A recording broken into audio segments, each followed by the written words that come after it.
The story begins in Gurthal, the capital city. Dilluk Ravello was stunned when he received a letter declaring that the civil official had appointed him as the Lord of Tenma. Shock quickly turned to dismay. Why had they done this to him? Seeking answers, he made his way to the palace gates only to be denied entry.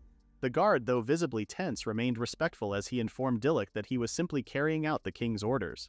Standing in disbelief, Dilluk listened as the guard explained that he had once been a trusted and valued aide to the king, and his exile was seen as a significant loss. His contributions had been well known, and his policies had greatly improved the nation's well-being.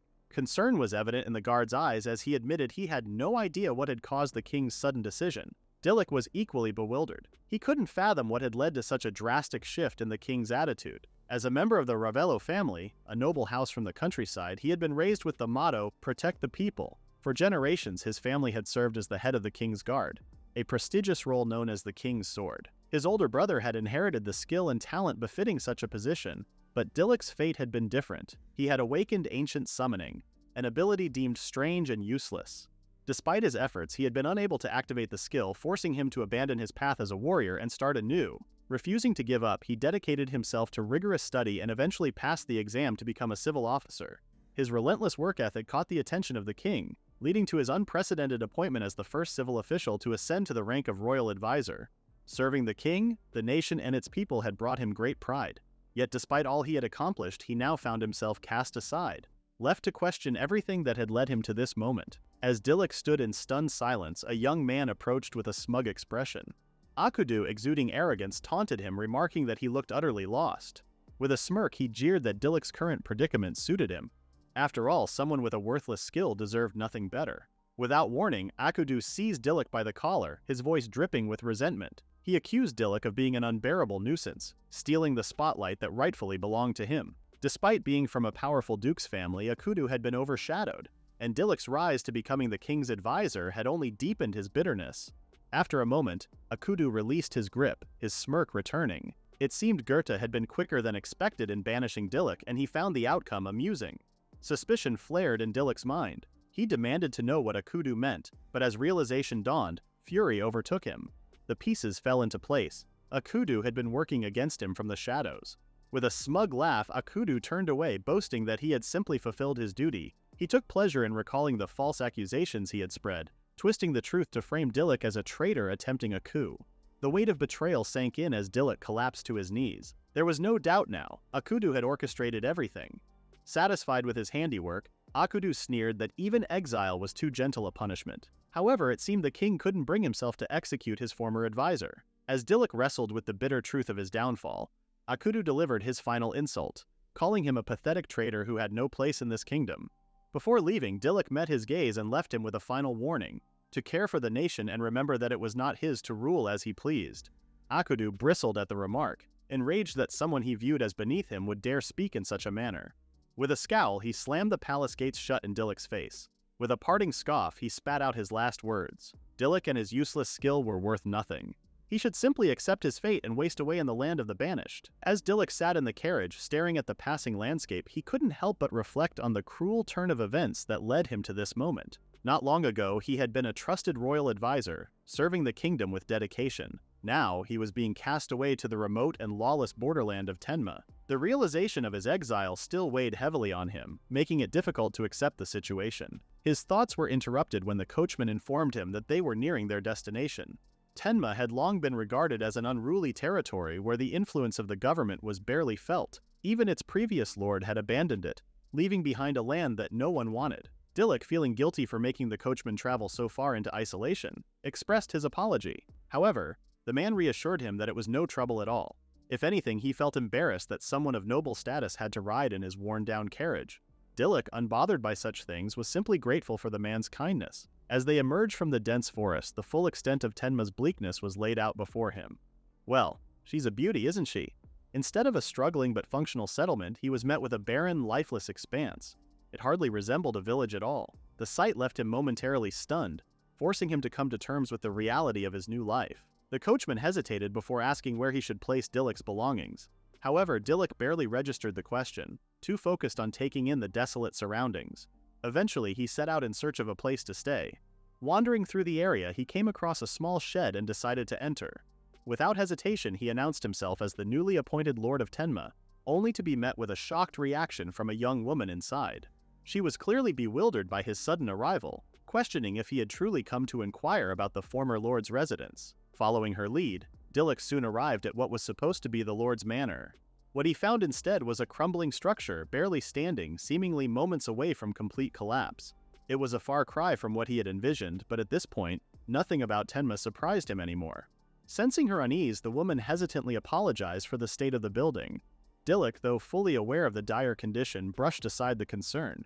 He had no choice but to accept this reality. Before leaving, the woman explained that she needed to head to the mountains before nightfall. It was almost sunset, so Dilluk asked why she was headed there so late. With regret in her eyes, the woman informed him that she didn't have a choice. The village fields yielded almost nothing, leaving her with no food to provide for her younger sister. Though she wished she could offer something to Dilluk, she had nothing to spare. Hearing this, Dilluk was taken aback. He had never imagined that such a dire situation existed within the borders of his own kingdom. Children going hungry, people struggling to survive, this was a reality he had never heard of. Without hesitation, he offered to go to the forest for the woman. Though she initially hesitated, he reassured her that this would serve as an opportunity for him to see Tenma with his own eyes. Before setting off, he instructed the coachman to unload his belongings, which the man was happy to do. That night, Dilluk ventured into the forest, a place cloaked in an unsettling atmosphere. The dense, eerie surroundings kept him on high alert. However, what made the journey truly dangerous was the presence of miasma, an impure, mana-infused air that attracted monsters. This was a significant problem for Dilluk, as his ancient summoning skill was currently useless. Although he had some swordsmanship training, his physical strength was not his greatest asset. In a situation like this, he would need to rely on his wits to survive. As he pressed forward, a distant scream pierced the silence. Unbeknownst to Dilluk, a desperate couple clutching their child was on the verge of being torn apart by a monstrous beast. In an instant, Dilluk sprang into action. With precise movements, he executed the Ravello-style technique, seamlessly combining it with the Starlight Slash. His sword struck true, cutting down the beast in a single, fluid motion. The battle was over before the couple could even process what had happened. Stunned by the display of skill, they could only stare in disbelief. A swordsman of his caliber was the last thing they expected to find in such a forsaken land. Dilluk, however, was far from satisfied with himself. He knew his abilities were nothing special, and truthfully, he had only managed to win because the creature was merely a kobold, hardly a formidable opponent. Yet before he could dwell on it further, a sense of dread washed over him. A thick droplet of saliva splattered onto the ground before him. Following its origin, he looked up, only to lock eyes with a massive serpent looming above. It was no ordinary monster. This was the Great Snake Serpent, an A-rank creature of terrifying strength. "Come on, cut my boy some slack." The couple, who had barely regained their composure, were now paralyzed with fear. Never in their lives had they encountered a snake of such monstrous size. Panic-stricken, they begged Dilluk to save them. Though he barely had time to think, he knew he had no other option. The snake launched its attack, and Dilluk fought back with all the skill he possessed. However, it quickly became apparent that this battle would not be so easily won. The beast was relentless, and its immense power forced him onto the defensive. Then, with a sudden, crushing blow from its tail, Dilluk was sent flying. Despite the impact, he barely managed to land on his feet. He had been lucky, but he knew luck alone would not save him. The serpent's scales were nearly impenetrable, and if he continued to fight recklessly, his sword would shatter before he even got the chance to land a decisive strike. As the monster prepared for another attack, Dilluk had mere seconds to formulate a strategy. Amidst the chaos, a question lingered in his mind. Why had he come to this forest in the first place? Was it out of sheer recklessness? A desire to prove Akudu wrong? No, it was more than that. He had come because he wanted to protect the people of this forsaken land. These villagers had been abandoned, left to suffer in a place devoid of hope. With newfound determination, he pushed forward, his blade cutting across the serpent's face. Though it was far from a fatal blow, it was proof that he could fight back. His technique might not be the strongest and his skills might be lacking, but none of that mattered. If nothing else, he would protect these people, no matter what it took. As the snake retaliated, Dilluk raised his sword, bracing himself for the impact. Then at that very moment, a notification flashed before his eyes. He was now able to use the ancient summoning skill. Dilluk stared at the notification in confusion, struggling to comprehend why his skill had suddenly activated. The message stated that in celebration of his ascension as a feudal lord, he could summon for 0 points. Yet, he had no idea what this so-called celebration was or why this was happening now. However, there was no time for questions. The massive snake loomed over him, poised to strike once more. Instinct took over and Dilluk activated his skill. As he swung his sword, a fierce gust of wind erupted, causing the snake to writhe in discomfort. Then, seemingly out of nowhere, a white dragon with shimmering scales emerged before him. The dragon addressed him with unwavering loyalty, asking how he could serve. Dilluk was momentarily stunned. Why had this dragon appeared? And why was it calling him master? The dragon, sensing his confusion, clarified that he had been called through the ancient summoning skill. The couple behind Dilluk could only watch in stunned silence, equally bewildered by the presence of the majestic creature. With a calm yet assured tone, the dragon assured Dilluk that he no longer had anything to fear. Even so, the beast was convinced that Dilluk alone had the strength to vanquish the snake. Dilluk, however, remained skeptical. He lacked magic, so how could he possibly take down such a powerful creature? The dragon reassured him, explaining that the ancient summoning skill granted the summoner all the abilities of the being they called forth. At this moment, Dilluk was overflowing with mana. Realizing the potential of this newfound power, Dilluk asked if that meant he could breathe fire, just as the dragon could. The dragon confirmed this without hesitation. Without wasting another moment, Dilluk raised his sword, blowing some mana into it. Flames erupted along the blade's edge, its heat radiating power unlike anything he had ever wielded before. The sensation was exhilarating, which was also new to Dilluk. Just as he took in the sheer force now at his disposal, the giant snake lunged once again. But this time, Dilluk stood his ground with unwavering confidence. With a decisive swing, he executed the Ravello-style Starlight Slash, unleashing an attack so ferocious that the snake was cleaved cleanly in two. The battle was over in an instant, and Dilluk hadn't even broken a sweat. He could hardly believe what had just happened.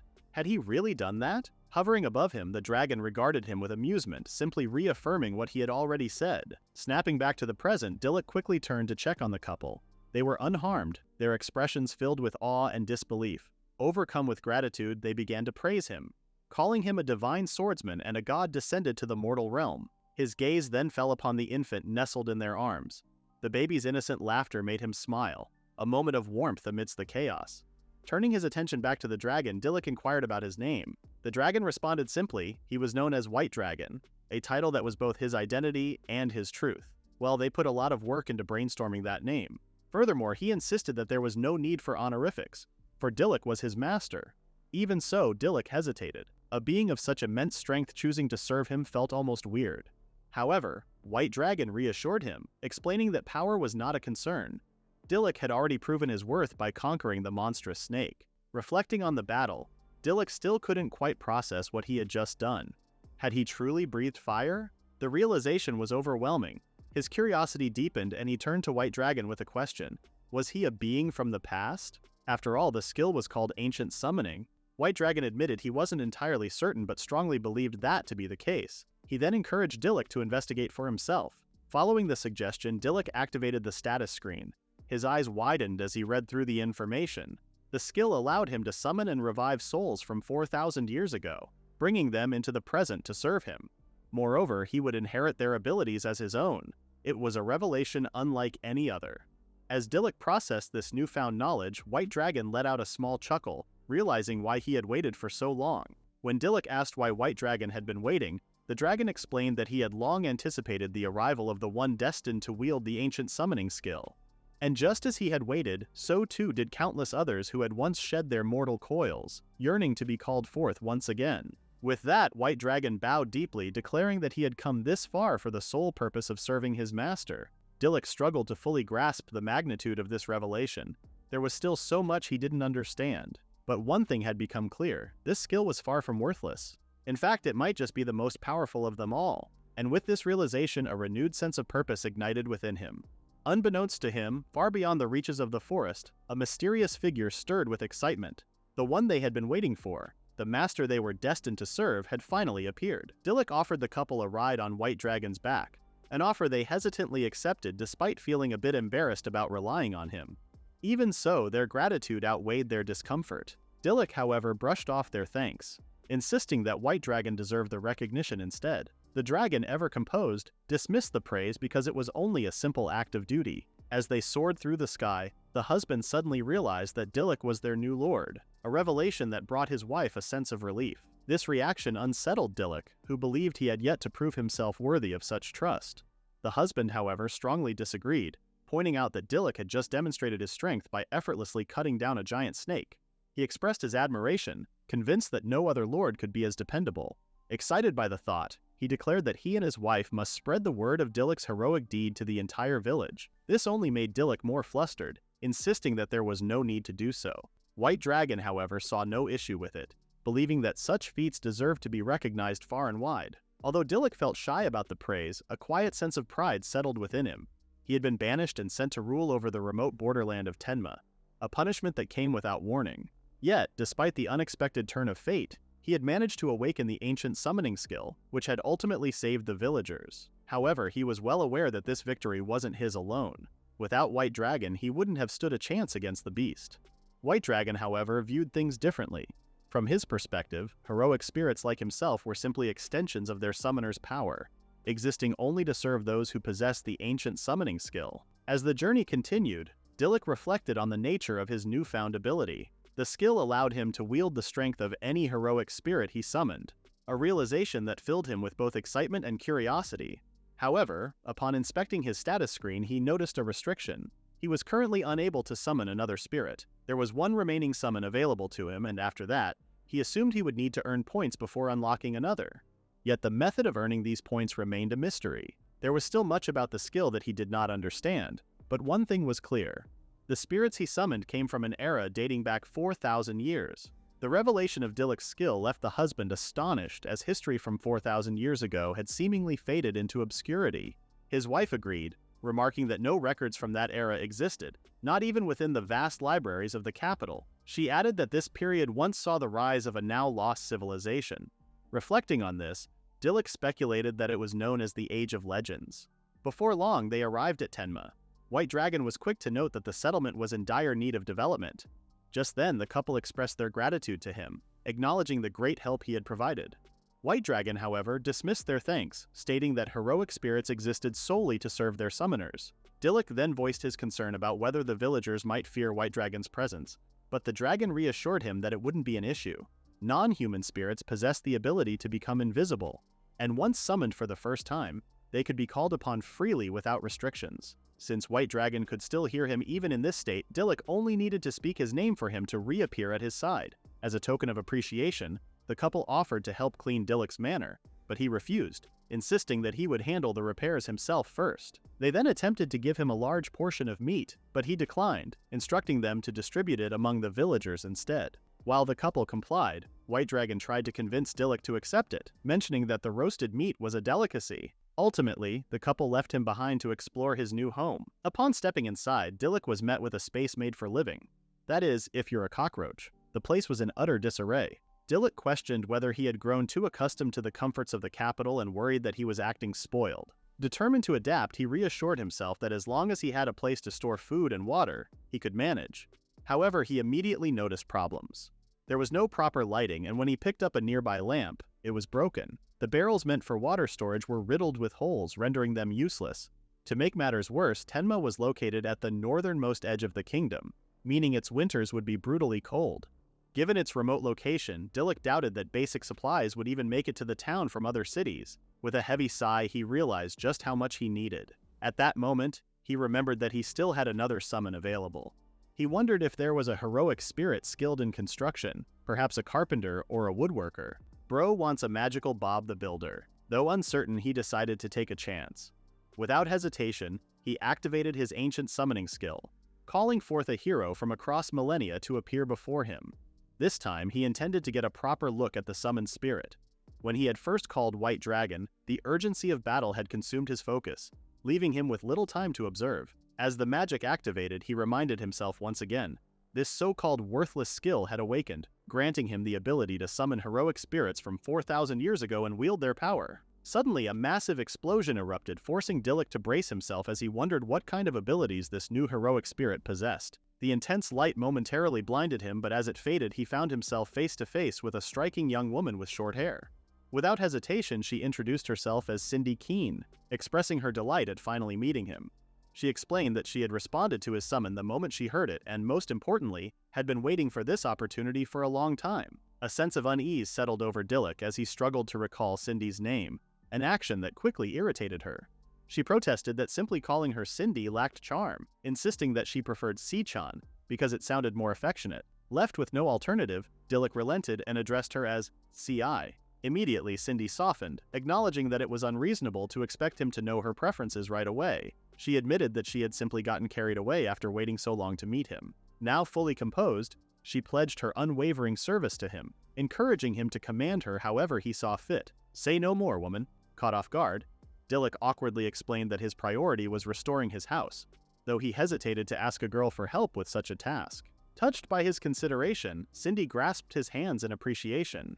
Reassuring him, Cindy confidently declared that her expertise lay in alchemy, a statement that left Dilluk perplexed. Sensing his confusion, she asked if he was familiar with the discipline. If not, she assured him that there was no need to worry. He only had to watch as she demonstrated her skills firsthand. Without warning, Cindy activated her magic, alchemical arrangement, unleashing a powerful surge of energy. In an instant, the once dilapidated space transformed, now spotless and perfectly arranged. Dilluk could only stare in disbelief, struggling to process what had just happened. Cindy, brimming with pride, eagerly awaited his reaction, asking if she had been of any help. However, Dilluk was too stunned to respond immediately.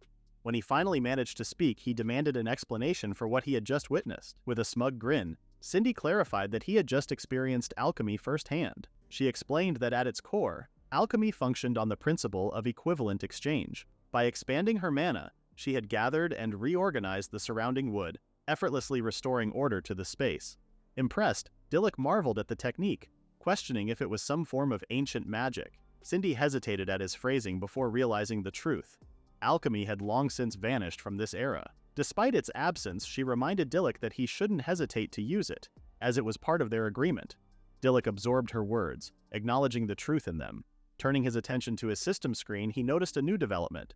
His alchemy skill had now reached level 1. Though he had yet to grasp its full intricacies, he knew he had to put it into practice. Testing his newfound ability, he activated alchemical arrangement, causing the broken lamp to suddenly emit light. Cindy immediately clung to his arm, celebrating his success and praising him for getting it right on the first try.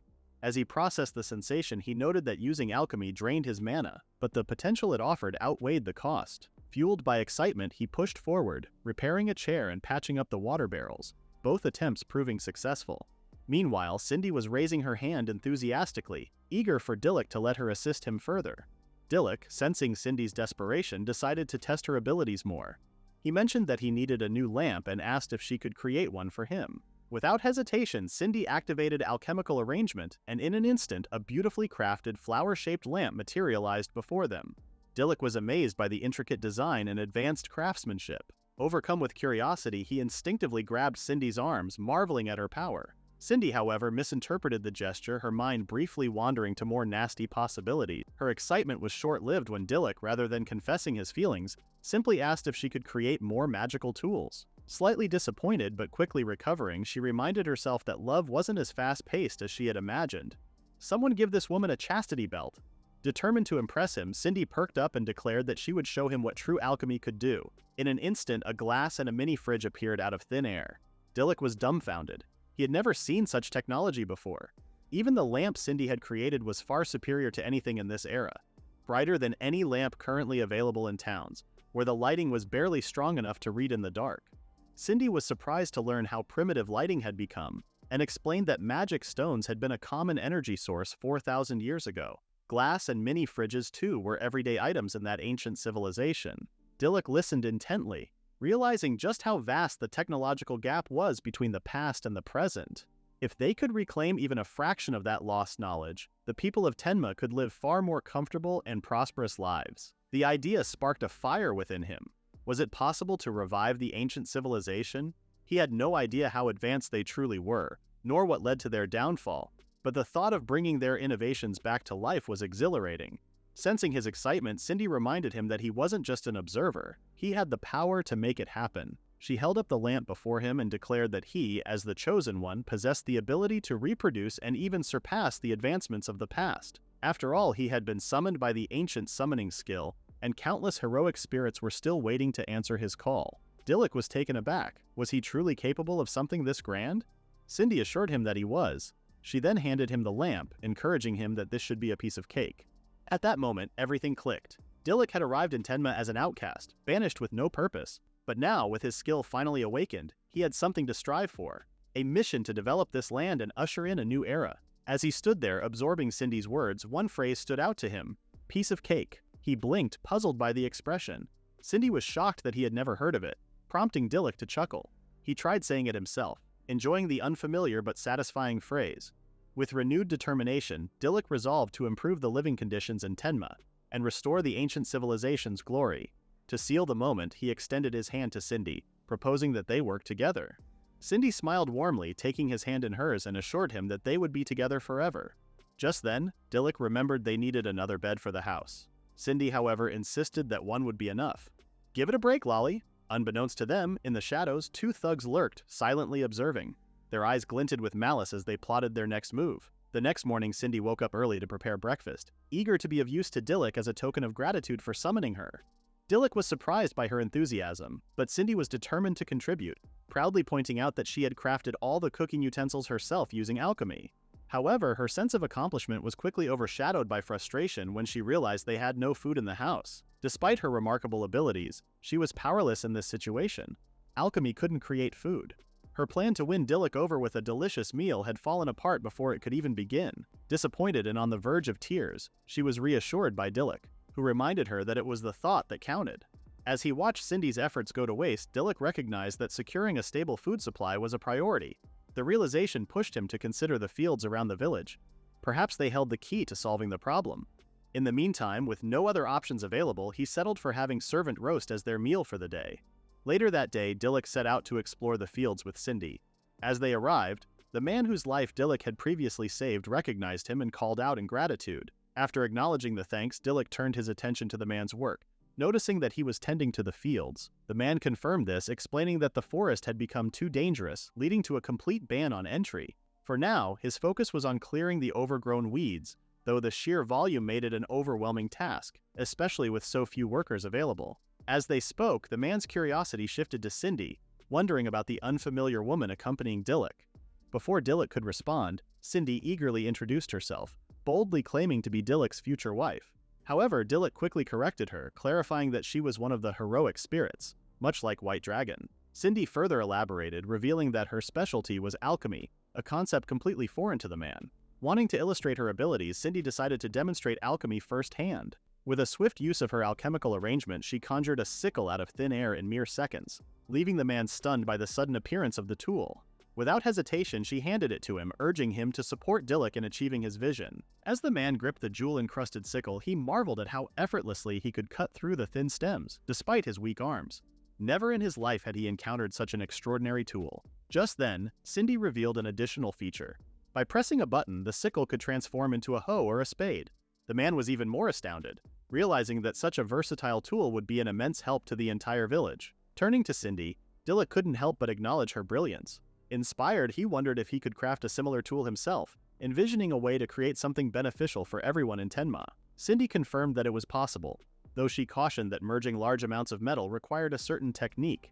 She explained the fundamental principle of alchemy, which was the equivalent exchange of energy. By converting his mana into magnetism, Dilluk could make it attract only specific materials, ensuring that the tool components would bond exclusively with their intended parts. To him, it was akin to assembling pieces with tiny magnets. Taking detailed notes, Dilluk quickly grasped that transforming mana into magnetism was the key. Without hesitation, he activated the alchemical arrangement, and within moments, he successfully replicated the sickle Cindy had created. Cindy, thoroughly impressed, praised his work, declaring it flawless. Just then, a sudden beeping sound caught Dilluk's attention. To his surprise, his lord points had increased to 200. He speculated that contributing to the village's development had earned him these points, possibly bringing him one step closer to summoning another hero once the meter was full. The realization excited him. Not only did it signify his growing ability to aid his people, but it also meant success because he could now use the ancient summoning skill. If things continued progressing this well, Tenma's future would undoubtedly be brighter. However, his thoughts were abruptly interrupted by a distant scream. Alarmed, he turned to the man holding the sickle, who quickly pointed in the direction of the sound. It had come from Letika's house. Letika, the girl Dilluk had first met upon arriving in Tenma, was in distress. Without hesitation, he and Cindy sprinted toward her home. Upon arrival, they were met with a tearful Letika who pleaded with Dilluk to save her younger sister, Lena. To his horror, a group of thugs had taken Lena hostage. Letika then revealed that the same bandits had already kidnapped many villagers, including their parents. Now they had come for her sister as well. Dilluk instinctively gripped his sword, prepared to strike. but the bandit holding Lena immediately issued a threat. One wrong move and he would slit the girl's throat. Trapped in a dire predicament, Dilluk hesitated. Summoning White Dragon could escalate the situation, and at this rate the bandits would undoubtedly take Lena away for good. Frustration welled up inside him as he struggled to find a way out of this standoff. Then, without warning, Cindy casually raised her hand, offering herself in exchange for Lena. Her unexpected proposal stunned everyone, Dilluk, Letica, and even the bandits. Cindy calmly explained that she wished to help the village and was willing to be taken as long as they promised not to harm anyone. With a bright smile, she insisted that this was a great deal for them. The bandit, quick to seize the advantage, immediately accepted the offer. Without hesitation, Lena was released, and Cindy walked toward her captors with deliberate ease. As soon as the bandits secured Cindy, they grinned with satisfaction, marveling at how effortlessly she had surrendered. If only all hostages were this cooperative. Cindy, however, simply smiled at Dilluk, leaving him utterly perplexed by her demeanor. Meanwhile, Letica pulled Lena into a tight embrace, overwhelmed with relief that her sister was safe. Then one of the bandits urged his partner, Aniki, to make their escape. Aniki, wearing a smug grin, boasted that their unexpected prize would allow them to live comfortably for a while. In an instant, they activated a special tool, vanishing from the scene without a trace. As the bandits disappeared, Letica turned to Dilluk, guilt-ridden. She apologized, blaming herself for Cindy's sacrifice. However, Dilluk reassured her that this wasn't her fault. Cindy was no ordinary person. She was a powerful magician who wouldn't allow herself to be captured without a purpose. He held on to that belief, certain that she had a plan. Meanwhile, the man from the fields remained in shock, unable to process what had just transpired. Dilluk's gaze fell on the scythe lying beside the man, and an idea sparked in his mind. He quickly borrowed the man's sickle, his thoughts aligning with a newfound strategy. Without hesitation, he summoned White Dragon. Elsewhere, the bandits reveled in their triumph, laughing at Cindy's current predicament. They boasted that she was their most valuable catch yet. Aniki ordered his men to search her belongings, only to be puzzled by how little she carried, just a sickle and a small bag. Meanwhile, one of the bandits eyed Cindy with suspicion, unnerved by how easily she had surrendered. Aniki sneered, questioning if she was so terrified that she had lost the ability to speak. Without waiting for a response, he directed her toward the other captives. Cindy's eyes swept over the group of villagers who had their hands tied.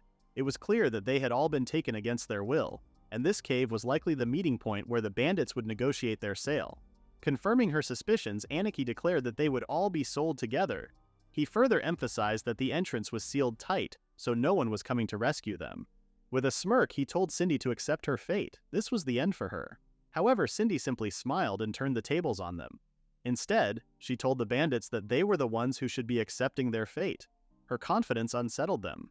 When she casually stated that Dilluk, her master, would come for her, Aniki's smirk faltered, replaced by irritation. Enraged, he raised his hand, ready to strike her down. But before his palm could make contact, a sudden force shattered the cave's entrance, sending debris flying in all directions. As the dust settled, Dilluk stood at the entrance, having arrived just in time to save Cindy. His expression remained confident as he faced the bandits, who were taken aback by his sudden appearance. Aniki, now recognizing him as the same man from earlier, was in disbelief, while his companions struggled to understand how Dilluk had managed to track them down. Without hesitation, Dilluk revealed the sickle, explaining that Cindy had previously taught him how to manipulate his mana into magnetism. Since the bandits' tools were magnetized, he had simply used that knowledge to draw them together and locate their hideout. Cindy, upon realizing this, was astonished by his quick comprehension of the technique. The bandits, although angered, refused to back down. They believed that brute force would still be enough to overpower him, especially since Aniki possessed magic. However, before Aniki could wield his enchanted dagger, Dilluk moved with blinding speed, closing the gap between them in an instant. Executing the Ravello-style Starlight Slash, he struck Aniki, who let out a cry of pain. His companion, now trembling, could barely process what was happening before Dilluk appeared behind him and delivered a precise blow to the nape. One after another, the remaining bandits fell before Dilluk's swift and calculated attacks, rendering them powerless within moments. With the threat neutralized, Dilluk secured the bandits and immediately freed Cindy. Grateful for her strategic thinking, he acknowledged that because of her, all the bandits in the area had been apprehended. Cindy, impressed by how well he understood her intentions, attributed their success to the power of love. This girl's love language is misreading signals. Meanwhile, the other captives, overwhelmed with relief, expressed their deep gratitude, declaring that they would forever be indebted to Dilluk. Then, as Dilluk surveyed the cave, he was taken aback by the sheer number of hostages. Cindy confirmed his suspicions. These people had all been kidnapped by the bandits. Without hesitation, the two of them worked to free every last one. Once the captives were released from their restraints, Dilluk ventured deeper into the cave in search of any remaining prisoners. To his surprise, he discovered a hidden cell where several demi-humans were confined, awaiting their fate as slaves. Among them was a small dwarf, who appeared stunned by the sight of someone offering him freedom. Dilluk immediately unshackled him, assuring him that everyone would be escaping together. The dwarf, however, remained skeptical. Having endured discrimination from humans all his life, he struggled to believe that Dilluk's intentions were genuine. He suspected that their supposed rescuer planned to sell them off just as the bandits had. Yet, as Dilluk removed the last of his restraints, he offered an apology for the hardship the dwarf had endured. He then made a solemn vow that such a fate would never befall him again. As the Lord of Tenma, it was his duty to help all in need. The dwarf, now stunned, realized the true identity of his savior. Dilluk extended a hand in greeting, formally introducing himself. As Dilluk grasped the dwarf's hand in a firm shake, the dwarf expressed his astonishment at being rescued by a human. Grateful for Dilluk's help, he vowed to repay both him and the people of Tenma. Dilluk acknowledged his gratitude but questioned whether the dwarf wouldn't prefer to return home. However, the dwarf was adamant. He could not face his kin without first repaying his debt. Inspired by his determination, the other demi-humans, the Kuma Bears, also offered their assistance. However, one of them voiced his concerns, explaining that humans typically reacted with fear upon seeing them. He worried that the people of Tenma would respond the same way. Yet the villagers who had been captives alongside them dismissed this fear, arguing that they had all suffered together in the cave. They pledged to convince the rest of Tenma's people of the demi-humans' innocence. Dilluk also reassured the demi-humans that the village would accept them warmly. Though he had only recently arrived in Tenma, he was certain of the villagers' kind nature. Encouraged by his words, the demi-humans decided to accompany him to Tenma. Soon after, White Dragon transported everyone safely back to the village. Upon their arrival, White Dragon inquired about Cindy's performance, and Dilluk confirmed that she had done well. At that moment, Letica rushed toward them, overwhelmed with joy as she reunited with her long-lost parents. They embraced Letica and her younger sister Lena, apologizing for being absent for so long. Letica, overcome with emotion, expressed her gratitude to Cindy for bringing them back. Cindy, however, humbly downplayed her role, giving full credit to Dilluk. Letica then turned to Dilluk, holding his hands as she sincerely thanked him for everything he had done. In response, Dilluk smiled, expressing his happiness at seeing everyone safe and reunited. Dilluk then introduced the dwarves and Kuma Bears to the villagers, explaining that they had also been victims of the bandits. Moreover, they had come to Tenma with the intention of helping to develop the village. The villagers, caught off guard by this revelation, hesitated, uncertain about how to react. Noticing their apprehension, the demi-humans grew disheartened, having anticipated such a response. But before the tension could grow, Letica stepped forward, reminding the villagers that the demi-humans had played a role in saving her parents. One of the Kuma Bears hesitantly asked if she was afraid of them, but Letica simply opened her arms wide in reassurance, insisting that they should celebrate their shared survival together. Moved by her words, the rest of the villagers followed suit, welcoming the demi-humans and affirming that they had a place in Tenma. Touched by the warm reception, the demi-humans smiled gratefully at Dilluk and Cindy. One of the Kuma Bears then approached Dilluk, acknowledging that the villagers of Tenma were indeed as kind as he had described. Dilluk, in turn, expressed his gratitude to the demi-humans for agreeing to settle in Tenma, looking forward to working alongside them. The dwarf then joined the conversation, vowing to repay Dilluk's kindness with labor, assuring him that dwarves excelled in construction. Fired up by this declaration, some of the Kuma Bears also stepped forward, eager to contribute to the village's development. With everyone aligned toward a common goal, Dilluk thanked them all for their willingness to help. At that moment, the first step toward his vision had been set in motion. He was now one step closer to building a land where everyone could live in harmony. In the midst of a bustling marketplace, Cindy and Dilluk marveled at the substantial bounty they had just received. Dilluk noted that the officers had seemed to struggle with the issue they had resolved, while Cindy added that the authorities were visibly surprised when the two of them arrived to claim the reward. Several days had passed since they captured the kidnappers, and they had traveled to a nearby town to officially collect their bounty. The bandits had been notorious for selling people from rural areas into slavery within this town, making them a particularly dangerous group. Their capture brought relief not only to Tenma, but also to the surrounding towns that had suffered under their actions. As they wandered through the town, Dilluk commented on how lively the atmosphere was. Cindy agreed, expressing her joy at revisiting the town after 4,000 years. Curious, Dilluk asked whether it had changed much since then. Cindy admitted that it had actually been more advanced in terms of technology in the past. Dilluk found this surprising considering the town's current level of development, and wondered just how much more sophisticated it had been centuries ago. While he pondered this, Cindy was less focused on the past and more preoccupied with the present, particularly the fact that she was strolling through town alongside Dilluk. Without hesitation, she clung to his arm a little tighter, suggesting that since they had traveled all this way on White Dragon, they should treat this as a date. However, Dilluk quickly dismissed the idea, explaining that he had another objective in mind: negotiations. She saw a romantic stroll. He saw a business meeting.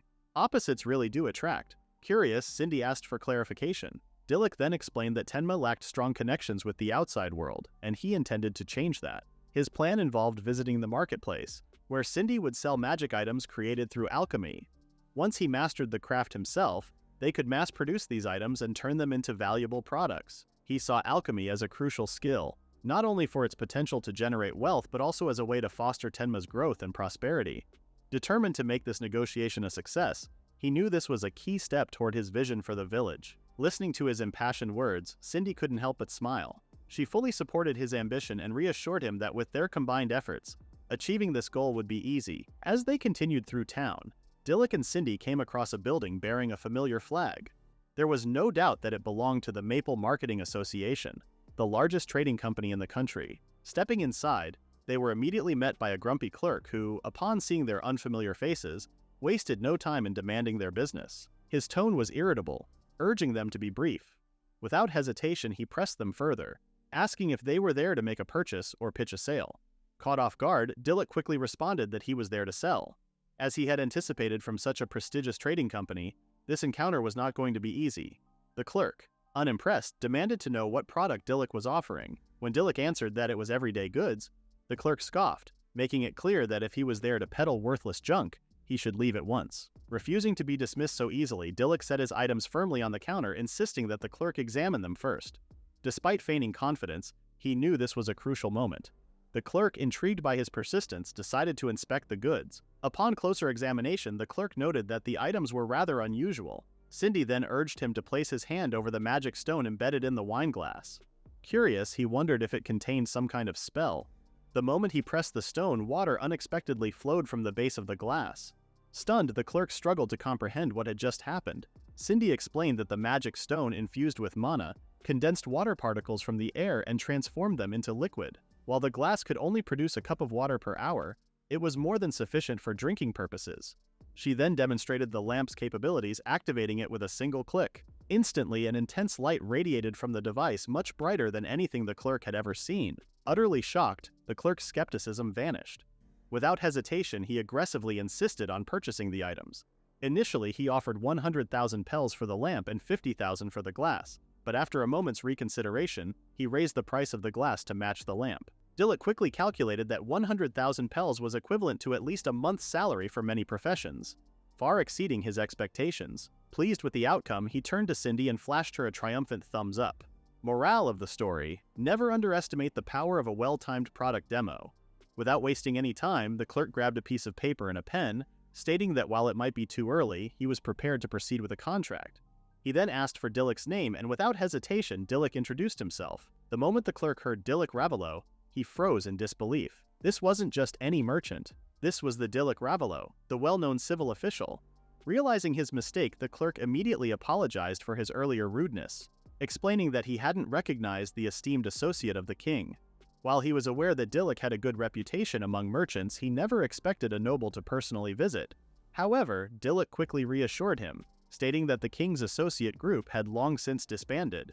There was no need for formalities anymore, as he was now simply the Lord of Tenma, a town on the borderlands. Seizing the moment, Dilluk made a request. He wanted the clerk to arrange for a caravan to travel to Tenma and make regular purchases from the town. The clerk hesitated, noting that Tenma was quite far from their current location. Even if it was Dilluk's request, the journey posed logistical challenges. Dilluk understood his concerns. After all, distance alone made the arrangement costly and risky.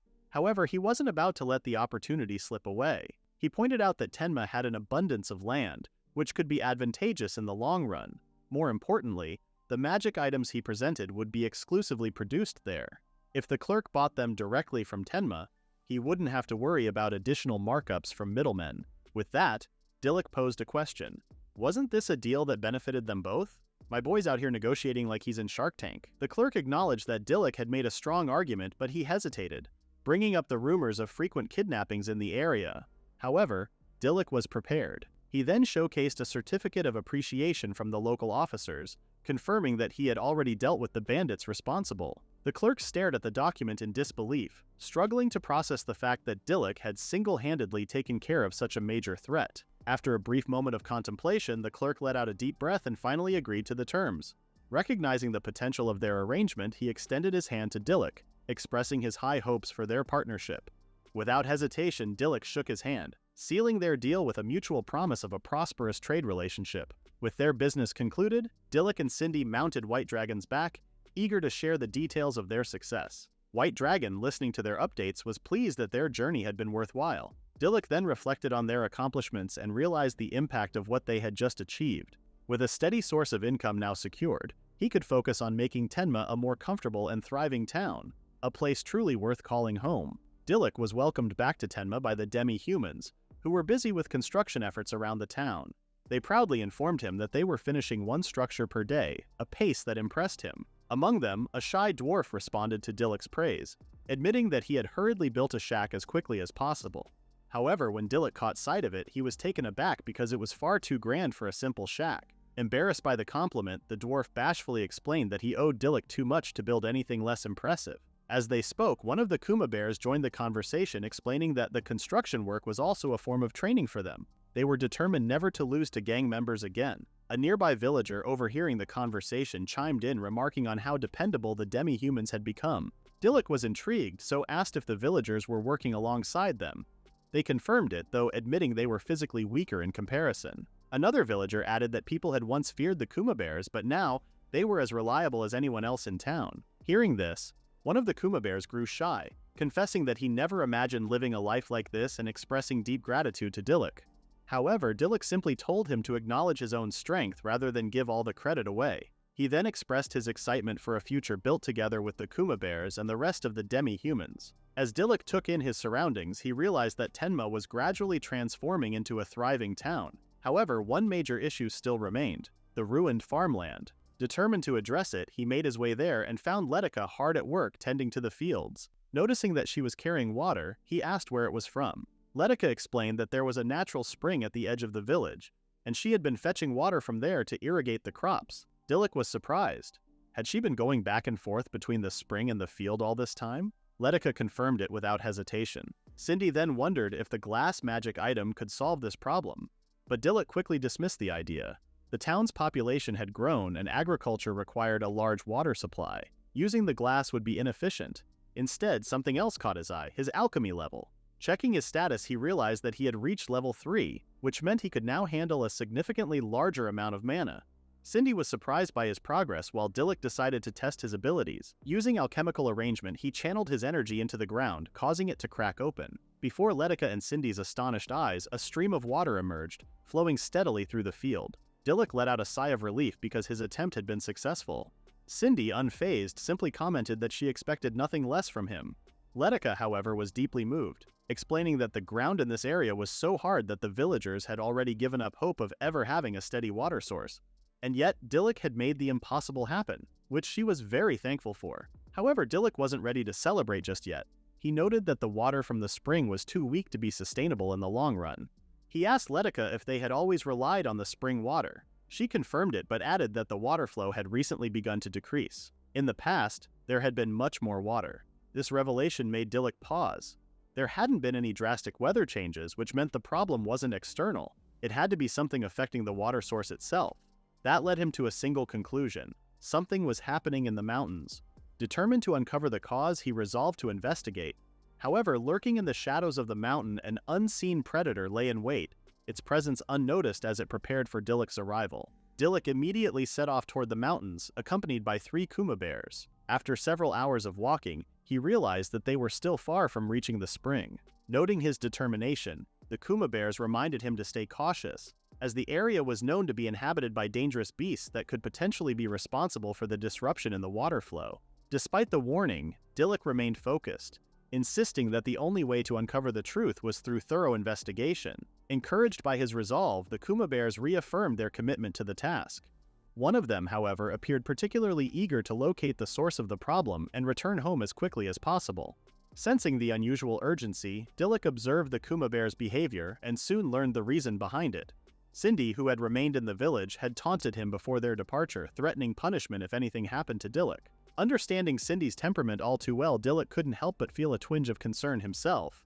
Pausing for a moment, he reached into his bag, remarking that he felt bad for leaving Cindy behind. At the same time, he needed the Kuma bears to assist in some manual work for the investigation. He then revealed the item he had retrieved, a net, which momentarily puzzled his companions. He went on to explain that it was a specialized trapping net designed for capturing boars. The net's 4 corners were weighted with magic stones, allowing it to automatically ensnare its target upon activation. If a human were to be caught, they could release the trap by touching all 4 stones at once. Impressed by the ingenuity of the device, the Kuma bears weren't surprised, as they had come to expect such cleverness from Dilluk. Meanwhile, he reflected on the net's potential benefits beyond their immediate mission. By setting up these traps, Tenma's food supply could be increased, and villagers would no longer have to venture into the dangerous mountains to hunt. With that thought in mind, the group pressed forward, continuing their climb toward the spring. As the group ventured deeper into the mountains, the atmosphere grew noticeably eerie. One of the Kuma bears observed that the weather in this area felt particularly harsh compared to the rest of the mountain. Before they could dwell on it further, he turned to Dilluk with a request. If they encountered any beasts, they wanted him to leave the fighting to them. The Kuma bears explained that their species possessed immense physical strength, far greater than that of humans, but had once fallen into the hands of bandits due to sheer misfortune. Having been saved by Dilluk, they now wished to prove their true strength in battle. Their determination was evident, and Dilluk acknowledged their resolve. However, as their lord, he refused to simply stand by while his people put themselves in danger. Instead, he vowed to fight alongside them. The Kuma bears, hearing this, enthusiastically accepted his decision. Suddenly, a deep, menacing growl echoed from the shadows. Without warning, a massive 3-headed beast, Cerberus, emerged with its eyes burning with fury. The group quickly spread out, preparing for battle. Dilluk immediately issued orders, directing one of the Kuma bears to move into the mountain's shadows. Aware of Cerberus's 3 heads and its nearly all-encompassing vision, Dilluk sought to keep the creature focused on the immediate fight, leaving an opening for a well-timed strike. Seizing the opportunity, one of the Kuma bears unleashed his full strength, lunging at Cerberus with remarkable speed. His claws slashed deep into the beast's flesh, eliciting a pained howl.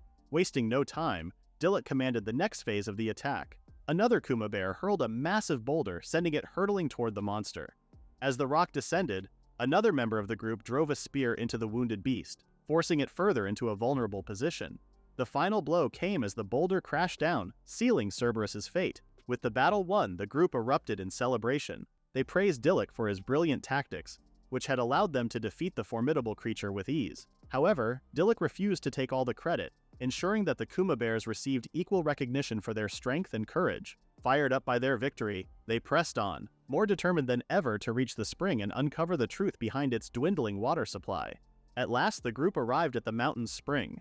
The sight before them was breathtaking. The water was so pristine that the bottom of the lake was clearly visible. Dilluk considered how bringing enough of this water back to the village could significantly improve their situation. However, his thoughts were interrupted when he spotted an enormous boulder nearby. Something about its placement seemed unnatural, and he quickly suspected that it was responsible for blocking the water's flow. One of the Kuma bears immediately stepped forward, confident that shattering the boulder would resolve the issue. Gripping his spear, he prepared to strike, but before the weapon could make contact, the boulder shifted. To their shock, what they had assumed was an ordinary rock was actually a rock golem lying dormant until now. As the golem rose from the ground, its colossal movement sent tremors across the terrain, causing destruction in its wake. Dilluk wasted no time issuing commands, instructing the group to start throwing rocks at the golem. At this rate, the golem might just die of secondhand embarrassment. Though their attacks appeared ineffective against the creature's formidable form, the Kuma bears remained steadfast in following his orders. Meanwhile, Dilluk readied himself for a decisive strike. Drawing his sword, he executed the Ravello-style crescent upper string slash, enhanced by dragon fire, aiming directly at a rock wedged between the golem's limbs. His precision paid off. The golem's leg was destroyed, severely limiting its mobility. However, the force of the attack caused debris to scatter, threatening to clog the lake with rock fragments. Recognizing the need for a swift resolution, Dilluk called upon White Dragon, effortlessly mounting the beast. With the situation in his grasp, he unleashed another powerful move, the Ravello-style Dust Shatter Strike, directing his blade toward the golem's core. The moment his sword pierced its stomach, the creature erupted into countless fragments, leaving behind only a black orb. the energy source that had sustained its existence. The Kuma bears erupted in celebration, astounded by how Dilluk had reduced the towering monster to mere dust. However, rather than basking in their praise, Dilluk expressed his gratitude to the entire group, including White Dragon, acknowledging their collective effort in overcoming the challenge. With the golem defeated, he was confident that the spring's waters had already begun flowing back to the village. Satisfied with the outcome, the group prepared for their journey home, eager to witness the long-awaited return of the water. Meanwhile, in the kingdom of Gerthel, King Gatel summoned Akudu to the palace halls, his expression heavy with disappointment. As the young noble stood before the throne, the king's gaze burned with frustration, questioning whether Akudu understood the reason behind his summons. The weight of his failures loomed over the chamber, the king's voice carrying the sharp sting of disapproval. Akudu's tenure had been riddled with incompetence, his performance lacking the precision and discipline required of his rank. It was an insult to the kingdom that he had followed a monster into the invasion of Shinjuru's castle, a reckless and unheard-of decision. When the beast had attacked, it had been the soldiers under his predecessor, Dilluk, who had stepped up to eliminate the threat. Reports flooded the king's ears, recounting how Akudu had been nothing more than a lifeless puppet in the midst of chaos, his presence a mockery of the role he was meant to uphold. He was not even half the man Dilluk had been. Beyond his battlefield incompetence, Akudu's misconduct within the castle had become an ever-growing list of offenses, his arrogance unrestrained even by his noble birth. Despite being the eldest son of Duke Higgins, he had taken his privileges too far. The king could no longer ignore his failures. Without hesitation, he declared Akudu's suspension for an entire month, demanding that he reflect on his shortcomings. Free trial over. Akudu's out. Trembling with disbelief, Akudu struggled to accept the punishment. His pride urged him to argue, to insist on his innocence, yet the king remained unmoved. His words cut through Akudu's feeble attempts at justification, rejecting his excuses outright. The sight of him alone was enough to test the king's patience.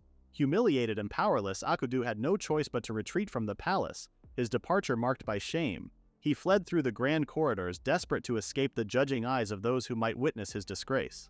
As Akudu stormed out of the palace, bitter memories resurfaced, each one stoking the fire of his resentment. Time and time again, he had been forced to hear the same infuriating comparisons. How Dilluk would have completed tasks faster, how the kingdom would be better off if Akudu simply mimicked his predecessor. Whispers in the halls only reinforced the humiliation, branding him as a disappointment, a pale shadow of the man who came before him. The weight of those words crushed his pride, igniting a fury that refused to be extinguished. His hands clenched into fists as he vowed that, when the time was right, he would have his revenge. Back within the palace, the king sat in silence, his disappointment lingering. He had once believed Akudu to be a capable man, yet it had become clear that the young noble had built his reputation on the foundation of his father's name. Dilluk had been different. He had been a man of true ability, a leader who understood the king's vision. And yet it was Dilluk who had been accused of treason. The memory of that moment weighed heavily on the king's conscience. He had refused to believe it at first, unwilling to accept that someone so gifted could betray the throne. But the accusation had come from none other than Akudu, the son of Duke Higgins, a vassal too powerful to ignore.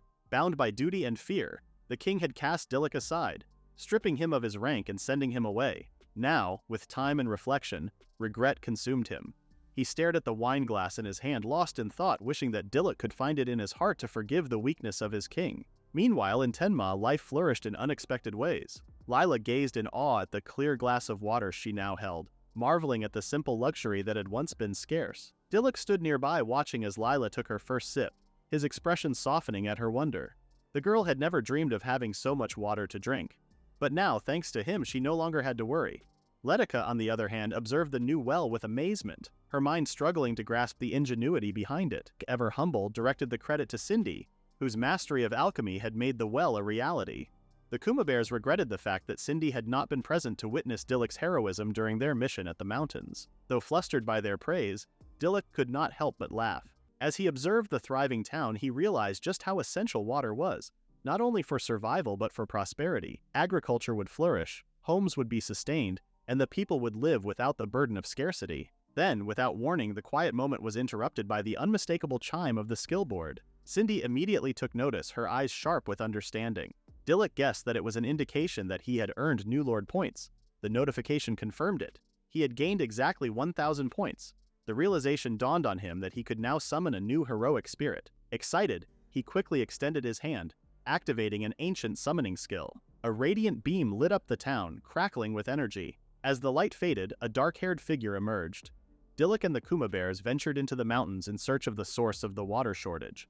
There they encountered and defeated a rock golem that had been obstructing the water flow. With the blockage removed, water once again surged back into Tenma, restoring the village's supply. As a result of this successful mission, Dilluk earned 1,000 points, granting him the opportunity to summon a new spirit. Utilizing an ancient summoning technique, Dilluk called forth a striking spirit with dark hair, who introduced herself as Alice. The moment he laid eyes on her, he found himself momentarily entranced, an unexpected reaction that did not go unnoticed. Sensing his awe, Alice grew self-conscious, and Dilluk, noticing her unease, reassured her not to be nervous. After formally introducing himself, Alice repeated her name in full, Alice Alicia. When Dilluk extended his hand for a handshake, Alice tensed even further, her discomfort becoming more apparent. Observing the interaction, Cindy quietly pointed out to Dilluk that Alice might be overly shy. Dilluk agreed, and Cindy, puzzled by Alice's nervousness, remarked that despite her reserved demeanor, Alice was a renowned spirit known for her exceptional cooking skills. This revelation caught Dilluk by surprise, prompting Alice to affirm Cindy's statement, acknowledging that cooking was indeed her specialty. Intrigued, Dilluk watched as Cindy, clearly excited, expressed her anticipation of tasting Alice's food. Without hesitation, Cindy took Alice's hand and eagerly encouraged her to demonstrate her culinary skills. The group soon moved to the kitchen, where Cindy proudly showcased an array of kitchen utensils she had personally crafted through alchemy. She assured Alice that she was free to use them as she wished. Wasting no time, Alice prepared herself for the task ahead, tying back her hair before getting to work. With swift and precise movements, she skillfully handled the ingredients and utensils, fully immersed in her element. As Dilluk observed her, he noted how much more confident she seemed when engaged in something she loved. Before long, Alice had completed her dishes. She presented a feast consisting of grilled wild boar meat, boar cheeks braised in cream, wheat noodles, and chicken broth. The sight of the food impressed Dilluk, who complimented its appearance. However, he quickly realized that Alice had prepared an excessive amount for just 3 people. Noticing this, Alice became flustered, admitting that she hadn't meant to overdo it. To ease her worries, Dilluk assured her that it was not an issue and instead proposed that they host a feast. With that, the group decided to share the meal with the villagers of Tenma, turning the occasion into a grand celebration. As the feast finally began, everyone gathered around Dilluk's dining table. The demi-humans wasted no time devouring the meal, marveling at how tender the meat was, which was something they had never experienced before. Cindy, meanwhile, was too busy stuffing her mouth to even comment. Among the group, one of the Kuma bears suggested that Alice should consider opening her own restaurant. In response, Alice mentioned that she once ran a canteen in the past. Dilluk, equally impressed, showered Alice with praise, admitting that this was the most incredible dish he had ever tasted. To his surprise, Alice launched into a detailed explanation of her cooking process, enthusiastically breaking down the techniques she used. She described how the freshness of the ingredients played a vital role in the dish's flavor. Since boar meat carried a strong odor, it was normally difficult to prepare, but by properly draining the blood, she was able to cook it well. Thanks to Cindy's freezer, the vegetables remained fresh, allowing for a richer taste. She also noted that while the ingredients typically had a lot of scales, she had taken care to remove them properly before mixing everything into the chicken broth, enhancing the dish's overall flavor. As Dilluk listened, he struggled to grasp the technicalities of her explanation, but still nodded along, claiming to understand everything she said.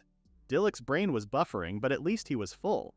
Recognizing Alice's deep passion for cooking, he remarked on how much she truly loved it. Alice chuckled in response, admitting that she did indeed enjoy it more than anything. Once everyone had finished their meals, Dilluk expressed his gratitude to Alice, noting that he already felt energized after eating. Alice explained that this was due to one of her abilities. Curious, Dilluk checked the notifications board and discovered that consuming Alice's food had boosted his magical powers and increased his resistance to magical attacks. Alice confirmed that this effect was real. Her cooking not only strengthened a person's magic but also made them more resistant to various elemental forces. The resistance depended on the flavors of the dish. Spicy food increased resistance to fire, while salty food enhanced resistance to air. However, she clarified that the effectiveness of the enhancement wasn't determined by how delicious the food was, but rather by its magical properties. Understanding the significance of Alice's abilities, Dilluk acknowledged that he could try to replicate the effects of her cooking, but admitted that he could never match her skill in making such delicious meals. In response, Alice reassured him that she would handle all the cooking, as her only wish was to make Dilluk happy. Touched by her words, Dilluk sincerely thanked her, appreciating the kindness and dedication behind her efforts. Later on, Alice explored Tenma and made a startling realization. She seemed to have traveled back 4,000 years. Determined to uncover what kinds of food were available in this era, She eagerly scouted the surroundings. To her absolute delight, she stumbled upon something extraordinary. Rice. Alice practically squealed in excitement at the sight of the golden grains, but Dilluk only stood there, perplexed. When he asked what rice was, Alice froze, staring at him as if he had just insulted her entire bloodline. Dilluk then explained that they had always assumed the plant was some kind of weed. Dilluk unknowingly insulted an entire generation of Asians. At that moment, something inside Alice snapped. She launched into an impassioned rant about how rice was not only an incredible crop, but also one of the tastiest foods ever. It could even be used to make sake.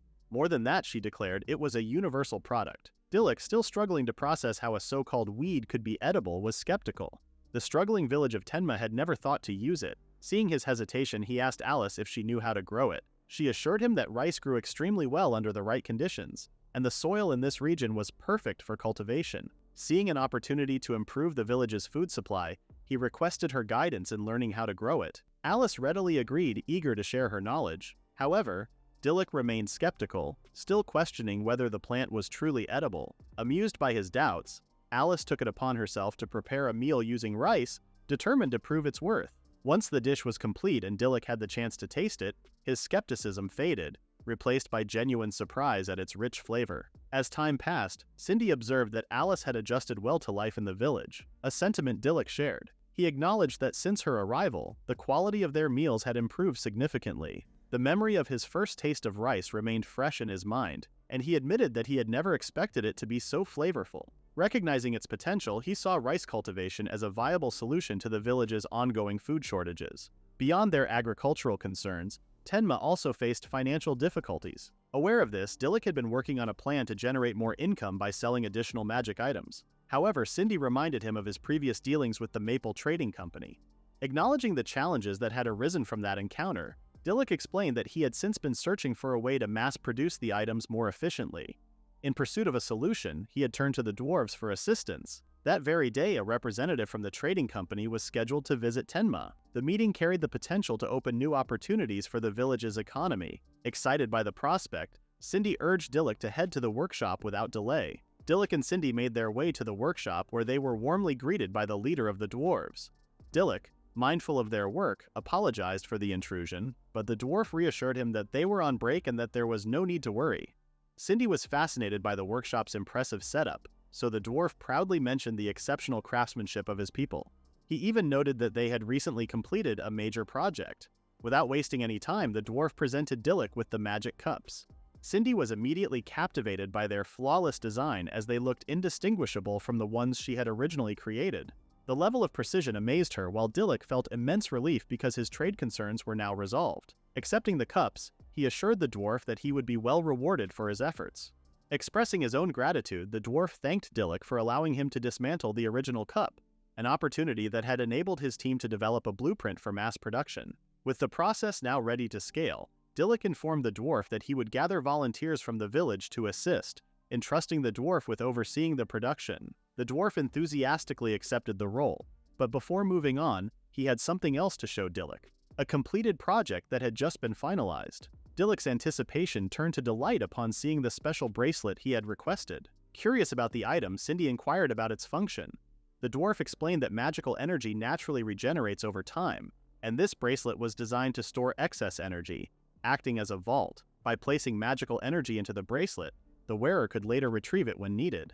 Even more impressively, the bracelet had been crafted using the core of the rock golem Dilluk had previously defeated. Understanding its value immediately, Dilluk gratefully accepted it, relieved that he would no longer have to waste magical energy. Cindy was equally impressed, acknowledging that as Dilluk's abilities grew, efficient magic use would become increasingly important. Dilluk agreed, explaining that this was precisely why he had commissioned the bracelet. Despite being focused on mass production, the dwarves had still made time to complete the project, something he deeply appreciated. Excited by the craftsmanship, Cindy's eyes sparkled as she admired the bracelet. She eagerly volunteered to fasten it onto Dilluk's wrist, and as he extended his hand, she carefully secured it in place. Almost instantly, Dilluk could feel the magical energy being absorbed into the bracelet. The dwarf then provided instructions explaining that squeezing the bracelet at the right moment would release the stored energy. Cindy admired how well it suited Dilluk and expressed a desire to have one for herself. Fortunately, the dwarves had crafted another with an identical design, much to her delight. However, this version was merely a replica and lacked the ability to store energy. Amused but undeterred, Cindy playfully feigned helplessness, requesting that Dilluk place the bracelet on her wrist. Before Dilluk could react, the dwarf swiftly secured it for her without hesitation. Cindy wanted a fairy tale. The dwarf gave her customer service. Cindy, momentarily stunned, had expected a more gentlemanly gesture. The dwarf, realizing his mistake, quickly apologized, explaining that he had acted without thinking. However, he was quick to compliment Cindy, insisting that the bracelet looked quite elegant on her. Flattered by the remark, Cindy's initial frustration quickly faded, leaving her satisfied with her new accessory. As Cindy admired her new bracelet, Dilluk quietly asked the dwarf if there were more available, intending to give one to White Dragon and Alice. The dwarf confirmed that he had more, but Cindy quickly caught on to their conversation. Realizing that she wouldn't be the only one with the bracelet, she grew upset. Sensing her disappointment, Dilluk tensed and explained that he preferred to keep the bracelets from becoming widespread, as their significance would lessen if too many people had them. Cindy sighed in understanding, acknowledging Dilluk's thoughtfulness. The dwarf, attempting to ease the moment, assured Dilluk that he would adjust the sizes and personally deliver the bracelets later. Checking the time, Dilluk noted that the caravan was supposed to arrive soon. Since it was their first visit, it was important to welcome them properly. Cindy, now in better spirits, agreed to go with him.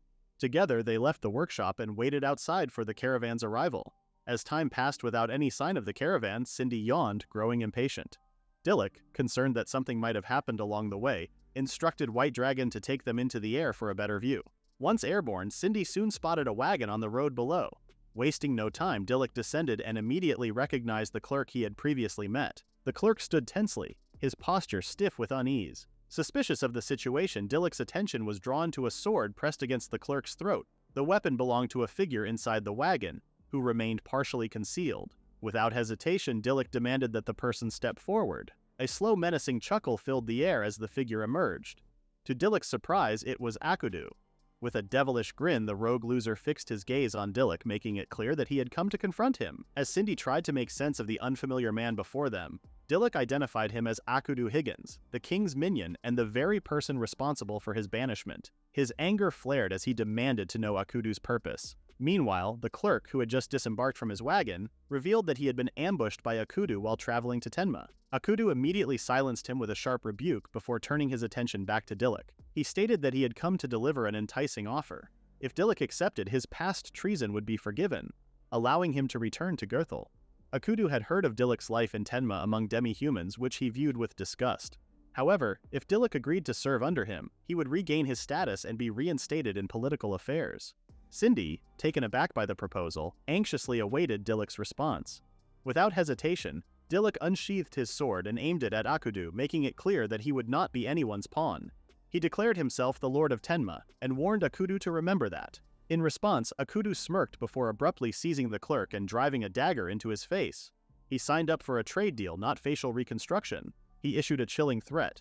Dilluk would have no choice but to comply, or the clerk would die.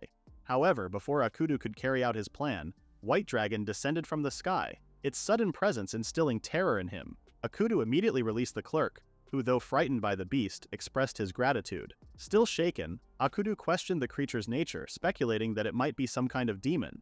Dilluk corrected him, explaining that White Dragon was not a demon but his companion, born from his skill. Akudu was visibly stunned, having always believed Dilluk to be incapable of wielding any useful abilities. To him, Dilluk had always been an insignificant failure from a weak noble family. He scoffed at the idea that no matter how many allies Dilluk had, he would never be capable of accomplishing anything on his own. Dilluk responded with a smirk, admitting that Akudu might be right. He did rely on his friends. However, he was not powerless. With that, he brandished his sword, activating his summoning skill. Flames engulfed his blade, catching Akudu off guard. Without warning, Dilluk launched an attack, forcing Akudu into a desperate struggle. Within moments, he disarmed him, bringing his sword to Akudu's throat. Defenseless, Akudu was unable to process his defeat. Dilluk wasted no time, declaring that he would restrain Akudu using alchemist transformation. Immediately, roots sprouted from the earth, binding Akudu in place. As the defeated man struggled, Dilluk turned his back on him, assuring him that the Higgins family would eventually come looking for their so-called precious son. With the confrontation settled, Dilluk approached the clerk and expressed his regret for dragging him into the ordeal. He then urged him to come to the village for safety. Cindy, still in awe of Dilluk's strength and decisiveness, wasted no time in praising him. She took his hand, vowing to always be by his side. It was only then that Dilluk noticed the wagon had sustained damage. Though he suggested they return to town for repairs, Cindy insisted she could handle it. Using her abilities, she easily restored the wagon. Meanwhile, Dilluk found himself deep in thought. He struggled to believe that Akudu would go to such lengths just to confront him. Something felt off, but he doubted the king would simply dismiss Akudu so easily. Just then, his contemplation was interrupted by the distant sound of approaching hooves. Turning toward the source, Dilluk spotted a rider bearing a familiar crest. As the figure neared, it became clear that he was one of the king's personal riders. The rider immediately inquired about Dilluk's identity, and upon receiving confirmation, he revealed that he was searching for Akudu. Dilluk informed him that Akudu had been apprehended after attacking a civilian. The rider, taken aback, explained that Akudu had escaped from the mansion and had now committed yet another offense. Dismounting, the rider strode over to Akudu and relayed the king's orders. He was to be taken back to the capital. Producing an official document, the rider announced that as of that day, Akudu Higgins was suspended from his position as the king's aide, with the suspension extended for another 2 months. A final decision regarding his punishment would be made at a later date. Damn, his trial period just got an exclusive 2-month extension, free of charge. Akudu, horrified by the severity of his situation, was quick to assume that his father would never allow such a punishment. However, the rider crushed his hopes by revealing that Duke Higgins had already approved the decision, with written confirmation to prove it. Resigned to his fate, Akudu could do nothing but listen as the rider urged him to stop resisting. Dilluk informed the rider that he would leave Akudu in his care, to which the rider expressed his gratitude. Meanwhile, Cindy announced that she had completed the repairs. After thanking her, Dilluk suggested that they return to Tenma. However, before they could leave, Akudu called out to Dilluk, warning him that their conflict was far from over. Dilluk barely acknowledged him, focusing instead on greeting White Dragon before preparing to depart. Left powerless, Akudu pounded his fists against the ground, seething with anger as he watched Dilluk walk away. A month later, Tenma was flourishing. Crops were thriving, new houses were under construction, and the village had a steady water supply. One day, Dilluk heard a knock at his door. Standing outside was Serge, the clerk, now fully recovered. Serge expressed his relief that security in the village had improved since the incident with Akudu. Hearing this, Dilluk apologized once more for involving him in that situation. However, Serge had not come to dwell on the past. He was there bearing good news. Dilluk's magical items had sold out almost instantly. There had also been a rise in demand for magical instrument maintenance. Dilluk was pleased as he believed it was wasteful to replace items when they could be repaired. Serge, on the other hand, was astonished that Dilluk had turned the maintenance work into a thriving business. The meeting was brief as Serge had to leave soon. However, before he could go, Dilluk insisted that he stay and have a meal to prepare for his long journey ahead. Not long after, Serge found himself seated before a plate of the most appetizing food he had ever seen. Curious, he asked about the dish, and Dilluk explained that it was prepared by Alice. Alice, at first bashful, eagerly described it as a special pilaf made with deer meat, rice, and spices. However, being the nerd that she was, she detailed the cooking process, explaining that the rice was boiled with minimal water to achieve a fluffy texture, while freshly picked carrots were fried in oil before being added. Intrigued, Serge took a bite and was immediately struck by its rich flavor. He was particularly fascinated by the rice and found it exceptionally delicious. Dilluk explained that the ingredients had been grown in Tenma's own fields. Serge kept eating and noted that the spices infused every part of the dish, not just the rice. Enthusiastically, he proposed that Dilluk sell the dish through his company. Convinced that it would be a success, Dilluk agreed but insisted that the place of production be credited in the sales. With that, the two finalized their deal. Shortly after, Serge stepped outside and observed the village, now bustling with activity. The once abandoned settlement had transformed significantly, with an increasingly diverse population. Watching the dwarves and Kuma bears coexist, Serge found himself admiring Dilluk's ability to unite different races. However, Dilluk humbly acknowledged that the success of Tenma was a collective effort, crediting the villagers for their hard work. Tenma's development had only just begun, and Serge eagerly anticipated what the future held for the growing village. Meanwhile, in the neighboring town of Rosas, a civilian remarked on the remarkable development taking place in the borderlands. The person listening was taken aback, as the area had long been known for its poverty. Curious, he asked how such progress was possible. In response, the first civilian explained that the advancements were due to the leadership of their lord. Just then, the other civilian mentioned that their own town was also about to receive a new lord. However, they could only hope that their new leader would be as capable as the one in Tenma. Dilluk continued expanding his business, selling more magical items like the enchanted cups. In addition to that, he also began selling vegetables, which impressed the clerk from the Maple Corporation. During their conversation, the clerk mentioned hearing rumors that Dilluk had expanded his territory. Dilluk confirmed that the expansion was recent and largely due to the king's persuasion. With no one else available to govern the area and Tenma steadily growing, the land under his jurisdiction had increased significantly. When the clerk inquired about the extent of this influence, Dilluk explained that it now covered the forests and waterways, reaching all the way to the town of Rosas. Upon hearing this, the clerk became visibly concerned. Noticing the reaction, Dilluk asked what was wrong, prompting the clerk to reveal that he had overheard a conversation a few days ago.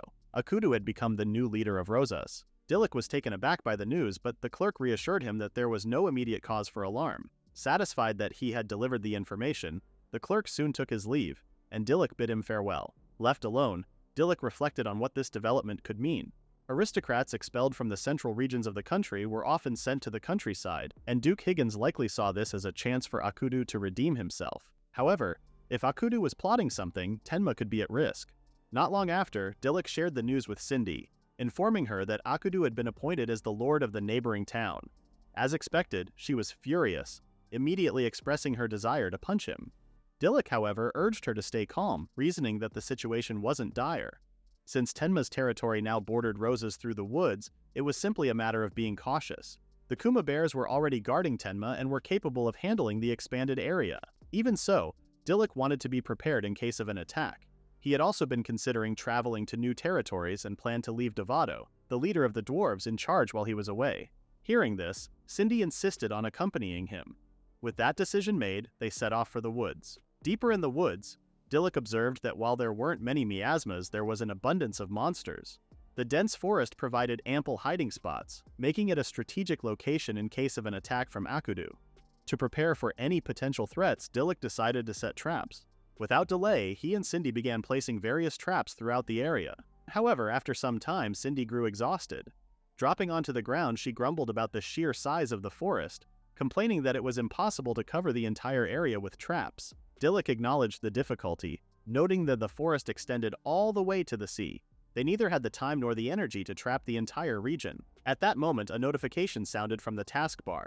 Dilluk had accumulated 1,000 points, which he suspected was due to the successful sales of magic tools and the expansion of his territory. Recognizing an opportunity, he remarked that it would be beneficial to have a spirit with defensive skills and extensive knowledge. Cindy, thrilled by the idea, eagerly anticipated what would happen next. Curious about the spirit that awaited him, Dilluk activated the ancient summoning skill. As he unleashed his power, a new heroic spirit appeared before him. She was a tall, striking woman with long hair. Her name was Carrot Sandy. Dilluk welcomed her warmly, expressing his gratitude that she had answered his call. He introduced himself, then he explained that they were in the territory of Tenma. They were 4,000 years in the future. Shocked by the revelation, Carrot took a moment to process her situation. Determined to be of service, she expressed her willingness to help. With that, she and Dilluk shook hands, solidifying their cooperation. Cindy then greeted Carrot and the two immediately recognized each other, happy to reunite after so long. Cindy cryptically remarked that Carrot's arrival was perfect timing, much to Dilluk's confusion. However, before he could question it further, he was reminded of why he had summoned a new spirit in the first place. With this, he promptly asked Carrot to demonstrate her abilities. Carrot, eager and resolute, prepared to showcase her talents. However, before the conversation could continue, a horde of monsters suddenly emerged from the shadows. The group found themselves surrounded, and the situation became increasingly dire due to the overwhelming number of enemies. Dilluk remained on high alert, quickly considering his options. However, before he could act, Carrot confidently stepped forward, volunteering to handle the threat herself. Carrot arrived at the perfect moment, wielding her massive magical weapon to provoke the monsters into attacking. As they lunged, she struck the ground, sending a wave of light rippling through the forest. For a brief moment, silence filled the air before the monsters suddenly found themselves ensnared in bear traps, injured and immobilized. Dilluk, witnessing this unfold all at once, was stunned by the effectiveness of her ability. Carrot's skill, trap making, allowed her to create magical traps instantaneously by reconstructing structures she had previously learned. Additionally, she employed sight-blocking magic, making her traps invisible during the setup. Because of this, Dilluk had not noticed when she had set them. To her, the fact that her traps went undetected was proof of her mastery, as setting a trap required a deep understanding of its structure. Dilluk, realizing the immense potential of her ability, grasped Carrot's hand in disbelief. Seeing this, Cindy gasped. Carrot's magic was undetectable. Cindy's side-eye wasn't.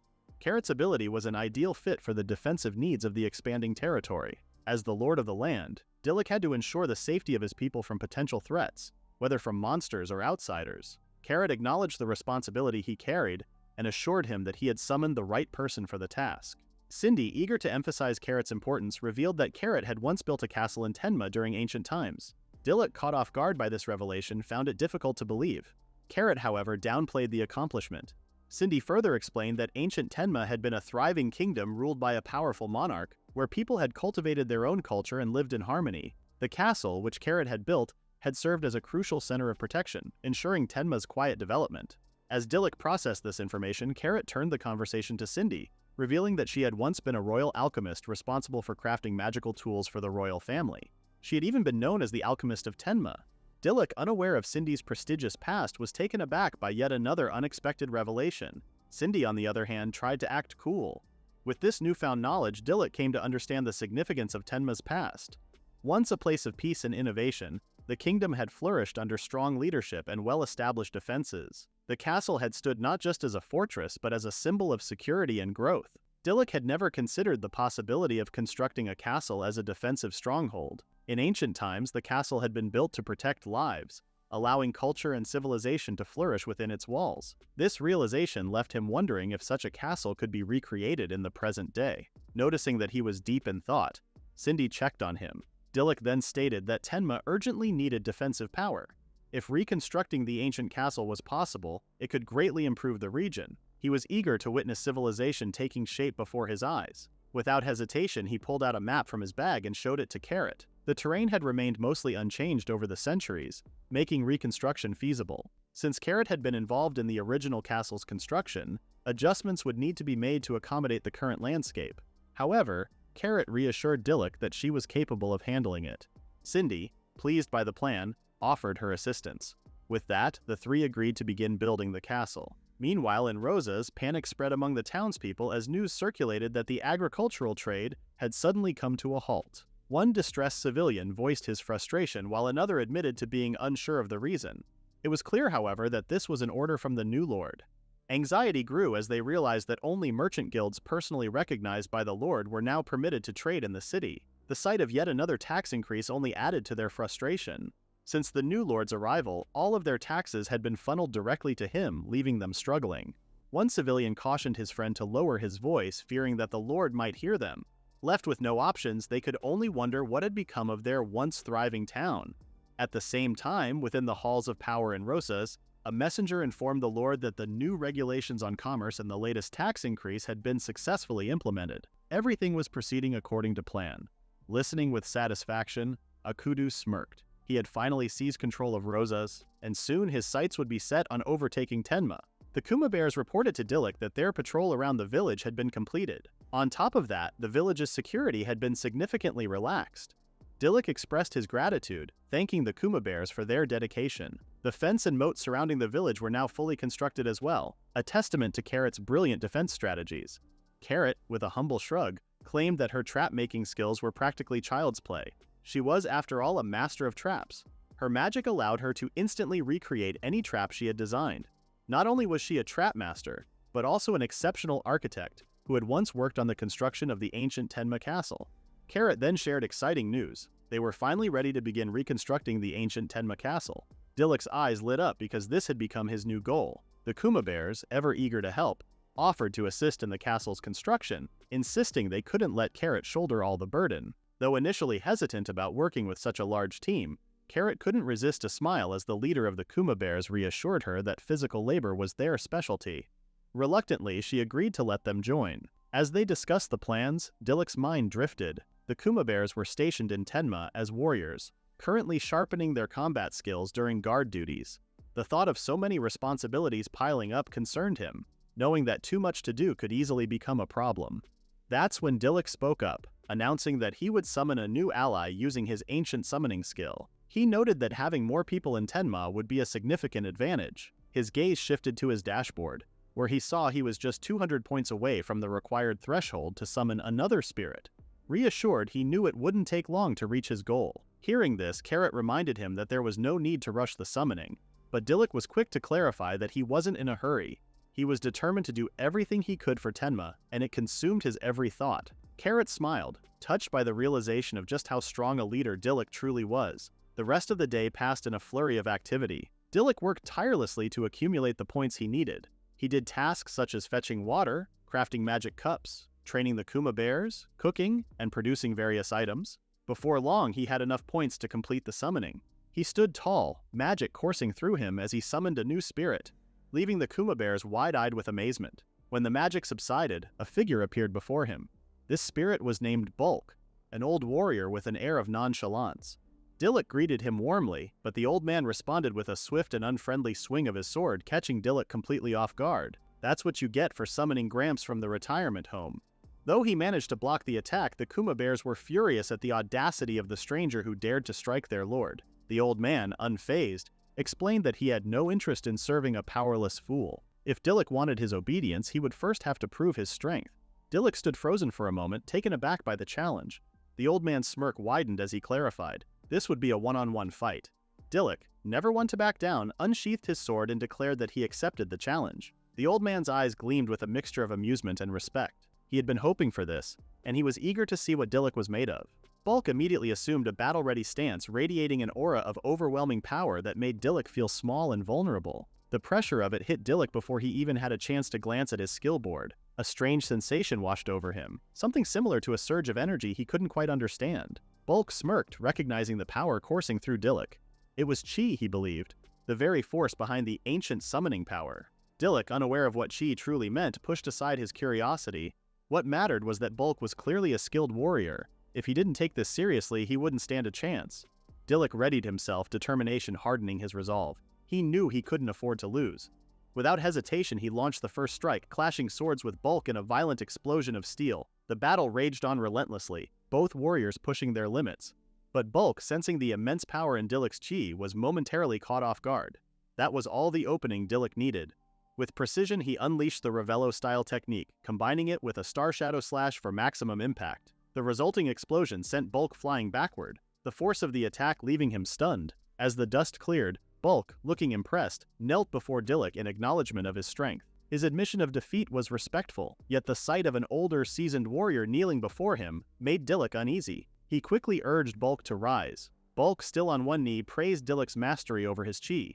Dilluk, now curious, seized the opportunity to ask what chi was. The question took Bulk by surprise. The knowledge of chi had been lost to the current era, and its meaning was beyond most people's understanding. Bulk explained that chi was a force acquired through rigorous training, separate from magic. Those who mastered chi experienced enhanced physical abilities, and the aura it emitted was beyond description. Dilluk's confusion cleared, and now he understood that the overwhelming sensation he had felt earlier was chi.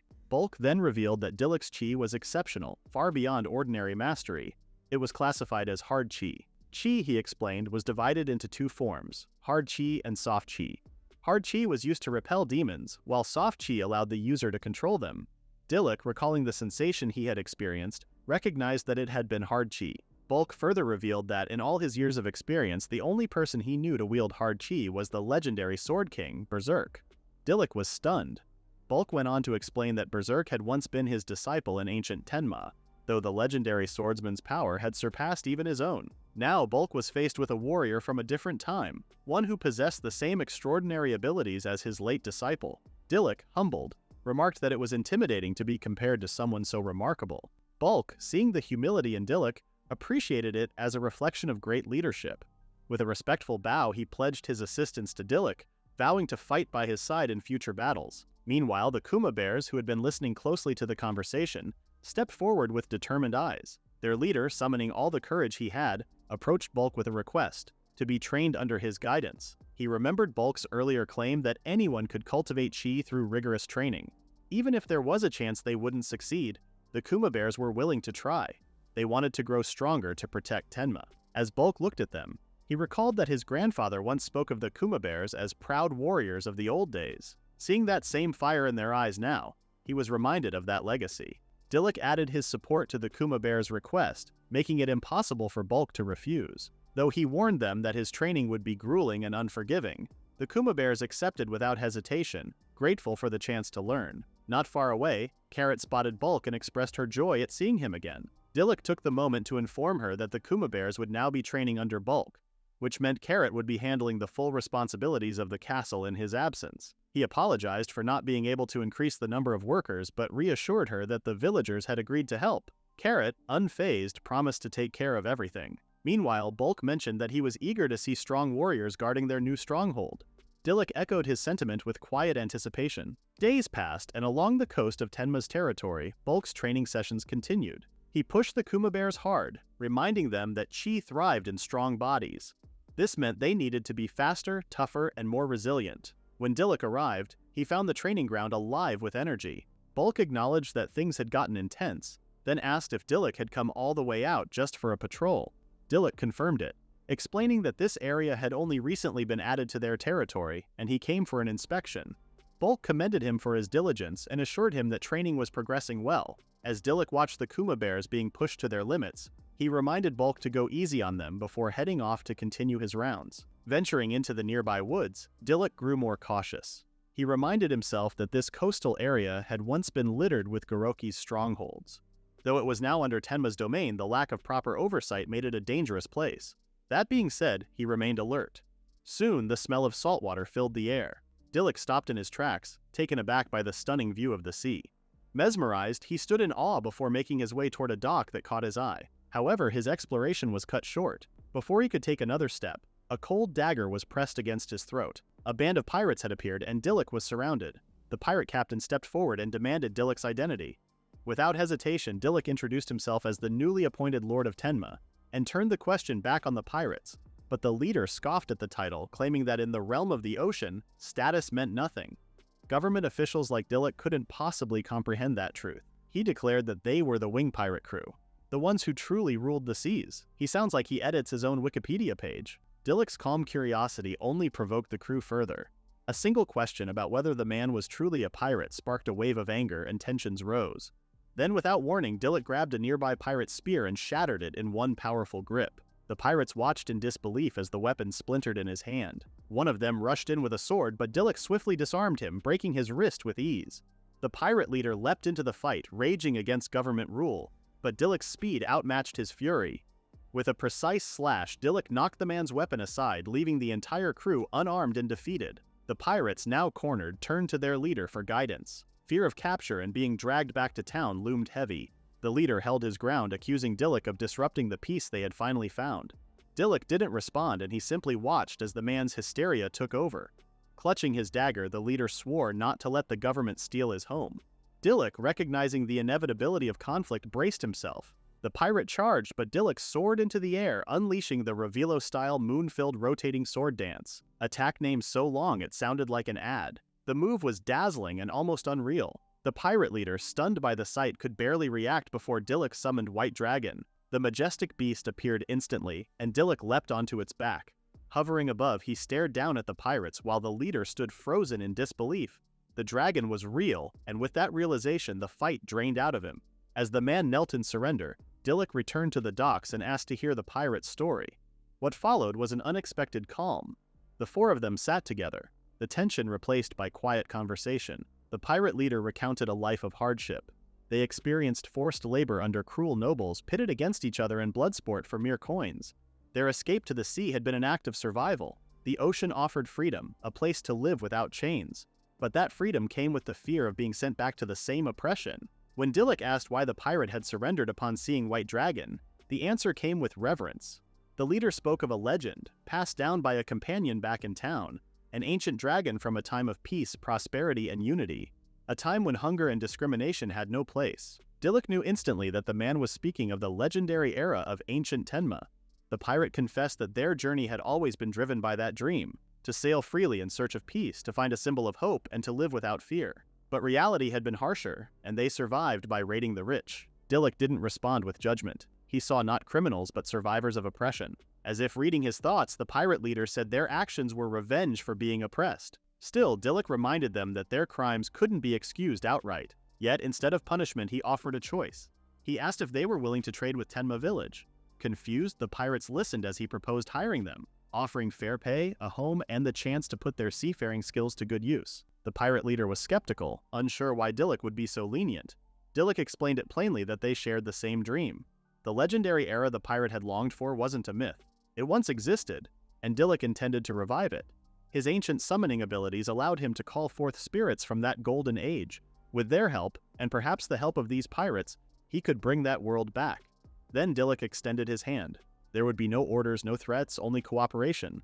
In Tenma, everyone had a place. Moved by the sincerity of the offer, the pirate leader stood and met Dilluk's gaze. He reached out, accepting the hand and asking if Dilluk would help him realize his dream too.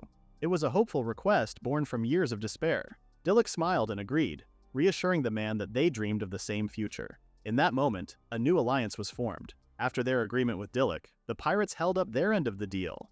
They worked diligently to return all the stolen goods, and as promised, their leader shared valuable information about the sea. From coastal security to edible marine resources, the knowledge they offered exceeded Dilluk's expectations. As a final gesture, the pirates gifted their ship to Tenma. Their leader, Dodoria, announced his retirement, declaring that from that day on, the vessel would serve as Tenma's official fishing boat. The ship bore the crescent moon emblem of the Ravello family, alongside the image of a wyvern. Dilluk gratefully thanked Dodoria for the gesture. Alice was over the moon. With the ship, they could finally reel in delicacies like fatty sea bream and tender octopus. The thought alone felt surreal. Dilluk then rallied the group, suggesting they set out to fish immediately. One of the pirates eagerly agreed, saying they'd lower the gangway so everyone could come aboard. Soon after, they set sail. As the boat cut through the waves, Dilluk admired the calm weather. The journey was smooth, and the pirates did their best to make everyone feel welcome. Amidst the light atmosphere, Dodoria found himself glancing at Cindy and Alice, quietly wondering if they too were legendary spirits from a mythical age. Others shared his thoughts. Dilluk's ability to summon powerful beings still puzzled them. Cindy eventually approached Dodoria, asking if they could head farther out to fish. Dodoria agreed, saying the weather favored that direction. When she thanked him, Dodoria expressed deep gratitude for being pardoned. Cindy looked puzzled, reminding him that Dilluk had already forgiven him. Dodoria admitted he wasn't used to being treated as an equal, but Cindy reassured him that he'd adjust once he became part of Tenma. She explained that Dilluk's vision was simple, a land where everyone could be happy, without exception. Her words stirred something warm in the pirates' hearts. Cindy then excused herself, promising to return with a bounty of fish for the villagers. She found Dilluk and asked about detection, curious if he could sense anything nearby. Dilluk replied that monster detection felt familiar now, and he was beginning to master it. Closing his eyes for a moment, he focused. Then he calmly stated that a school of fish was circling below. Cindy was visibly impressed, unable to hide her admiration. Just then, Dovato approached, reporting that the magic tools were ready. Cindy had designed a fishing device that could generate ocean currents, guiding fish directly into the net. She had her sights set on catching extra large ones. Dilluk was genuinely impressed and thanked her, which made Cindy beam with pride. She declared she would do anything for him. As Cindy called out instructions to set up the net, she noticed Alice was already tossing it overboard a bit early. Cindy warned her, but Alice admitted she just couldn't wait. Thankful for Alice's cooking talents, Cindy helped her lower the net. Alice hummed a hopeful tune, wishing for a big haul. Suddenly, Dilluk stopped them. Alice had just heard a strange sound. To their shock, the net had been torn apart. Dilluk's expression turned grim. Something was lurking beneath the boat. The group looked over the edge only to be met with the chilling sight of a horned sea beast baring its jagged teeth. With the open sea offering no safe escape, tension gripped the air. When you're just fishing for dinner and pull up the final boss, Cindy called out to Dilluk just as he confirmed what they all feared. They were facing a sea monster.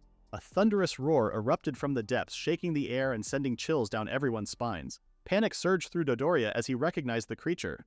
The great sea beast, Totose. He had heard legends of it before, how it impaled ships with its massive horns. Dilluk quickly assessed the situation. A direct confrontation was too dangerous. They needed to move the ship away immediately. Knowing this was no ordinary threat, he summoned White Dragon. In an instant, the dragon soared through the sky, its presence stunning the pirates into silence. Without hesitation, Dilluk gripped White Dragon's claws, lifting off the ship. Cindy called out to him, unsure of his plan, but Dilluk offered no explanation. Instead, he used himself as bait, drawing Todosaru's attention away from the ship. He needed to lead the beast farther out, away from the others. White Dragon swooped down toward the sea creature as commanded, and as they descended, an unfamiliar surge of chi coursed through Dilluk. It wasn't anything he had felt before, powerful yet different. The entire crew watched tensely as he neared the beast. Then, in a moment that defied expectation, Todosaru's demeanor shifted. The once fearsome creature gazed up at Dilluk with a gentle expression, its roar replaced by calm.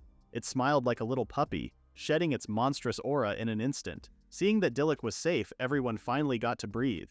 At that moment, White Dragon praised Dilluk for his masterful use of soft chi, a technique not easily wielded. While still hovering above the waters, Dilluk gently patted the sea beast's head, urging it not to cause such trouble again. With the crisis averted, he returned to the boat, where Cindy rushed toward him in tears, overwhelmed with relief. Though grateful, Dilluk felt a twinge of guilt. He hadn't meant to worry anyone, but there had been no time to explain his plan. Dodoria, still in awe, expressed his disbelief that Dilluk had managed to tame Todoseru, the fabled ruler of the sea. Dilluk explained that it was the power of soft chi, a force handed down from the ancient Tenma. The leader of the Kuma Bears added that Bulk had once said how difficult the technique was to master, further proving that Dilluk was no ordinary person. Alice agreed, affirming that such greatness was simply expected from him. Soon after, Devato stepped forward, announcing that Cindy had already repaired the net, allowing them to return to their plans on fishing. Before long, the entire ship was brimming with fresh fish, much to everyone's delight. Alice, nearly overwhelmed by the sheer abundance of seafood ingredients, couldn't hide her excitement to start cooking. She then gave credit to Dodoria for his sea knowledge and expressed gratitude to Cindy for her magical tools that had helped make the haul possible. Just then, one of the pirates pointed to a fish in the pile, asking whether it was edible. Alice's mood flipped and her expression turned wild as she questioned how anyone could not know the greatness of tuna. Dilluk surprisingly admitted he had never tried it. Disappointed but determined, Alice made it her mission to change that. Looking over the group, she demanded they try it immediately. With precision and flair, Alice sliced the tuna, impressing everyone with her skills. Dilluk was amazed at the fish's size, while Cindy couldn't help but boast about Alice's expertise in seafood dishes. Soon Alice presented her finished plate, beautiful sashimi crafted from the fresh tuna, and apologized for the wait. Dilluk admired the visual appeal of the dish, while Cindy commented on the delicate sea aroma it carried, stirring nostalgic memories. Alice blushed, realizing she may have sliced too much, but Dilluk insisted it was fine and that they should enjoy it.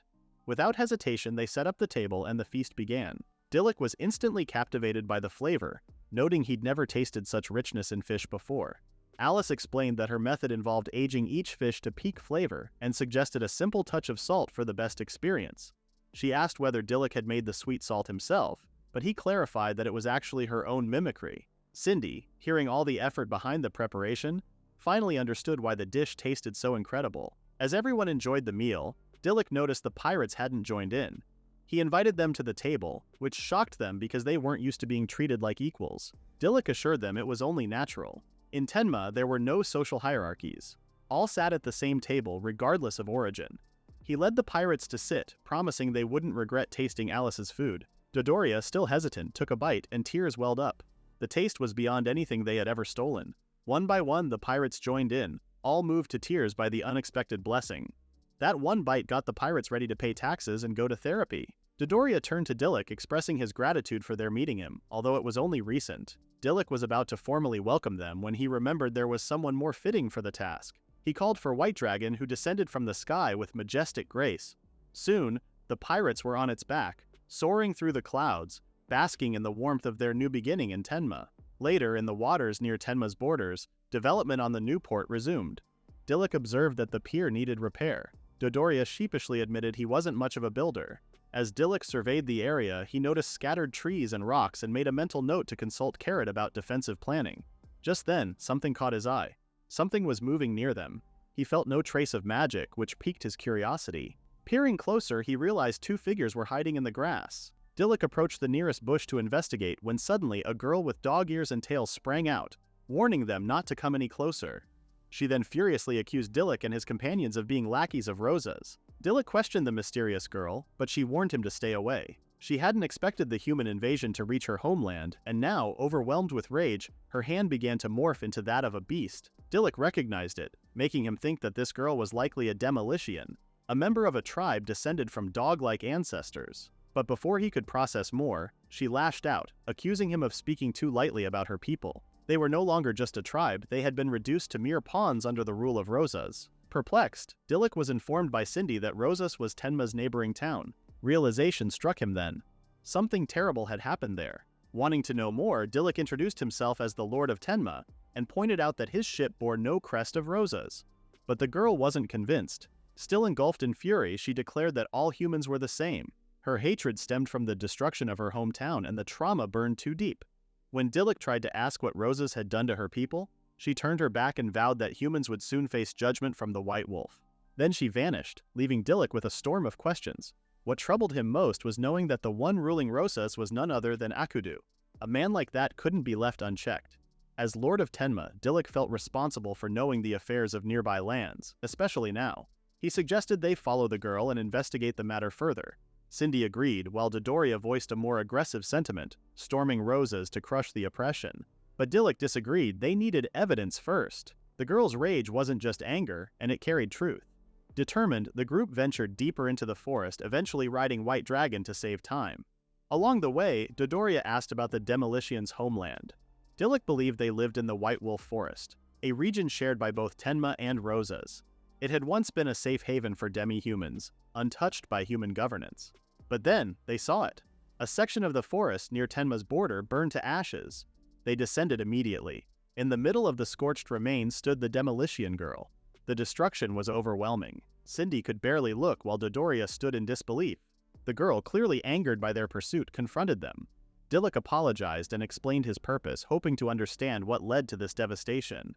She acknowledged they didn't seem to be from Rosas, and then, for the first time, revealed the truth. The White Wolf Forest had once known peace. Few monsters roamed, and miasma was scarce. Demi-humans flourished, building their homes and living in harmony. One day, Rosa sent representatives with food and gifts proposing a deal. If they submitted to Lord Akudu's rule, their lives and lands would be spared. Their chief, her grandfather, agreed, hoping to protect the village. But it was a trap. Men were forcibly taken to labor in factories and women were dragged away for the soldiers. Every week the village had to offer tributes. Akudu declared himself the god of the land, crushing their religious freedom. He demanded the destruction of the dog statues that symbolized their bond with the White Wolf. The girl's parents had pleaded to keep their beliefs intact, insisting the White Wolf was sacred. Even the chief knelt before Akudu, begging him to reconsider. But in the end, their loyalty meant nothing. The village was burned. The girl turned to Dilluk, her pain sharp. What had they done to deserve such treatment? What had her parents begged for? Dilluk had no answer. Instead, he asked about her parents' whereabouts. She didn't know. They had been taken before the fire, and since then, she hadn't seen them. Dilluk was shaken. Akudu's cruelty had gone too far. Using people's lives as tools for domination was inexcusable. The Demolitions weren't pawns. He realized that staying in the village was no longer an option, and if more were suffering, then something had to be done. He proposed that the survivors seek refuge in Tenma. The girl was stunned. She couldn't imagine being welcomed into a human village, especially when trust was a foreign concept to her. But Dilluk made it clear that whether she trusted him or not, it was unsafe to remain there, especially since too many were injured. Just then, the old chief called out to the girl, Kokoro, telling her that he supported Dilluk's offer. It was undeniable that they had reached their limit. He then thanked Kokoro for all she had done, for finding food and for trying to secure a new future. Her efforts hadn't gone unnoticed. But for now, it was time to survive, even if it meant surrendering pride. With tears in her eyes, Kokoro finally agreed. But she was honest with Dilluk, telling him that she still didn't trust humans. Though she was the one accepting help, her heart wasn't ready to forgive. Dilluk understood. He too had been cast out, another victim of Akudu's tyranny. He wouldn't belittle Kokoro's pain, knowing what it felt like. All that mattered now was survival. And with that, they finally agreed to head to Tenma. Soon after, Kororo and the surviving members of her tribe arrived at Tenma. At that moment, she was taken aback by the sight of Kuma bears and dwarves moving freely throughout the village. Just then, Cindy explained that Tenma was a place where beings of all kinds lived together in harmony. Dilluk added that in this village, both faith and culture were respected and free.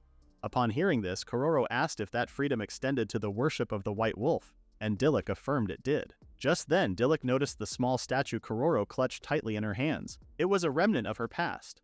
The lone White Wolf statue that had survived the arson. Its pedestal was cracked, a silent proof of what she endured. Dilluk, recognizing its significance, offered to repair it. Kororo hesitated, torn between doubt and hope. However, after a moment of silence, she summoned the courage to place her trust in him. Using his skills in alchemy, Dilluk swiftly restored the statue. The damage disappeared, and in its place stood a symbol of her people's spirit, whole once more. Overcome with emotion, Kororo wept. Dilluk returned the statue to her, stating it was the least he could do.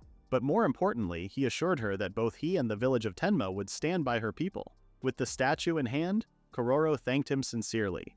She later found herself in conversation with Cindy and Dodoria, slowly trying to bridge the divide between herself and humans. Meanwhile, Dilluk remained deep in thought. Though the Demolition tribe had found temporary refuge, the root of their suffering, Akudu, still loomed. Determined, Dilluk knew that he and his allies would bring an end to the tyrant's cruelty. At breakfast, Dilluk joined the others, who were already gathered around the table in high spirits. Laughter and conversation filled the room, and even the Demolition survivors greeted him warmly. It had been several days since their relocation to Tenma, and they were slowly settling into the rhythm of their new lives. Dilluk then noted their liveliness, a stark contrast to their previous tragedy. He then checked in on one of the demolition women, asking about her injured arm, so she assured him that the potion he provided had helped her recover well. With that, Dilluk asked about Kororo's whereabouts. Elsewhere, Kororo was deep in prayer, silently hoping for the safety of her mother and father. Dilluk, quietly observing her from a distance, reflected on the reality that even though the demolition people had found refuge in Tenma, the pain of losing their homeland and loved ones could not be erased. In his heart, he had already made a promise. He would rescue Kororo's parents no matter what it took. Later that day, Dilluk called for a meeting. There, he declared his intention to stand against Akudu. The announcement stirred immediate concern. Carrot questioned whether they truly intended to strike Rosas, and Bulk warned of the dangers. Dilluk acknowledged the risk but emphasized the urgency of saving Kororo's parents. Kororo, overwhelmed, struggled to comprehend why Dilluk would go so far, risking Tenma itself for the sake of her people. However, Dilluk saw the larger picture. The clash between Tenma and Rosas was no longer avoidable. If they didn't act now, Akudu would continue his path of destruction. He could not forgive what had already been done to both Tenma's citizens and the demolition tribe. With firm resolve, he declared it his responsibility to protect everyone. Akudu's tyranny had to end.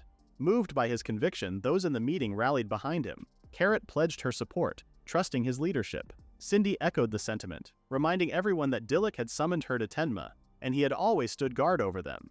She would always give him the benefit of the doubt. Dilluk smiled, humbled by their trust. Dodoria cracked his knuckles, already preparing for battle. The Kuma Bear leader also added that the life saved by Dilluk would now be used to save others. The White Dragon voiced his support as well, ready to stand with them.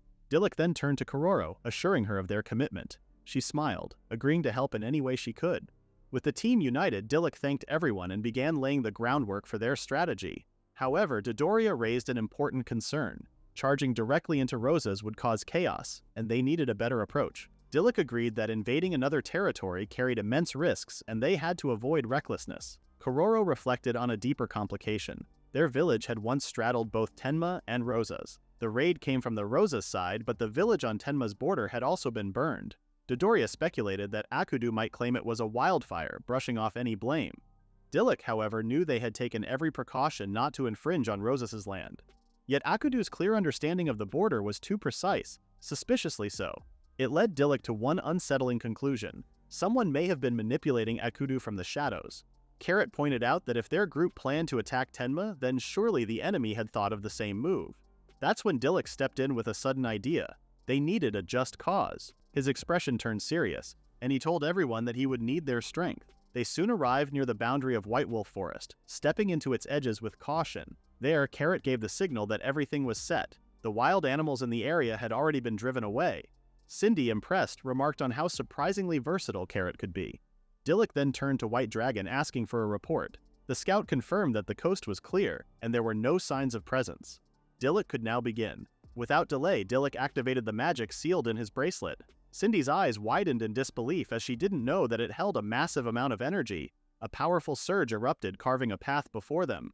With that done, Dilluk turned to Cindy. It was her turn now. She responded with an alchemical creation, seamlessly continuing the plan. Everything was going smoothly, and Dilluk allowed himself a small smile. Just then, a loud noise interrupted them. Dilluk's expression shifted, and he suspected an attack. As he had expected, the people of Rosas had arrived. A pair of soldiers then confronted him, demanding to know why he was invading their land.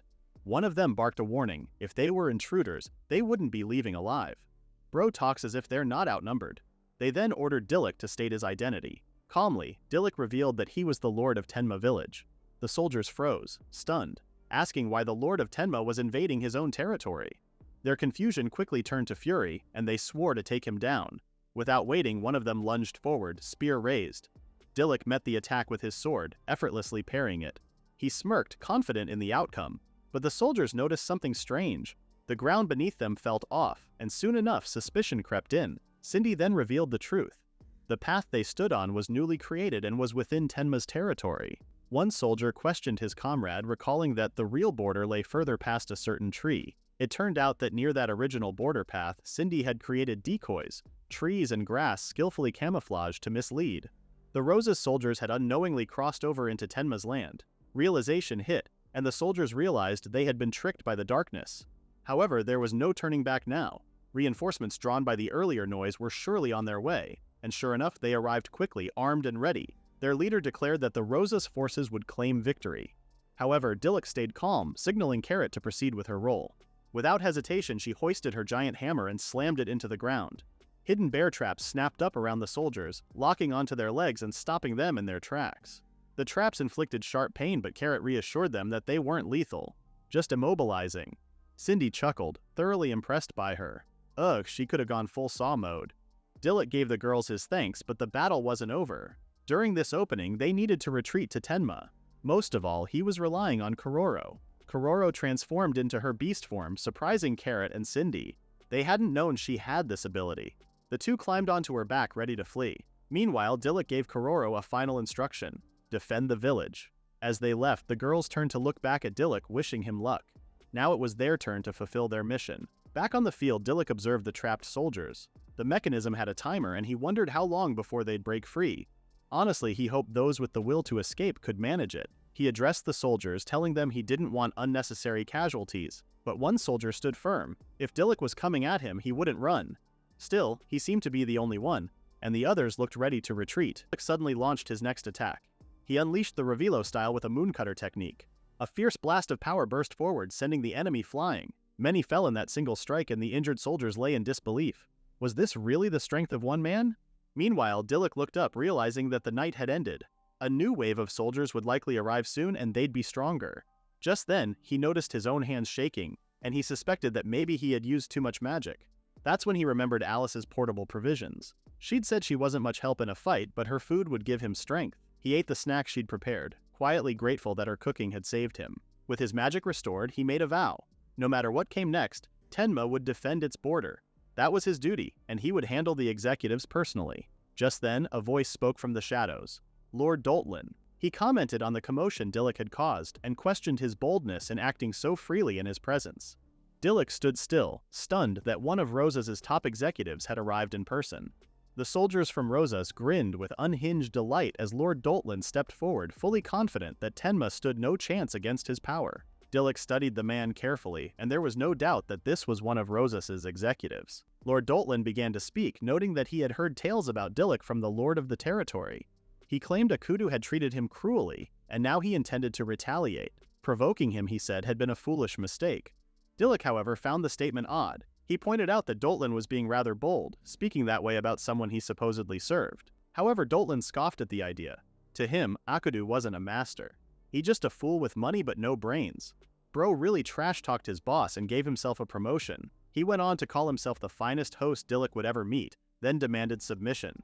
Without warning, Doltlin revealed his Morningstar weapon, which was both legendary and lethal. He declared that if Dilluk was to live as a parasite, then the credit would be his.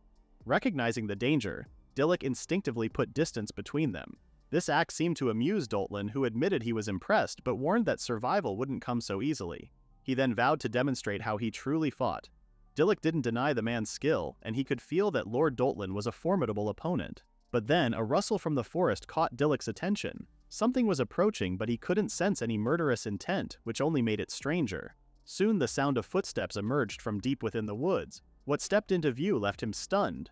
An army of demi-humans had arrived, and they were as pawns. The moment they appeared, Lord Doltlin issued a command: proceed with the mission. As Dilluk scanned the crowd, he recognized various races: Demolicians, elves, and others. Kororo had been right all along. He recalled her words from the meeting. Rosas was likely to enlist various tribes. Whether it was through coercion or manipulation remained unclear. But now, seeing them firsthand, Dilluk grasped the full scale of it. So many had been turned into soldiers, stripped of their freedom. Among them, one demi-human spoke quietly, saying he didn't want to fight. He was so scared that his limbs wouldn't even move. Meanwhile, Lord Doltlin responded with pride, claiming that this was his rare and refined talent. Dilluk asked what he meant, so Doltlin explained that the bracelets they wore were his creation, and once worn they made resistance impossible. The wearers couldn't act on their own will, nor could they remove the device. With a sneer, Doltlin dared Dilluk to come and save the people he cared about. Dilluk looked at the helpless soldiers and questioned whether they even had a choice. They couldn't even bring themselves to strike the enemy. He then condemned Doltlin, comparing him to Akudu, both tyrants who treated innocent villagers as nothing more than tools for their whims. Raising his blade, Dilluk's resolve sharpened. He would not forgive those who exploited others. As Lord of Tenma, he would fight with everything he had, and he would bring down Lord Doltlan himself. Lord Doltlan stood unfazed by Dilluk's words, brushing them off as inconsequential. With a sharp command, he summoned his sacrificial pawns, instructing them to encircle and strike. But Dilluk had not risen to his station through swordplay alone. Drawing upon the forest's abundant resources, he invoked alchemy. Vines burst from the earth, entangling the demi-humans with precision. Though his hands were forced, Dilluk expressed regret for restraining them. Fury twisted Doltlan's expression, as he hadn't expected Dilluk's skill to bail him out so swiftly. Still, the man remained undeterred. He warned that Dilluk couldn't restrain them all because sooner or later he would wear out. Doltlan barked a new command, ordering the archers to loose their arrows. In response, Dilluk unleashed the Ravello style, combining it with the Moonshadow Slash. The barrage was deflected effortlessly, leaving Doltlan both rattled and roused by the defensive technique. Not stopping there, Dilluk called forth another alchemic creation, a towering wall of earth. Doltlan hesitated, searching for an opening. In a calculated move, he seized a hostage who was none other than the chief of the Demolition tribe. Lifting the frail elder, Doltlan knew Dilluk couldn't risk attacking now. The surrounding Demolitions cried out, revealing the elder's identity. Doltlan, amused by the connection, reveled in how advantageous the moment had become. He warned Dilluk to stay put if he wished to keep the elder safe. Then, with cruel delight, he revealed that other units of the army were on their way to Tenma village. He questioned whether Dilluk cared for the fate of the girls or his precious land. Though Dilluk could send White Dragon, the cost might be high. Mocking him further, Doltlan encouraged him to abandon his pawns and rush to Tenma himself. He laughed at the dilemma, believing Dilluk's compassion would be his undoing. In Doltlan's eyes, it was poetic that Dilluk's desire to protect all had only brought ruin. However, Dilluk held firm, asking if Doltlan had never once failed himself. Doltlan dismissed the remark, calling him a stubborn fool. But his confidence faltered when Dilluk revealed the truth. Tenma village was ready. The defense had been set long ago, and the village's safety was in the hands of trusted comrades. Cindy, Carrot, Kororo, Bulk, and Dodoria. Dilluk's trust in them was unwavering. Hearing Kororo's name, the chief found strength. He asked of her safety, to which Dilluk offered brief reassurance, promising her well-being and vowing to save the rest. The words lit a fire in the old man's heart. Yet Doltlan, too caught up in his monologue, failed to notice. He spoke proudly of using demi-humans as disposable shields, prompting Dilluk to renew his vow of rescuing the innocent and reuniting the chief with Kororo. As the chief began to fight the bracelet's control, Dilluk charged. Doltlan scoffed, believing Dilluk had turned his back on the others. But Dilluk was resolute, striking forward while calling out to the chief, promising reunion with his granddaughter. The surge of emotion was enough. The chief shattered the bracelet and transformed into his beast form. Doltlan was stunned. He hadn't expected the bracelet to fail, and certainly not from a man whose strength was thought to be long spent. As the chief fled, Dilluk engaged Doltlan in battle. The other Demolitions rejoiced at their leader's freedom, watching him safely revert to his human form. Still, the chief questioned how the bracelet broke. With a sinister grin, Doltlan praised Dilluk's cunning. The bracelet had been reinforced by a morning star, a weapon designed to dominate minds. Its power made the bracelet's coercion absolute. But should the mind regain freedom, its hold would weaken. To free all the captives, Dilluk would need to destroy the source of domination, the ring itself. Doltlan laughed maniacally, knowing his fight was never meant to be easy. Raising his morning star, he prepared for another strike. Dilluk, however, was rattled. Doltlan had managed to maintain overwhelming magic while manipulating so many minds. This foe was more dangerous than he had anticipated. As Doltlan declared that the real entertainment was just beginning, a different battlefield stirred. Back near Tenma, those entrusted with its defense watched as waves of enemy soldiers advanced. Despite their readiness, the sheer number threatened to overpower them. But they knew the truth. To protect Tenma, they had no choice but to stand together. The battle erupted in Tenma Forest, and from the very beginning, the overwhelming numbers of Rosas' army pushed the heroes of Tenma to their limits. The sheer scale of the enemy force was beyond expectation. Amid the chaos, it became evident that something was wrong. The soldiers weren't just aggressive, they were being controlled. The relentless combat was wearing down even the most experienced fighters. Amid the battlefield, Dovato stumbled upon an injured demi-human. Upon closer inspection, he noticed a strange bracelet affixed to the soldier's wrist. It radiated a suspicious aura, hinting at magical origins. Dovato quickly acted, attempting to destroy the bracelets of the unconscious, hoping to free them from their mysterious trance. His efforts drew attention, as Bulk began to suspect that the enemy's magic came from a powerful source. The Kumabear agreed, noting that whoever cast this control spell could pose a serious threat to Dilluk. Still, Bulk maintained confidence in Dilluk's strength, urging the others not to worry.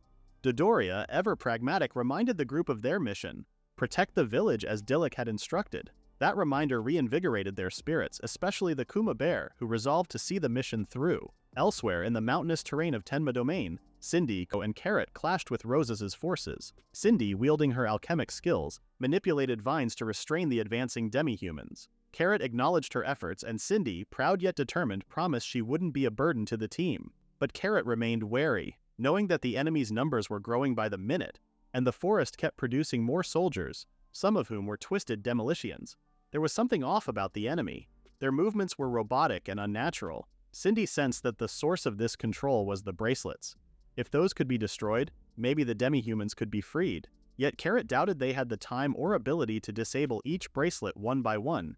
Cindy, however, was confident that Dilluk was already fighting the one responsible for the bracelet's magic.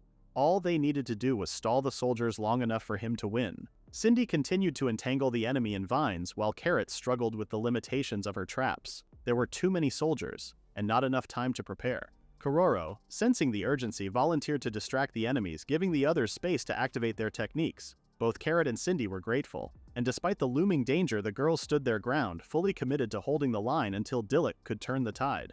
Meanwhile, at the borders of Tenma territory, Dilluk was locked in a brutal duel against Lord Doltlin.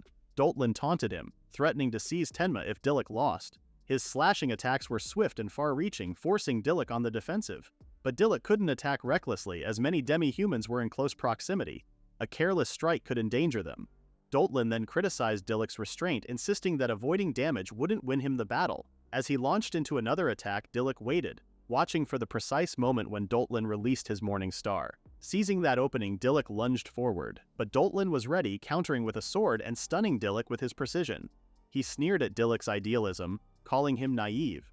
With no choice, Dilluk backed off, forced into a temporary retreat. Doltlin, now seething, couldn't understand Dilluk's reluctance to harm others. He remembered his own past, when survival meant never being selective with one's methods. He just trauma-dumped and crashed out. With renewed cruelty, he declared their duel would be decided by the lives of the innocent. He swung the Morning Star again, this time toward the demi-humans. But Dilluk intercepted the strike, shielding the helpless from harm. His voice rose in defiance, warning Doltlin to abandon such vile tactics. Though his approach was gentler, he reminded Doltlin that he didn't stand alone. He had allies who shared his resolve. As if in answer to that truth, Dilluk's Lord points surged to their peak, and he summoned a new spirit onto the battlefield. Before all this chaos began, the Kuma bear had questioned Dilluk's plan. He couldn't believe Dilluk was willing to defend the border using only heroic spirits. Dodoria was also skeptical, but they found comfort in knowing the mighty White Dragon could be summoned if needed. However, Dilluk had other plans. Summoning White Dragon required a tremendous amount of magic, and it was too much to risk now. Dilluk was saving that power for the aftermath of the battle if it ever came to that. His current strategy relied on accumulating Lord points and acquiring territory points during the battle itself. Once he reached the threshold, he could summon a new spirit, one tied not to raw magic but to the territory he defended. Though uncertain of which spirit would appear, Dilluk was ready to take the gamble.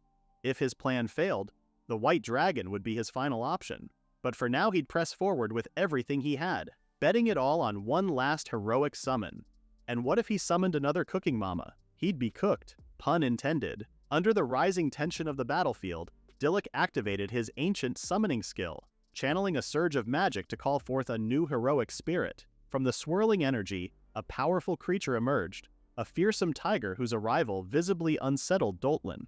Dilluk quickly checked his dashboard, confirming the identity of his new ally, the legendary beast known as the Red Tiger, the Beast King, summoned at level 1. The Red Tiger acknowledged his arrival with confidence, sensing the urgency of the moment. Though Dilluk apologized for dragging the spirit into a battle immediately upon summoning, he asked for the tiger's aid. Without hesitation, the beast agreed and urged Dilluk to ride on his back. Despite the shift in momentum, Doltlin remained defiant. He sneered at Dilluk's reinforcements, claiming that no summon could match his attack speed.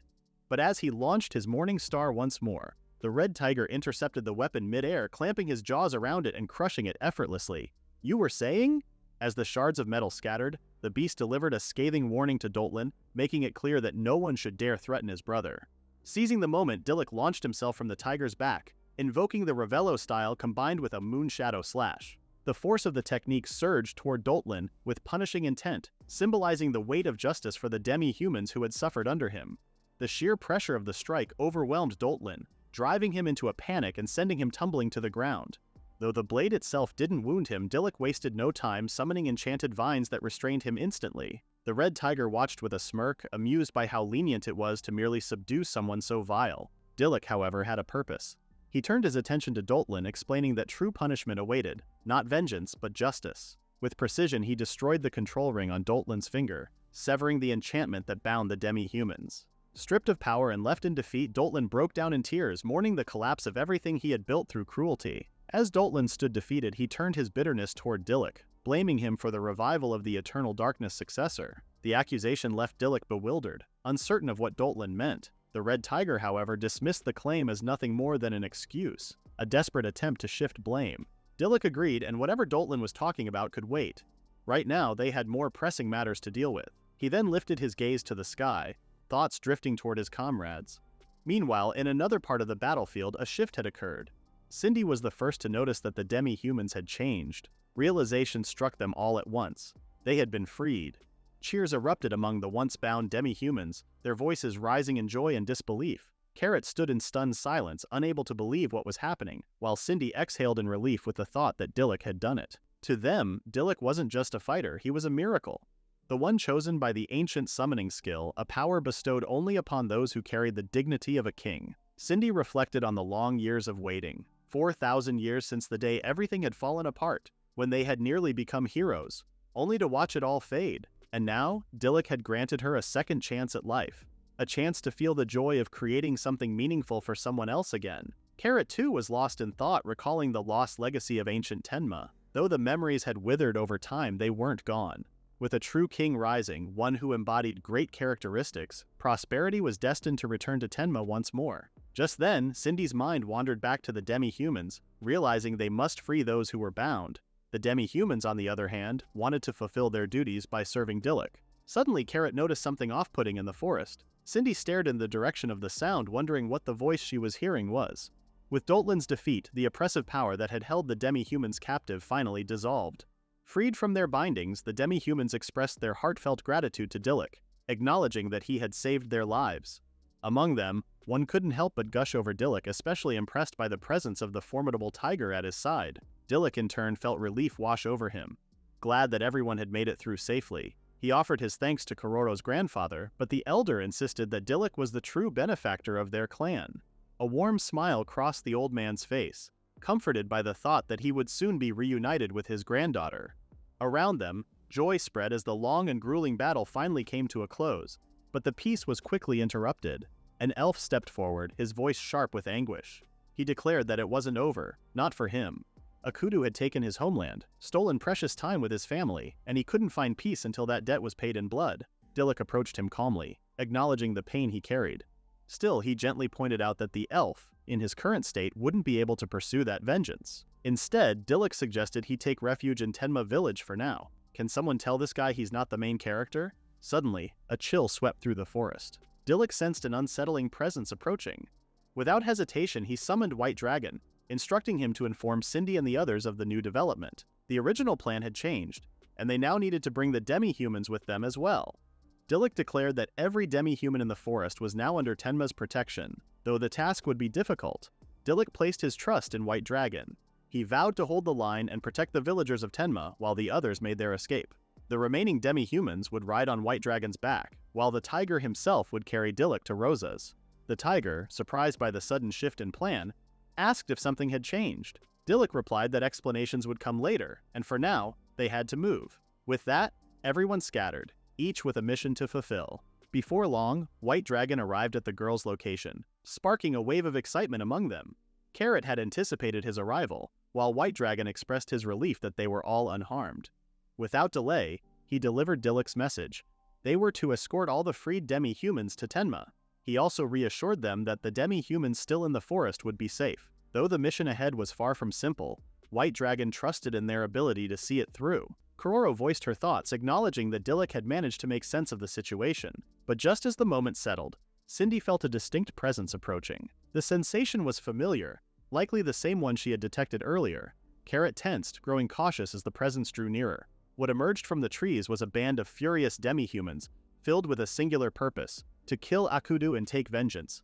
Kororo quickly recognized it as a rebellion, an uprising of those who had only recently been liberated. Their rage had ignited a fire in the demi-humans the girls had just rescued, pushing them to join the movement. Kororo tried to stop them, but one among the group pushed back, questioning if they had already forgotten their pain and anger. Kororo admitted she hadn't, but she warned them not to let that anger turn into misdirected destruction.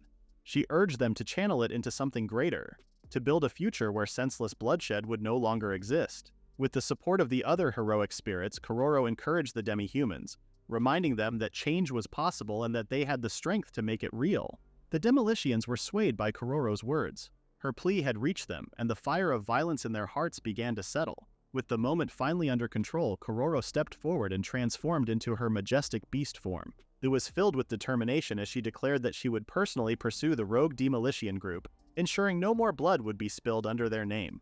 White Dragon and Carrot took it upon themselves to provide cover, while Cindy was entrusted with escorting the others to Tenma. Carrot mounted White Dragon's back, placing her trust in Cindy.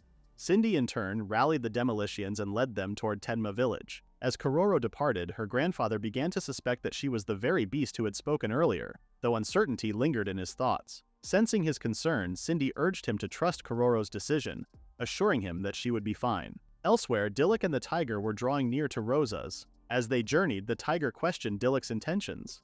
Dilluk acknowledged the burning anger the demi-humans held toward Akudu, an anger well earned by his cruel actions.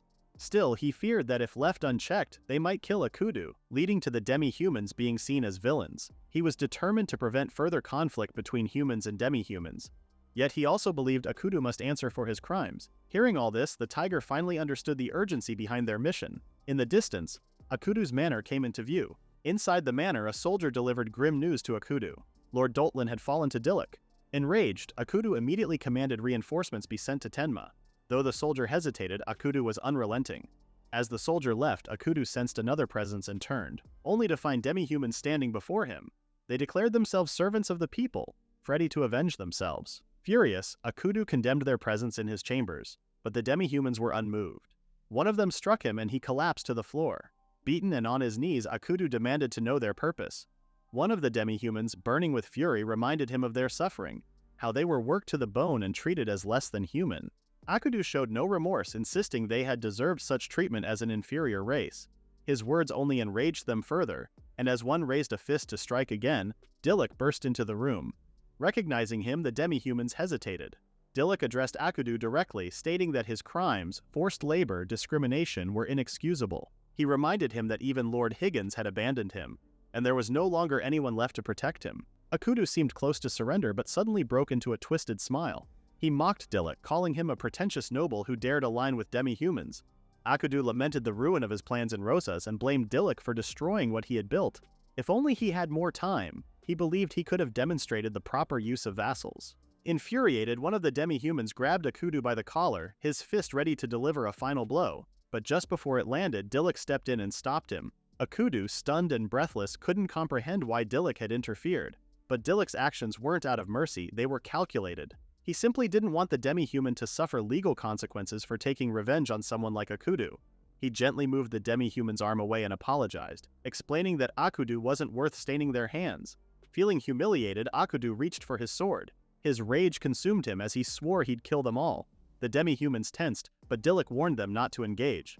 Akudu laughed manically, taunting Dilluk and calling him a fool for standing alongside the demi-humans. He then raised his sword to attack, but before he could strike, Dilluk's power surged. Akudu froze mid-swing, unable to move. The pressure overwhelmed him and the sword slipped from his grasp. Forced to his knees, he asked why his body wouldn't respond. No matter how hard he tried, the force was too much to overcome. The demi-humans watched in awe as Dilluk's aura filled the room.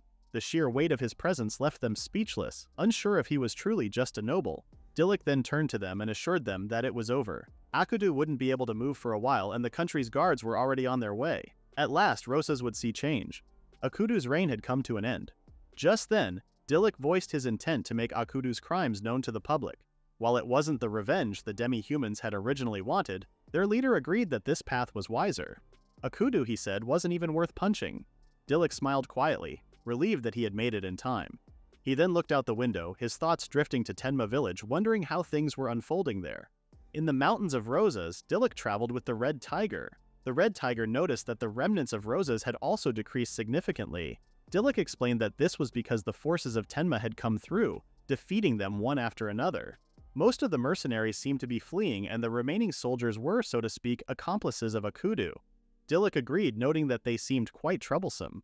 Previously, Dilluk had asked the demi-humans to hand Akudu over to the guards once they arrived. Now that Akudu was bound, Dilluk excused himself to return to Tenma village. Just then, one of the demi-humans warned Dilluk that Akudu had earlier commanded his soldiers to attack Tenma. It might have been unnecessary interference, but the demi-human warned him anyway.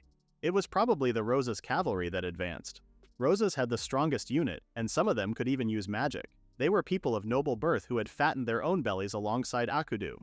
Driven by desire and pride, they wouldn't hesitate to use any means necessary. With this, the demi-human warned Dilluk to be careful. Just then, the demi-human apologized to Akudu for keeping him there longer, but Dilluk didn't mind. In fact, he thanked the demi-human for the information he had shared. The demi-human then told Dilluk to leave the liberation of Roses' other servants to them. As Dilluk left, the demi-human told him that a lord like him was truly a blessing to Tenma. Dilluk said he was only doing what he had to, whether it was for Roses or Tenma. He then promised the demi-humans that he would protect them and their land. Moved, the demi-humans told Dilluk they were counting on him. At present, Dilluk rode on the Red Tiger's back. He thought that if they lost, the incident would be treated as a mere territorial dispute between domains, and Akudu's misdeeds would be swept under the rug. For their sake, and to protect Tenma village, Akudu's army had to be stopped at all costs. The Red Tiger agreed, reassuring Dilluk that as long as he could run, he'd be fine with anything. Dilluk thanked him, and they hurried back to Tenma. Meanwhile, in Tenma village, the demi-humans slowly made their way to safety. Many of the demolitians reunited with their families, while the villagers provided food and aid to the injured. Cindy oversaw the arrangements and felt relieved seeing everyone had made it into the village. Just then, Alice called out to Cindy and hugged her tightly. She said it felt like it had been a while since they last met, and she was beyond glad that everything was okay. However, she could still feel the chaos in the air. Cindy's expression turned serious, confirming Alice's feeling. At that moment, White Dragon arrived, carrying Carrot and Kororo on his back. Cindy smiled, relieved that they were safe, and urged the girls to regroup and share information. Soon after, they gathered to give updates. Cindy noted that the demi-humans heading to Roses had been stopped. Carrot confirmed this, saying that those people had also been guided to the village. Meanwhile, White Dragon gazed at the sky. The presence he sensed felt close, and he supposed many had noticed it. From Rosas, new soldiers were heading toward Tenma, and it seemed he and his companions would have to guard the village in the master's absence. Dodoria appeared alarmed, asking if Dilluk had defeated Akudu. Carrot replied that he had likely been sent away before the conclusion. She speculated that the enemy planned to use the battle as a distraction to capture Tenma. Dodoria was furious, saying Akudu and his forces were filthy to the very end. Carrot said that in any case, she had no choice but to fight. Even if someone told her she lost, she wouldn't believe it. At that moment, some demi-humans approached the group, saying they had heard their story. They swore to help defend the village, vowing not to let the forces of Roses have their way any longer. Kororo smiled, saying she was counting on them. The leader of the Kuma Bears also remarked that they had been training for this very day. Dororo also pledged to help defend Tenma, promising to reach out to some of his companions. The rest of the spirits voiced their support for the plan, and together they swore to protect Tenma. Meanwhile, the forces of Roses drew closer to the Tenma domain. One of the soldiers expressed disbelief that they were being ordered to advance, but the commander explained that it was necessary for security, a form of insurance. He was confident that Akudu wouldn't lose to such a pathetic village, and believed they could easily overtake it. Just then, they noticed the road was getting narrower by the minute. To their surprise, fences had been erected ahead, which irritated the soldiers. When asked what to do, the commander instructed those who could use magic to destroy the fences, then ordered the others to dismount and proceed on foot from there. After destroying the barrier, they encountered yet another problem. The grass was too tall, which further annoyed the commander. As he pushed through the tall grass, he caught sight of the majestic forest fortress built by Tenma. He was stunned, noting that there wasn't supposed to be a fortress there. From atop the fortress, Carrot smirked, saying this reaction was exactly what she expected, and she didn't feel the least bit sorry. Cindy then remarked that building the fortress close to Rosas had been the right move.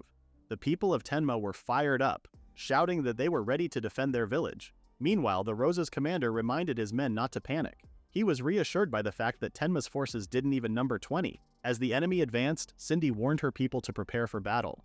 Just as the soldiers from Rosas charged toward Tenma, holes suddenly opened in the ground, swallowing them up without warning. Seeing this, Carrot proudly noted that her traps had worked perfectly. Still, the Rosa's commander urged his men not to waver, reminding them that they held the numerical advantage. Elsewhere on the battlefield, one of the Demolitians was filled with rage, believing this was his chance to avenge his people. He screamed at the enemy soldiers to come at him. As they attacked, the soldiers were stunned to see the Demolition wielding an unbreakable iron sword. He swiftly defeated those who came at him, grinning as he realized that Tenma's weapons were truly one of a kind. Meanwhile, a Rosa soldier mocked the Kuma bear, taunting him for not wielding a weapon in battle. But as the soldier charged, the Kuma bear effortlessly deflected the sword with his bare hands, snapping the soldier's wrist in the process. Bro trained his whole life to get folded in 3 seconds. As the fight raged on, Dodoria observed that both the Demolition tribe and the Kuma bears possessed incredible strength. His companion smirked, asking if they should also show what they were made of. Dodoria put on his game face, cursing the Rosa soldiers for interfering with the village's peace. Without hesitation, he began pummeling them, reducing them to a pulp. He and his crew demonstrated their skills, taking down multiple soldiers with ease. As the enemy groaned in pain, Dodoria proudly declared that the former Wyvern pirate gang had finally caused a ruckus again, something they hadn't done in a long time. Meanwhile, as the Rosa's commander watched his forces crumble, he questioned what was up with this village. He screamed at his soldiers, demanding to know what they were hesitating for, and urged them to press forward. One of his trusted men stammered, admitting he couldn't hold on any longer. The commander then remembered his mages, his final line of defense. Just then, Rosas's cavalry arrived in the distance to join the battle. The cavalry leader angrily demanded to know what was going on, but the commander didn't have time to explain. Instead, he yelled at them for arriving late and ordered them to prepare to destroy the fortress with magic. The mages began casting spells, launching their attacks toward the fortress. But out of nowhere, White Dragon appeared. The moment they saw him, the mages broke into a cold sweat. White Dragon unleashed a powerful surge of fire, scattering the mages with ease. He smirked, reminding them that their magic was useless. Meanwhile, the commander couldn't understand how the Tenma forces had seemingly endless power. Still, he remained determined, believing that, in a battle of endurance, their numbers could eventually overwhelm the enemy. Elsewhere, Cindy noticed that the Rosa's soldiers were falling back slightly. She figured it was part of a strategy, waiting for Tenma's magic to run dry. However, Carrot reassured her that the plan was useless. Just then, Alice approached them with a tray of delicacies. She told the girls that everyone had already eaten their magic recovery rations, so their forces were fully recharged. While everyone was panicking, Alice was having a bake sale. Back on the battlefield, the Rosa's commander was furious. He couldn't believe that Tenma's forces showed no sign of running out of magic. Enraged, he ordered his men to charge and force a breakthrough. One of the soldiers rushed forward, targeting Bulk to execute the plan, but Bulk was unimpressed. Scoffing at the soldier's reckless charge, he swung his sword without breaking a sweat, easily striking him down.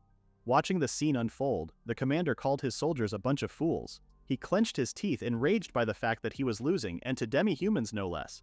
It was unacceptable for noblemen like him to be defeated by them. Fueled by anger, he charged toward Kororo, aiming to strike her down with his blade.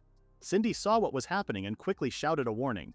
In a flash, Kororo was on the ground, now in her human form. Her transformation threw off the commander's aim, saving her from the fatal blow. Furious that he missed, he wasn't about to give up. He declared that Kororo would regret defying humans even in the afterlife. Kororo was disgusted, so she told him he was being ridiculous. Even if she were to disappear, her friends would carry on her will. Just then, one of the Demolitians intervened to save Kororo. This only enraged the commander further. He swung his sword, declaring that these insolent inferior species would pay. Everyone else was too caught up in their own battles to stop him. Then, just as all hope seemed lost, the commander was suddenly sent flying into the air. Dilluk had struck him, saving Kororo at the last second. The forces of Tenma were thrilled to see that their lord had joined them. Meanwhile, the Rosa's commander finally came face to face with the one they called Dilluk Ravelo. Dilluk addressed the Rosa's soldiers directly. As the lord, he commanded them to withdraw from Tenma territory.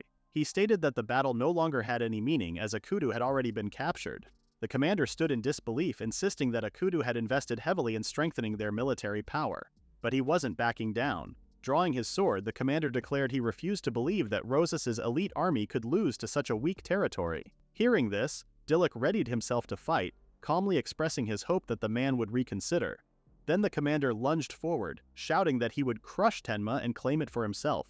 But in a flash, Dilluk moved past him. So fast, the commander didn't even see it happen. Suddenly, Dilluk appeared behind him, his blade at the commander's neck. With a cold tone, Dilluk issued one final warning: to withdraw the Rosa's army. The commander broke out in a cold sweat. Realizing he was defeated, he raised his arms and ordered his men to retreat. When they didn't respond immediately, he shouted the command again, this time with fury. As the Rosa's soldiers pulled back, Dilluk turned to his comrades and congratulated them on a job well done. The Tenma forces erupted in joy, celebrating their hard-earned victory. While the others celebrated, Dodora approached Dilluk, asking if he was sure it was okay not to chase the retreating soldiers. Dilluk replied that the difference in strength was clear, but with Akudu gone, they likely wouldn't make any more moves. Dodora chuckled, noting that Dilluk hadn't changed at all. Meanwhile, the demolition who had saved Kororo asked if she was all right. She reassured him that she was. Then Dilluk approached her, expressing his relief that she was safe. Kororo apologized for being a burden, believing she had caused him trouble. However, Dilluk simply said that helping a comrade was natural, and he was grateful she had fought beside him. Kororo was left speechless, touched by his words. Dilluk then said they had to return to the village quickly so Kororo could reunite with her grandfather. The demolition added that the chief was indeed in the village. Soon, they arrived back in Tenma village. There, Kororo finally reunited with her grandfather, embracing him tightly. With tears in their eyes, they expressed how happy they were that the other was safe. Kororo then asked if her mother was with him, but the chief replied that she was probably still in Rosa's with the other demi-humans. By now, they should be free. As Dilluk watched them, he expressed his gratitude to the demolitions. If it weren't for their help, Tenma wouldn't have won the war. The chief then turned to Kororo, praising her for fighting well. She was his pride, as well as the entire clan's. However, Kororo humbly admitted she hadn't done it alone. She confessed she was once unable to believe in anything or make a difference, but everything changed when she came to Tenma. She never thought she'd call a human her comrade and be happy about it. She turned to Dilluk, thanking him and saying how glad she was that she could trust him. The chief then offered to repay the favor. If there was anything Dilluk ever needed, he only had to ask. Dilluk replied that his only wish was to protect the land and everyone who lived in it. If their home was ever threatened again, they should call on him. Kororo agreed, saying they should also unite as a clan and rebuild. With that, she and Dilluk shook hands, promising to see each other again. A few days later, the people of the Demolition tribe and other demi-humans returned to their original homes. Kororo was finally reunited with her mother. Meanwhile, the town of Rosa still had a long way to go in terms of recovery. Because of that, Dilluk was currently acting as their lord. He and his companions were busy dealing with the aftermath of the battle, but it seemed it would take a while longer to fully rebuild. As they cleaned up the forest, Cindy reassured Dilluk that the situation was understandable, given how large the battle had been. Still, with everyone pitching in to repair the damage, she was confident they'd be done in no time. The Demolition tribe's village had already made significant progress, something Cindy expected, especially with the dwarves involved in the repairs. However, whenever she thought about Akudu, Cindy couldn't help but get angry. Hearing that, Dilluk mentioned that Akudu's trial would be taking place soon. He assured her that the country would judge him for his crimes. For now, they just needed to focus on what they could do. Cindy smiled and agreed. Just then, Dilluk said that since the path was narrow from here, they should split up and take turns. He would check deeper inside, while Cindy would handle the remaining area. As Dilluk walked further into the forest to retrieve some arrows, he realized he had wandered too far. Suddenly, he was struck by the beauty of the forest. He guessed this was the deepest part of the White Wolf Forest. Touching a nearby tree, he was amazed by how untouched the area was despite the battle. Then a mysterious voice called out to him, catching him off guard. He sensed it coming from even deeper within the forest. To his shock, a giant wolf spirit appeared before him. The wolf asked if he was the one who had come to protect the forest once again. Dilluk's eyes widened in disbelief. Had he truly come face to face with the legendary White Wolf? The White Wolf didn't think anyone still called him by that name. Unu was also known as Fenrir, the White Wolf. Dilluk stood in disbelief, realizing that the god worshipped by the Demolition tribe actually existed. He then asked why the White Wolf was the divine beast of this area. The White Wolf explained that he no longer had the power to be called Unu. Even this single forest they stood in was beyond his protection now, showing just how much he had declined. Suddenly, the White Wolf bowed before Dilluk, thanking him for protecting the forest in his place. Flustered, Dilluk urged the majestic beast to rise. He explained that he too had left scars on the forest because of the battle. The White Wolf acknowledged that, but said a victory without scars was impossible. Then the White Wolf suggested they inspect the forest together. As they walked, Dilluk showed the White Wolf an area deeply damaged by the battle. Seeing the scars left behind, the White Wolf agreed that it was indeed terrible. The White Wolf then spoke of a strength that Unu had protected for moments like this. Dilluk was confused, so the White Wolf showed him a necklace, which was the strength Unu had wanted to pass down. Dilluk asked if it was a magic stone, so the White Wolf explained that it wasn't just a magic stone, it was a treasure handed down through generations of forest rulers. When infused with magic, its power could be unlocked. And now, the White Wolf said that Dilluk's magic was worthy of awakening it. Dilluk was stunned, realizing that the treasure the forest guardian had protected for generations was being entrusted to him. The White Wolf told him he would understand its true meaning once he touched the magic stone. Then the White Wolf handed the stone to Dilluk and he touched it carefully. Just then the stone separated from the necklace, shocking Dilluk. The magic stone seemed to act on its own, rising into the sky above them. Suddenly, a powerful ray of light burst from the stone, shining down on all living creatures in the forest. Plants began to sprout and grow, astonishing the villagers from Tenma. The White Wolf was overjoyed, exclaiming that the forest had been reborn. He explained that the magic stone responded to the nature of the forest, and only those recognized as the master of the White Wolf Forest could wield it. Dilluk was stunned, asking if that meant he was now the master of the White Wolf Forest. The White Wolf replied that it may seem surreal, but the forest had chosen Dilluk. He was worthy of inheriting the magic stone and its power. Even though Unu no longer had the magic to infuse into the stone, the White Wolf promised to watch over Dilluk for a long time. He said he was counting on him, then he vanished into thin air. Dilluk clutched the stone in his hand, determined to uphold his responsibilities. The next day, everyone in Tenma celebrated their victory. Cindy raised a toast to Dilluk, admitting that it might seem a bit presumptuous of her. She then said they were only able to win the battle thanks to everyone's combined strength. That day was for celebrating their triumph. Everyone then lifted their cups into the air and cheered together. As the celebration continued, Kororo approached Dilluk, thanking him for inviting her. Dilluk welcomed her warmly and added that he was grateful to her tribe and the rest of the demi-humans. He believed this was a victory they had all achieved together. Kororo smiled, saying he was just the same as always. Then she remarked that everyone else should be thanking him instead. Right on cue, the demi-humans joined in, agreeing that no matter how much they tried to express their gratitude, it would never be enough. One of the elves spoke up, saying he would never forget the favor Dilluk had done for him. They then promised that if anything ever happened to Tenma village, they would come without hesitation and help however they could. Overwhelmed, Dilluk thanked everyone. Overhearing the others praising Dilluk for his heroic deeds, the other demi-humans eagerly joined the conversation. As they got too caught up in it, they separated themselves from Dilluk and Kororo, chatting excitedly about the time Dilluk saved them from brainwashing. Kororo chuckled and told Dilluk that she would go listen to the stories of his bravery. Jokingly, she added that it would be a shame to monopolize the leading role. Dilluk laughed, wishing her a good time.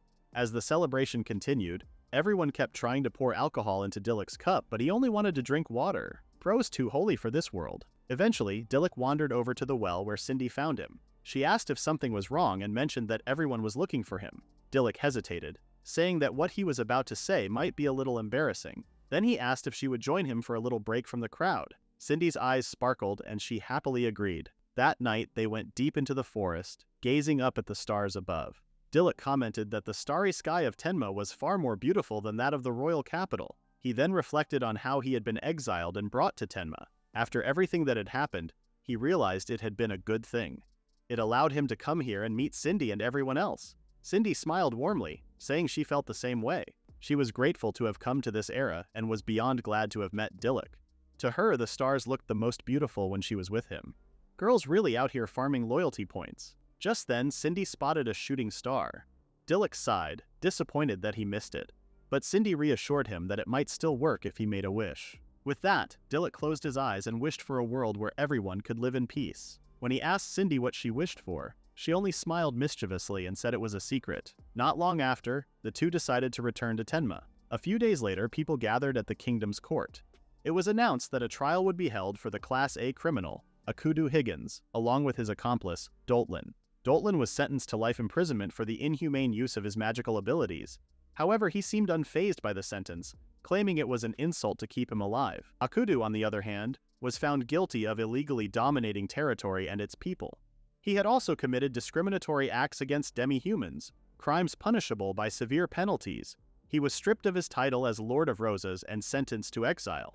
Enraged, Akudu shouted at the judge, demanding if they even knew who he was. He claimed to be the son of the prestigious Higgins family, but in court that held no weight. He was told to shut up, as the charges and punishment had already been approved by his own father.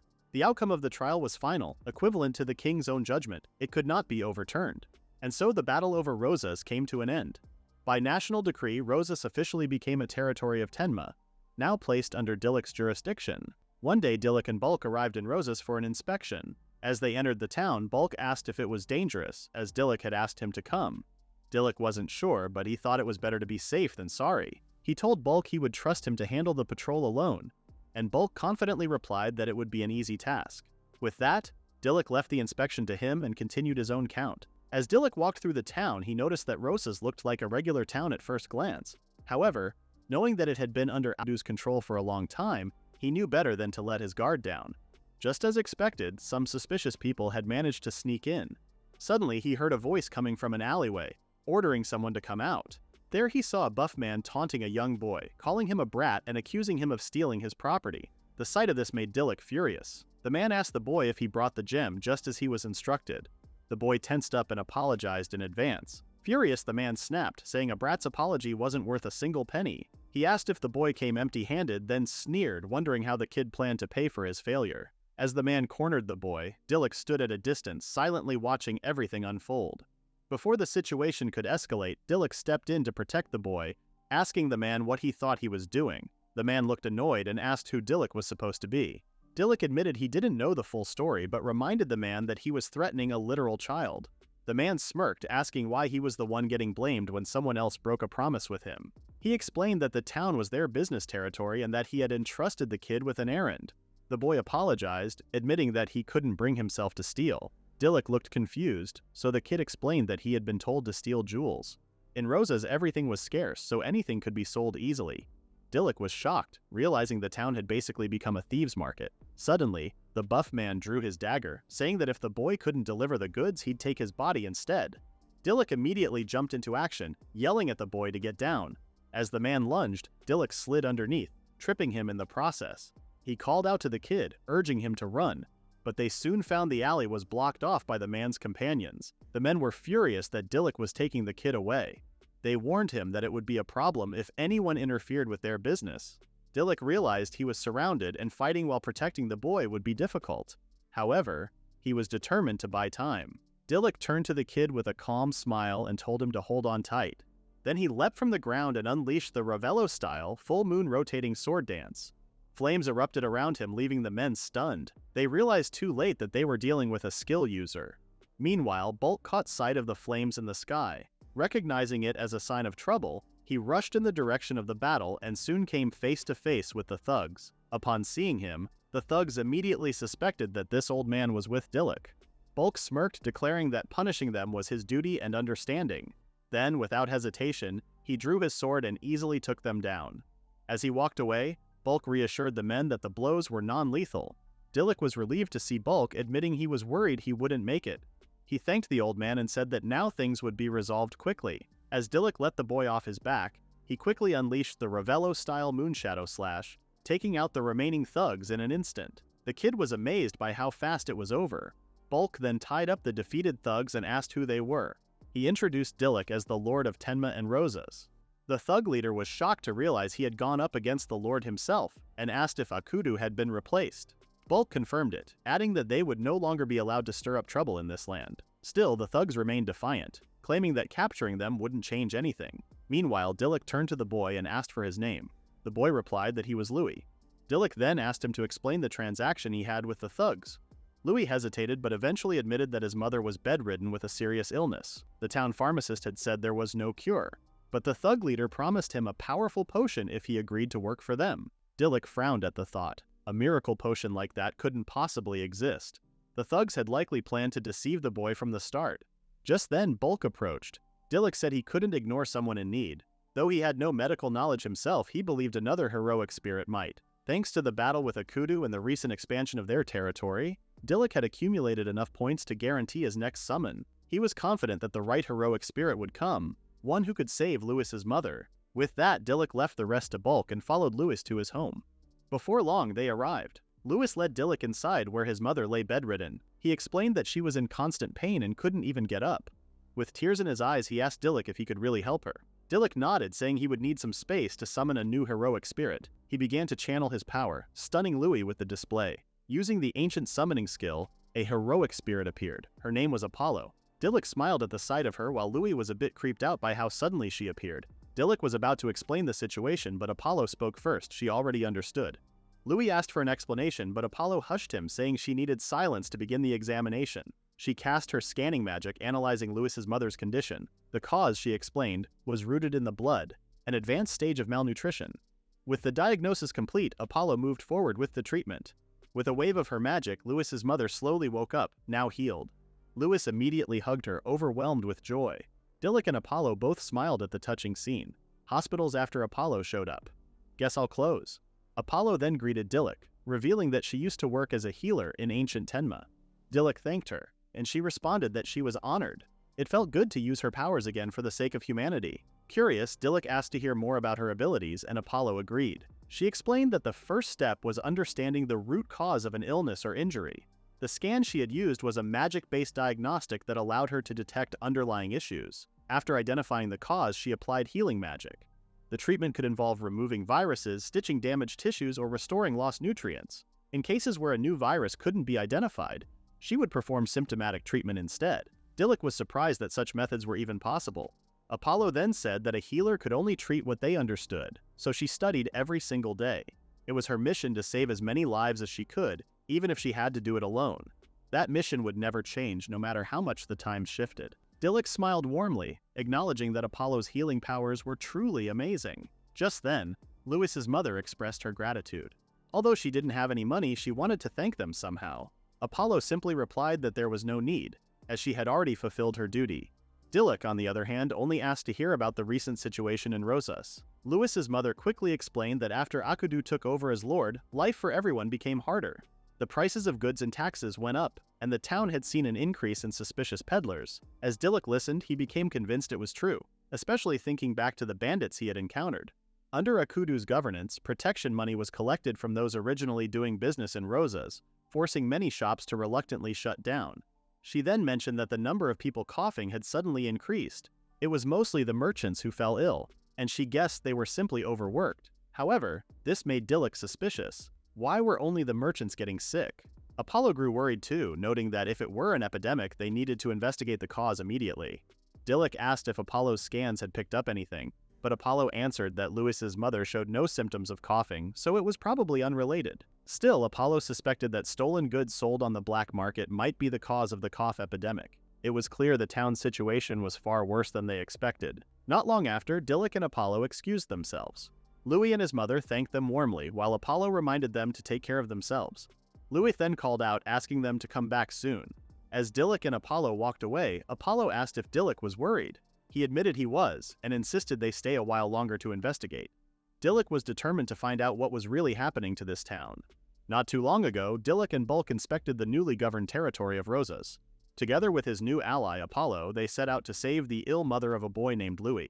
Thanks to Apollo's healing skill, they were able to heal her. However, the ominous rumors surrounding the town concerned Dilluk, so he decided to stay for a while to resolve these strange occurrences. Soon after, Dilluk joined his companions at the Lord's Manor in Rosas, where he was immediately greeted by Cindy. Cindy asked about the state of the town, and Dilluk replied that compared to before, the number of black market fences had significantly decreased. Even so, the townspeople's movement was still scarce, and it seemed like they remained on guard. Dilluk speculated that it would take time to truly resolve the problem. Hearing this saddened Cindy, but she found some reassurance in the fact that the Kuma Bears and Dodoria were taking care of Tenma village while they were in Rosas. Still, it didn't seem like they would be able to join them anytime soon. Just then, Cindy showcased the current state of the mansion, which impressed Dilluk. He expressed his gratitude, but Cindy mentioned that Apollo should also be credited for helping her. Apollo chimed in, noting that because of Cindy's excessive attention to detail with the furniture, progress had been delayed a bit. Cindy argued that she wasn't being excessive, but Apollo didn't agree with her. The two were also troubled about the decorations. Torn between choosing a lounging cat or some flowers, they wondered if elaborate decorations were even necessary. But in any case, Cindy's furniture was top-notch when it came to functionality. With that, they decided to finish the rest quickly. Cindy gushed over Apollo for letting her decorate, but Apollo didn't appreciate the physical contact as much. Seeing them together made Dilluk smile. Realizing that Apollo was starting to ease in with the others, Dilluk thought it was about time for Alice and the others to return. Sure enough, Alice, Carrot, and Bulk arrived shortly after, greeting Dilluk and the rest of the group. Dilluk noticed that Alice looked a little distraught and asked what had happened. She explained that they weren't able to procure any ingredients in town. Dilluk then asked what the ingredients were for, and Alice frantically apologized, saying the vendors had turned them away and refused to sell to outsiders. It didn't help that the ingredients they brought from Tenma were already gone. With sadness in her eyes, she apologized for not being able to help. Cindy tried to comfort her, saying it wasn't her fault. Carrot also noted that once the town's situation improved, things like this would be resolved. Apollo agreed with Carrot's sentiments. Dilluk added that just learning about the current state of the town was helpful enough, and thanked Alice for her efforts. Carrot speculated that the townspeople were simply on guard against outsiders. The number of goods for sale was also very limited. Bulk agreed, noting that there were very few people in town, which explained the low stocks. Just then, Dilluk suggested looking for a restaurant or tavern that catered to outsiders like them. Alice got excited, eager to try the food in Rosa's. Cindy chuckled at her expression, glad to see her feeling a bit better. With that, the group set off to find a place to eat. As they moved through town, Cindy was determined to find an establishment for her companions, but as they looked around, it felt like they were walking through a ghost town. Apollo commented that under these conditions, finding an open shop seemed impossible. Alice, however, was lost in thought, insisting that she could smell various dishes coming from nearby. Following the scent, she led the group until they eventually found themselves in front of an establishment. There, they found a woman running the establishment on her own. She welcomed Dilluk and his companions warmly, telling them to sit wherever they liked. Not long after, she served the group her best dishes, which made their mouths water. Dilluk's eyes lit up as he tasted the food, and so did everyone else's. Alice, meanwhile, was geeking out over the yakitori. The spiciness of the sansho perfectly enhanced the rich aroma of the charcoal, creating a balanced flavor. She also pointed out how incredible the rosemary and thyme-infused pork smelled. All of this made her wonder what the secret ingredient could be. Hearing their reactions, the woman chuckled and said they were a funny bunch. She then asked if they were outsiders and where they came from. Dilluk replied that he came to this town from a nearby village. The woman commented that he seemed like a bit of a materialist, guessing that he hadn't been able to do proper shopping in town. She noted that the shopping districts in the area probably weren't operating anymore. Dilluk was surprised to hear that the entire shopping district had collapsed, which made him think that the number of people living in the village must also be quite low. Just then, the woman, who introduced herself as Renee, revealed that she was the president of the shopping district. She said she wanted to do something about the situation, but lacked both the funds and the strategy to draw in more customers. Recently, with the change in leadership, unlawful tax collections had stopped. However, Rosa's already had a bad reputation for being expensive and dangerous. Once the customers had left, they didn't come back easily, and the few who did return were usually just suspicious outsiders. That was the unfortunate fate now facing business owners and Rosa's. Alice was saddened by this truth, especially since Renee's cooking was genuinely delicious. Renee tried to cheer her up, saying she was just glad they enjoyed the food. Alice then asked if there was anything she could do, which caught Dilluk by surprise. She explained that if restaurant businesses began to thrive, the entire town would naturally become more lively. She wanted to help increase the number of people in town and revitalize the economy. Apollo added that the number of black market dealers had been decreasing, and the town's safety was slowly being restored. Cindy, meanwhile, was deep in thought, wondering how they could draw people back to Rosa's. Dilluk, however, had something else in mind. He figured he should head to the shopping district first. He then turned to Alice and told her that she might be the key to saving it. A few days later, everyone was hard at work in Rosa's shopping district. Apollo informed the group that the supply preparations were complete, while Carrot added that the sign installation was finally done. Cindy chimed in as well, saying she had finished training the plates. As for Alice, she announced that she had completed the last item, showcasing Rosa's cuisine, taught to her directly by the president herself. Carrot noticed how much food she had prepared. Alice nodded, admitting she made a lot, and declared that she was determined to make this mission a success. She believed her food cart could help revitalize Rosa's. Alice had done extensive research for this day. Carrot then recalled how the president had purchased a huge amount from Alice's store. Alice added that the people of the shopping street had also given their approval. Just then, two men approached the food cart, saying they were sent by the president. They seemed doubtful that an outsider like Alice could recreate Rosa's signature flavors. But the moment they tasted the food, their skepticism vanished. One of them remarked that it was incredibly delicious, while the other said it tasted just like the president's cooking. Right after, Renee thanked Alice for her help and told her that she would leave the shopping district in her hands. Alice was fired up, confident that her cooking could bring customers back to Rosa's. Dilluk then appeared, praising everyone for their hard work on the preparations. Cindy couldn't help but gush over Dilluk's appearance and admitted she didn't expect him to come up with the strategy they used. Apollo was equally impressed by Dilluk's planning. Dilluk had proposed the idea of giving out free samples at the food stall. That way, customers could discover a dish they liked and purchase it in any quantity at an affordable price. It was a bold strategy, focusing on small profits through high-volume sales. Cindy was moved to tears, agreeing wholeheartedly with the plan. but Dilluk insisted that the credit should go to Alice's cooking. He then excused himself to patrol the area with White Dragon and reassured everyone that Bulk would handle the ground patrols. With that, the team officially launched the food cart. However, hours passed and still no one was coming to their food cart. Cindy was furious, completely confused about why this was happening. Alice began to spiral, paranoid that her cooking must be terrible.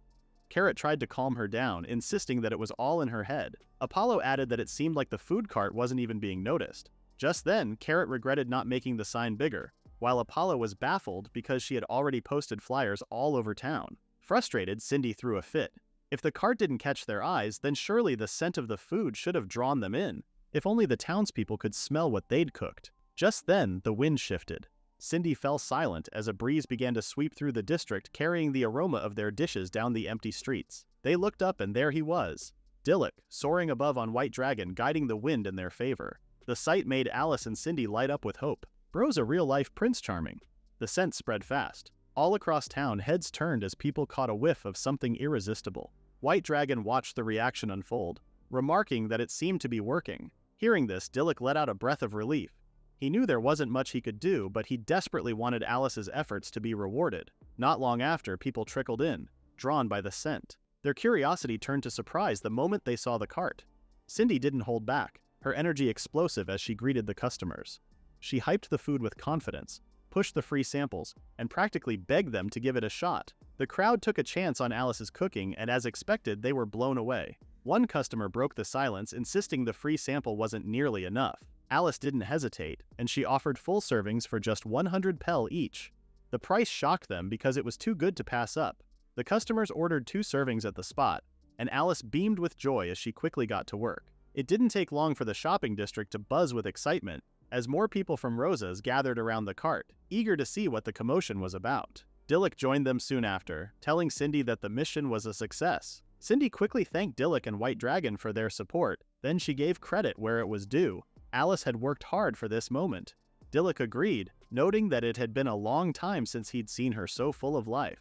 Without hesitation, he said he'd be helping from now on. Cindy couldn't help but chuckle, as having him around would seem like having the strength of 100 people. As the day went on, more and more people gathered at the food cart. In no time, everything was sold out, leaving Renee in utter disbelief.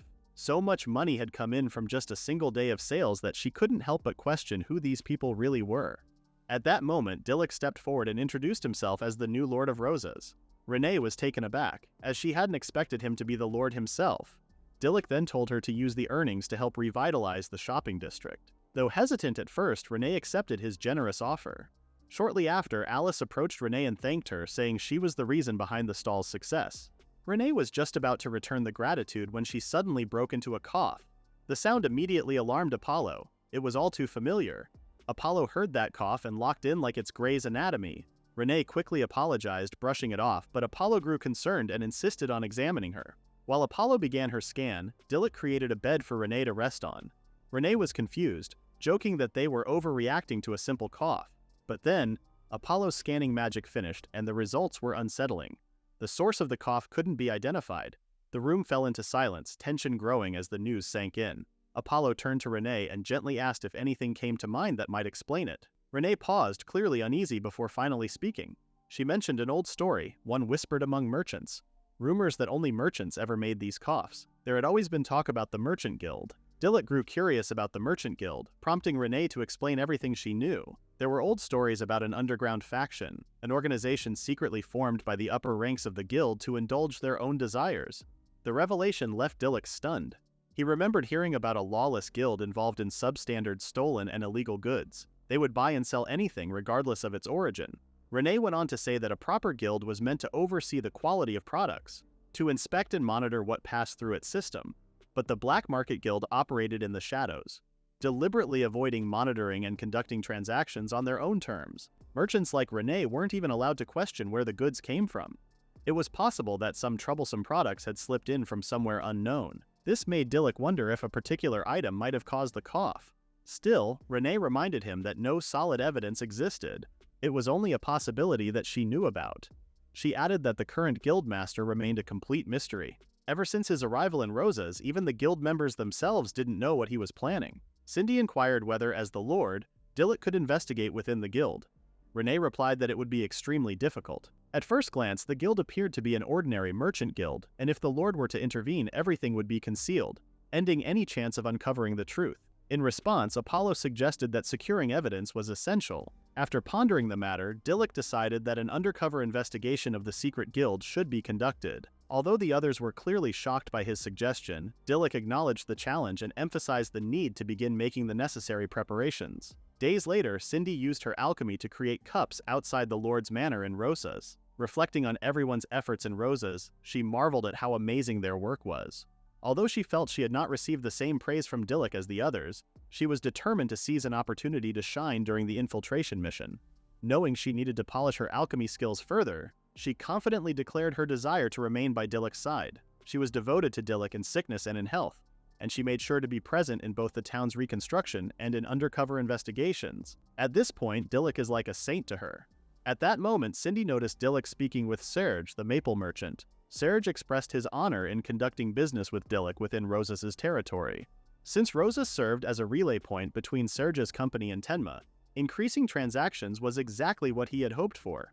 However, Serge also felt a twinge of concern. Dilluk was not relying on the Merchant Guild of Rosas, but was instead doing business directly with the Maple Company. This observation reinforced his conviction that the rumors about the town's guild were true. Dilluk then asked Serge if he knew anything about the matter.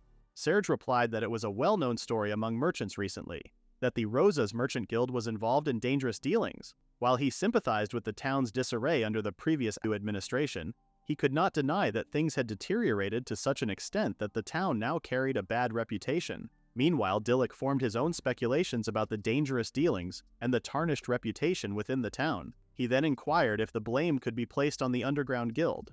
The mere suggestion alarmed Serge, but he quickly masked his concern by acting nonchalant. Serge made it clear that he was convinced illegal transactions were indeed taking place. These transactions were so underhanded that even the most basic standards of decency were abandoned. Despite a sharp decline in legitimate dealings, the fact that operations were continuing strongly suggested they were profiting from some form of illegal goods. This revelation led Dilluk to realize that infiltrating the guild to investigate further indeed held merit. Believing that infiltrating the guild directly was too bold, Serge suggested that Dilluk take the guild membership license exam instead. Dilluk was surprised to learn such an exam existed, prompting Serge to explain that it was mandatory for anyone wishing to enter the guild. Just then, Cindy came running toward them, eagerly insisting that she would take the exam too. She begged Serge to be her tutor, promising to reward him with a new magical tool, one that would be exclusively available at the Maple General Store. Serge quickly accepted her offer, and Cindy, full of energy, declared her determination to do her best. Later, in the bustling shopping district, Dilluk informed his companions that until the day of the infiltration, he and Bulk would continue patrolling the town. Meanwhile, Cindy focused on studying hard for the entrance exam with Serge's help. Carrot contributed to the town's reconstruction while also reinforcing its defenses. Alice kept the shopping district lively, while Apollo served as the temporary town doctor at her clinic. She also continued her investigation into the mysterious cough, something that once again reminded Dilluk of the unanswered questions surrounding its true cause. At Apollo's clinic, she informed a patient that he had only suffered from mild heat stroke. The man expressed his gratitude, and Apollo reminded him to stay hydrated. As the patient left, Dilluk entered the clinic and was greeted by Apollo. He asked about the townspeople's condition, and Apollo reported that many of her patients had been suffering from malnutrition and overwork, though the situation had improved significantly. This, she believed, was clear evidence that Rosas was recovering. Dilluk then brought up the mysterious cough, but Apollo admitted she still had no definitive answers. Their conversation was interrupted when another patient entered the clinic. The man appeared fatigued and expressed concern over a scraped knee. Dilluk offered to try healing it using Apollo's powers, to which she agreed. Kneeling before the man, Dilluk placed his hand over the injury and healed it swiftly. The man was thrilled to witness the incredible power he had only heard about. Then, somewhat guiltily, the man confessed that he hadn't simply tripped. In truth, he had witnessed a fight between two men arguing over a small bottle. When he tried to intervene, he was shoved to the ground, resulting in his injury. He speculated that the two were members of the mysterious guild.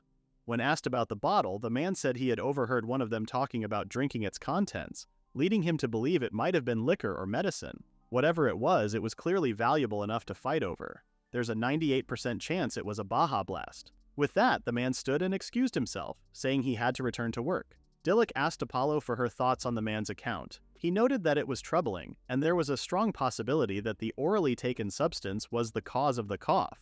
If it was something ingested, then it was definitely worth investigating further. On the day of the guild infiltration, Dilluk and Cindy disguised themselves as merchants. Cindy seemed a bit uneasy, wondering if she looked convincing. Dilluk assured her that she did look like a proper merchant. Cindy then admired Dilluk's appearance, saying he looked dashing. Eventually, they arrived at the merchant guild. There they were asked to present their licenses. Instead, Dilluk stated that he wished to obtain a new one.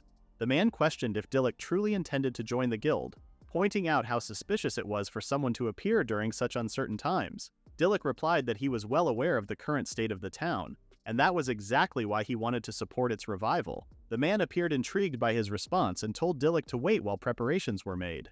Dilluk turned to Cindy and reminded her that they both had to give it their best. Soon the man called for them. It was time for the exam.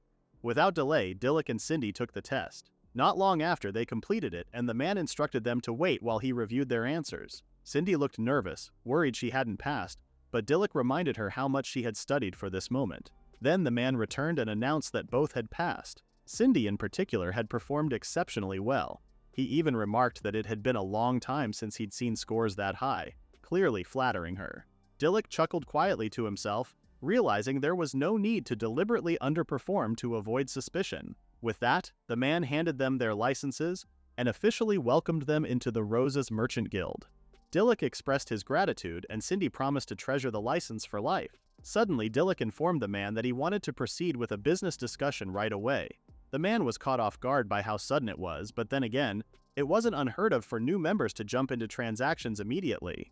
Dilluk explained that this was all for the revival of the guild, and not a single second should be wasted. He also pointed out that their products were favored by the Maple Trading Company, a major firm that had shown them support. That statement seemed to convince the man, and he promised to guide them inside the guild. The man explained that the guildmaster was currently unavailable. In his place, he introduced two men who would assist Dilluk and Cindy. One of them scoffed at how ambitious they were, jumping straight into business discussions right after taking the license exam. Dilluk, however, paid no attention to the remark and remained focused on pursuing the business deal. Soon after, Dilluk and Cindy presented the magical items they had created, which immediately piqued the men's interest. While Cindy handled the sales talk, Dilluk stayed alert. He was searching the room for anything that might serve as a clue, possibly linked to a backroom deal or even the cause of the persistent cough. That's when his gaze settled on a bottle tucked between the shelves. It looked like something that one would have to drink. Just then, one of the men noticed Dilluk's wandering eyes and asked if something had caught his attention. Dilluk quickly covered up, saying it was just a bad habit of his. Then one of the men admitted that their goods were quite impressive. Dilluk and Cindy offered to show more of their products. The man joked that it was going to be a long presentation, then instructed the receptionist to serve him his usual. In no time, a special black tea was brought out, a staple of the guild. Dilluk and Cindy were surprised to learn that this was what they meant by the usual. It turned out to be a signature product that the guild was currently promoting.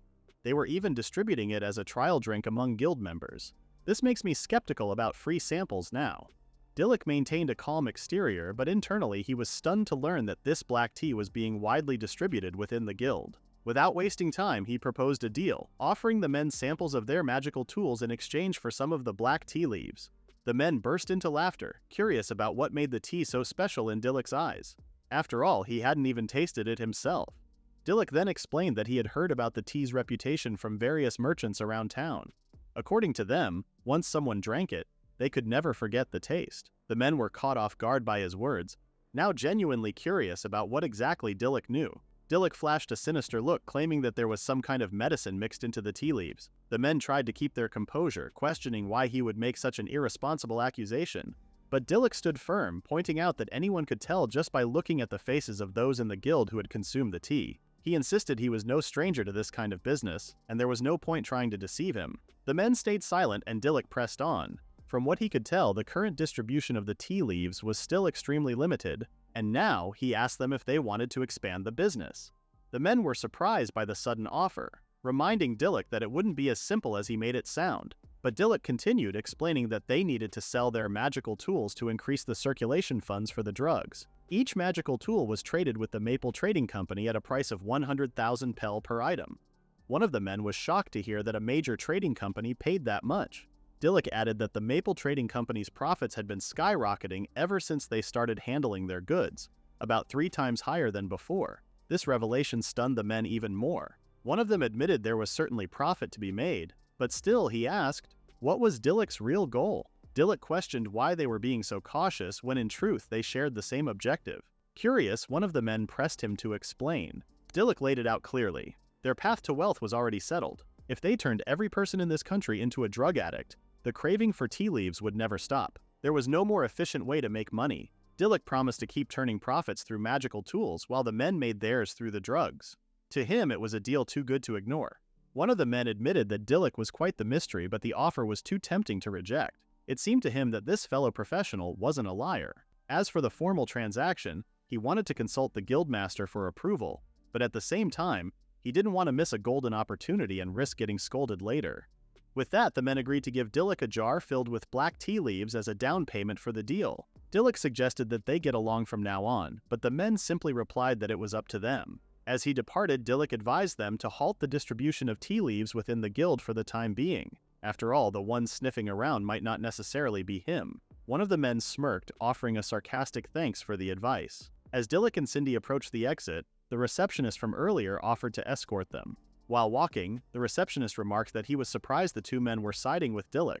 In response, Dilluk confidently explained that deceiving others was also a method of making money. The receptionist smiled, suggesting that someone like Dilluk would be a good fit for their guild. When Dilluk asked what he meant, the receptionist simply replied that it meant exactly what it sounded like.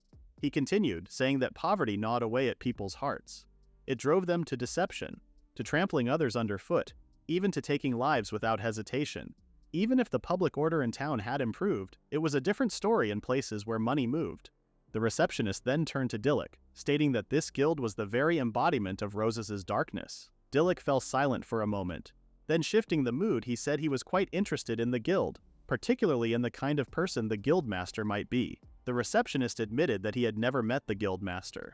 Only he was allowed access to the office and the reception room, and he heard that the guildmaster rarely appeared in public. Everything about him remained a mystery. Dilluk then brought up the tea leaves. The receptionist said they were important goods, and that was all he knew. Still, it was clear that this was one of the guild's most prioritized business ventures. Considering the scale, there weren't nearly enough people involved. He added that Dilluk might be called in on the day the import ship arrived. Dilluk reacted with excitement, thinking to himself that the drug imports came in through a seaport. The Black Market Guild didn't seem to have many members either. As they continued walking, the receptionist mentioned that the storage warehouse for goods was within the vicinity, and the other was right by the port. With that, Dilluk realized there were 2 warehouses. Not long after, Dilluk and Cindy parted ways with the receptionist. Once they were away from the guild, Cindy burst out in anger, scolding Dilluk for startling her like that. Dilluk apologized, explaining that he had no choice once he realized there were drugs hidden in the tea. Still confused, Cindy asked what he meant by drugs and making money. Dilluk explained it was a malicious business tactic, lacing food with drugs to create addicts, ensuring continued sales. He had read about a similar incident back when he was in the royal capital. Cindy was horrified by the idea that she might already be addicted without even knowing it. In response, Dilluk said they needed a plan. First, a drug analysis and treatment. Then, the dismantling of the Black Guild and the seizure of the drug smuggling ships. After that, the final step would be retrieving all the tea leaves that had already been distributed. Cindy wasn't surprised, as she had expected Dilluk to come up with a solid plan.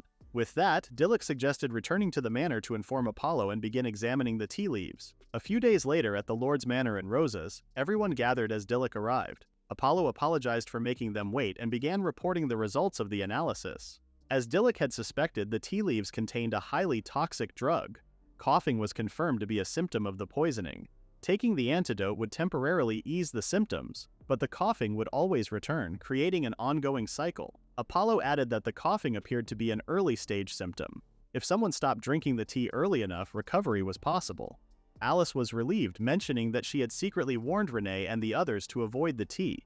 Still, it seemed many people were already experiencing the symptoms. Dilluk suddenly thanked both Apollo and Alice, assuring them that once the situation was under control, he would initiate a large-scale retrieval of the tea leaves.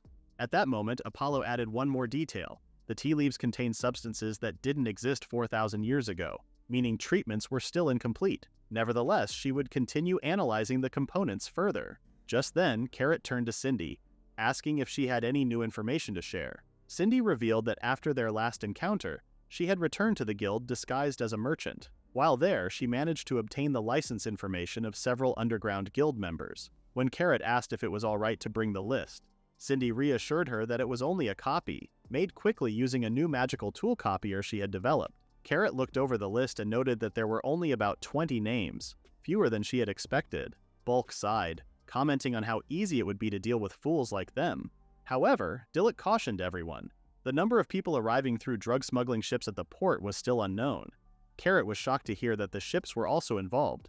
Dilluk also added that they still had almost no information on the guildmaster. It was possible the master was hiding simply because they couldn't fight. It was not confirmed, but a possibility nonetheless. Dilluk then told the group that for the upcoming raid on the underground guild during the Harbor Festival, they should focus on deploying members with high combat ability. Hearing this, Cindy felt a bit disheartened, knowing she didn't have any combat power at all. Dilluk said he would share the full details of the plan once everything was finalized. With that, the group dispersed and went on with their day. Later, Cindy approached Dilluk to ask about their next strategy. She wondered if she was included among those with high combat abilities. Dilluk was caught off guard but gently told her that she had already contributed a lot through her infiltration work. Without her efforts, they wouldn't have obtained the roster. He didn't want to put her in unnecessary danger, and that means no, now, scram. Still, Cindy was disappointed. It became clear that she wouldn't be part of the next operation. She wanted to be more useful to Dilluk than anyone else, but just doing what she could no longer felt like enough. If she followed through, she would surely become the same girl she was 4,000 years ago. She insisted she was there because she wanted to change. Hearing this, Dilluk was stunned by her determination. Just then, Cindy revealed that she had a secret plan. She showed him her bracelet, one that looked similar to Dilluk's. When Dilluk asked if it was a magic stone replica, Cindy revealed that hers actually held the real thing. It was said to be a magic stone once worn by someone who sought refuge with Tenma. Since peace had returned to the forest and the stone was no longer needed, the dwarves had graciously offered it to Cindy. With that bracelet, Cindy believed she could unleash a powerful move. Huge objects, large quantities, complex substances, anything was possible now. Alchemy that had once been impossible could now be achieved. Dilluk was surprised, admitting he hadn't thought that far ahead. He then recalled how Carrot hadn't backed down in their battle against the manipulated demi-humans. He expected the same from Cindy and counted on her for the next mission. Cindy, caught off guard, smiled and promised to do her best. Dilluk then suggested finalizing the mission plan, and Cindy agreed to help. On the day of the mission, Dilluk and his companions gathered early near the Merchant Guild. Carrot informed him that she had memorized all the faces of the underground guild members, and Dilluk told her he was relying on her to capture them. Carrot said she'd manage, but she admitted she was worried for Dilluk and Cindy, who would be going after the guildmaster. However, Dilluk reassured her that he and Cindy would handle their part. Since the regular guild staff would be present, White Dragon's wide-range attacks could be safely used within the grounds. Meanwhile, Bulk and Red Tiger would assist in securing the transport ships. As for him and Cindy, their alchemy would give them quick mobility during battle. Originally, he had planned to confront the guildmaster alone, so having Cindy beside him was even better. Carrot had expected Dilluk to form a solid plan, and she had no objections. She also thought Cindy was dependable, and Cindy, full of energy, confirmed she was ready. Back in Rose's clinic, Apollo continued researching the treatment drug, working without sleep to finish it. Alice was also doing her part for the people, which motivated Cindy to push herself even harder. Carrot agreed with her and promised not to lose. Cindy was just as fired up, vowing to give it her all. Just then, Dilluk turned to them and said that once they passed through the forest, the guild would be just ahead. Before they moved, Dilluk reminded them to stick to the plan. Bulk and the others were already in place, set to infiltrate alongside the incoming cargo ship. He also warned that this was the enemy's stronghold, so they needed to stay alert. Hearing this, Carrot told Dilluk to watch his back too, and with that, the operation began. After gathering information through undercover investigations, Dilluk and his companions went undercover once again to monitor the arrival of drug smuggling ships. Inside the building, multiple groups had been stationed, while another team was positioned to keep watch for the ship's approach. Despite their small numbers, Dilluk believed that their elite force could infiltrate and swiftly suppress the guild. Their first objective was to lure and restrain the underground members within the building. After that, their target would be the guild leader. Once the restraints were secured, reinforcements would be called in. The next step involved seizing the incoming cargo ships and subduing their crew. Most importantly, they needed to keep the guild members and the ship personnel separated. Dilluk reminded the girls that the scale of the cargo ships and the guild leader's combat capabilities were still unknown, forcing them to split their own forces accordingly. Since the enemy's manpower would also be divided, They had to draw as many of the underground members into the building as possible. Finally, Dilluk, Carrot, and Cindy sprang into action, beginning with a direct assault on the front. There, the receptionist greeted Dilluk, clearly surprised that he had arrived so early for the import shipment. Without warning, Dilluk raised his sword, declaring his intent to dismantle the underground guild. He smiled as he apologized for the deception. The receptionist remained calm, saying he lived in a world where being deceived made Dilluk the villain. Then, without hesitation, he flipped the table and escaped. Cindy prepared to chase after him, but Dilluk told her to let him go. He wanted the man to sound the alarm and draw the guild members deeper into the building. With that, the three prepared to continue their infiltration. However, they suddenly halted when they heard the sound of approaching footsteps. Just then, three men burst into the room, angrily calling them intruders. Carrot smirked, realizing that everything was going according to plan.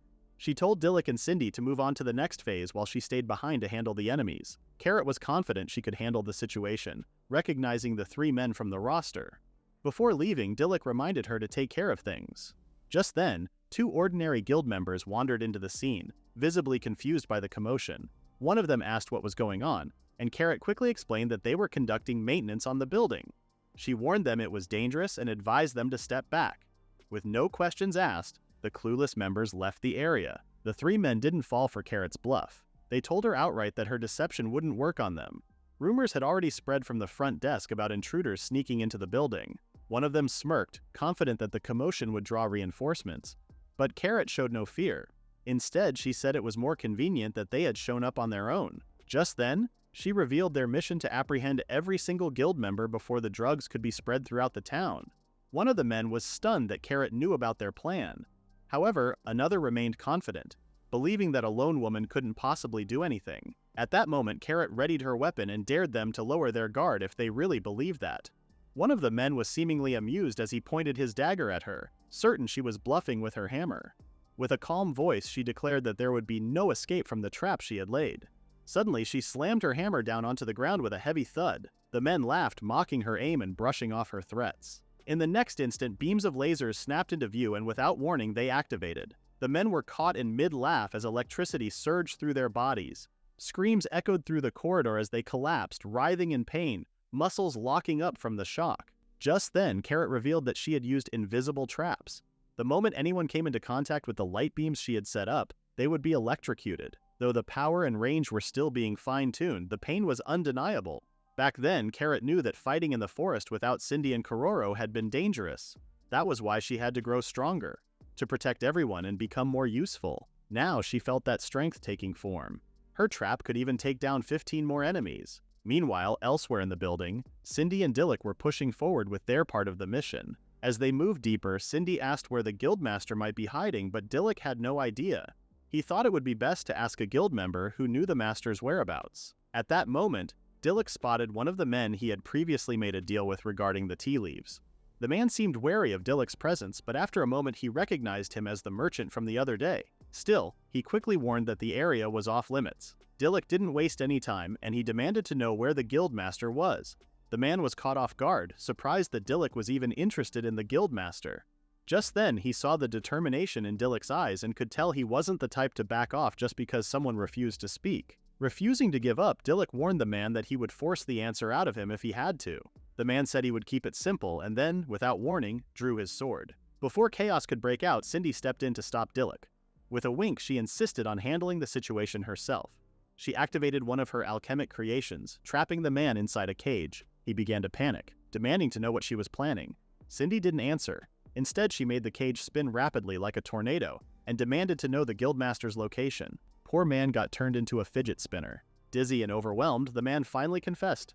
The guildmaster was most likely on the second floor of the detached building, a place rarely visited. With that information, Cindy pushed Dilluk to move quickly. However, the man suddenly warned them that no matter how strong they were, they wouldn't be able to defeat the guildmaster.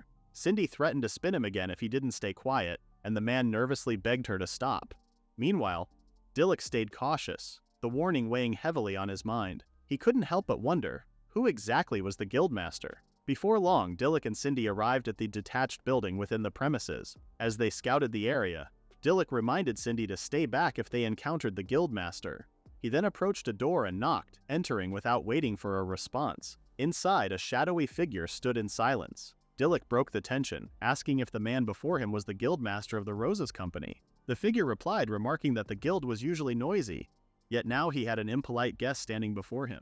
He claimed that the armor he wore was his formal attire and criticized Dilluk for entering without offering any contribution to the guild. Bro just dresses like a tank on the daily. Then, without warning, the guildmaster launched a punch. Caught off guard by the sudden attack, Dilluk quickly raised his sword to defend himself. But the strike was heavy, far heavier than anything that could be easily countered.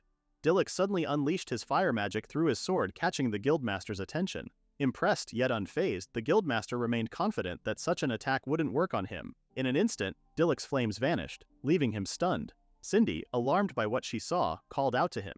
She explained that the magic stone embedded in the guildmaster's armor was absorbing his magic power. Still refusing to back down, Dilluk shifted tactics. He relied on his swordsmanship instead, launching a Ravello-style Moonshadow Slash. But the guildmaster stopped the blade with his bare hand, coldly declaring the attack worthless. Left with no other option, Dilluk was forced to retreat. The guildmaster questioned why Dilluk had even come, considering the weakness of his power. But Dilluk declared that he was the Lord of Tenma and Rosas, and that he had come to end the illegal drug trade and dismantle the Black Guild. The guildmaster scoffed. Unlike Akudu, Dilluk seemed to enjoy pretending to be a ruler. In his eyes, there was no real difference between the two. They were both incompetent. He told Dilluk to understand his place and recognize his own powerlessness. After all, he believed Rosas would one day be ruled by the successor of Eternal Darkness. Dilluk was confused by the remark until he remembered something Doratrin had said. There had been mention of the revival of the successor of Eternal Darkness. Suspicion grew within Dilluk, and he demanded to know what the guildmaster really was. But the guildmaster offered no explanation. Instead, he admitted to knowing Doratrin, calling him nothing more than a failed experiment. For someone who was given great power, ending up in a place as low as a pigsty was nothing short of disgraceful. Unlike Doratrin, the guildmaster claimed he was different. In that moment, Dilluk retaliated with a provocation of his own, asking if all the strength the guildmaster had shown so far came solely from his armor. Enraged, the guildmaster launched a punch in retaliation. However, before the blow could land, Cindy appeared and cast a barrier, halting the attack. The guildmaster was furious at their clever tactic while Dilluk gave a quick thanks to Cindy. Now he finally understood what he had to do: destroy the magic stone first. Without hesitation, Dilluk struck at the guildmaster's leg, making him writhe in pain. He then went for the face, managing to remove the guildmaster's mask. Dilluk was stunned at how easily it came off, thinking it had only been a glancing blow. In that moment, the guildmaster's true appearance was revealed. He was none other than a demi-human. A heavy silence followed until the guildmaster finally spoke. He asked if Dilluk was surprised to see his true nature. Dilluk was confused. Akudu, the man who had worked alongside the Black Guild, was infamous for his hatred of demi-humans.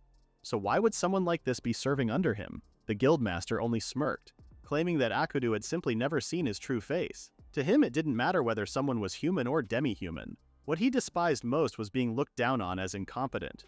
In his eyes, only the strong had the right to rise above. That was his justice. Bro can't be racist if he hates all races. Now he saw this as the perfect chance to defeat Dilluk and become Lord himself.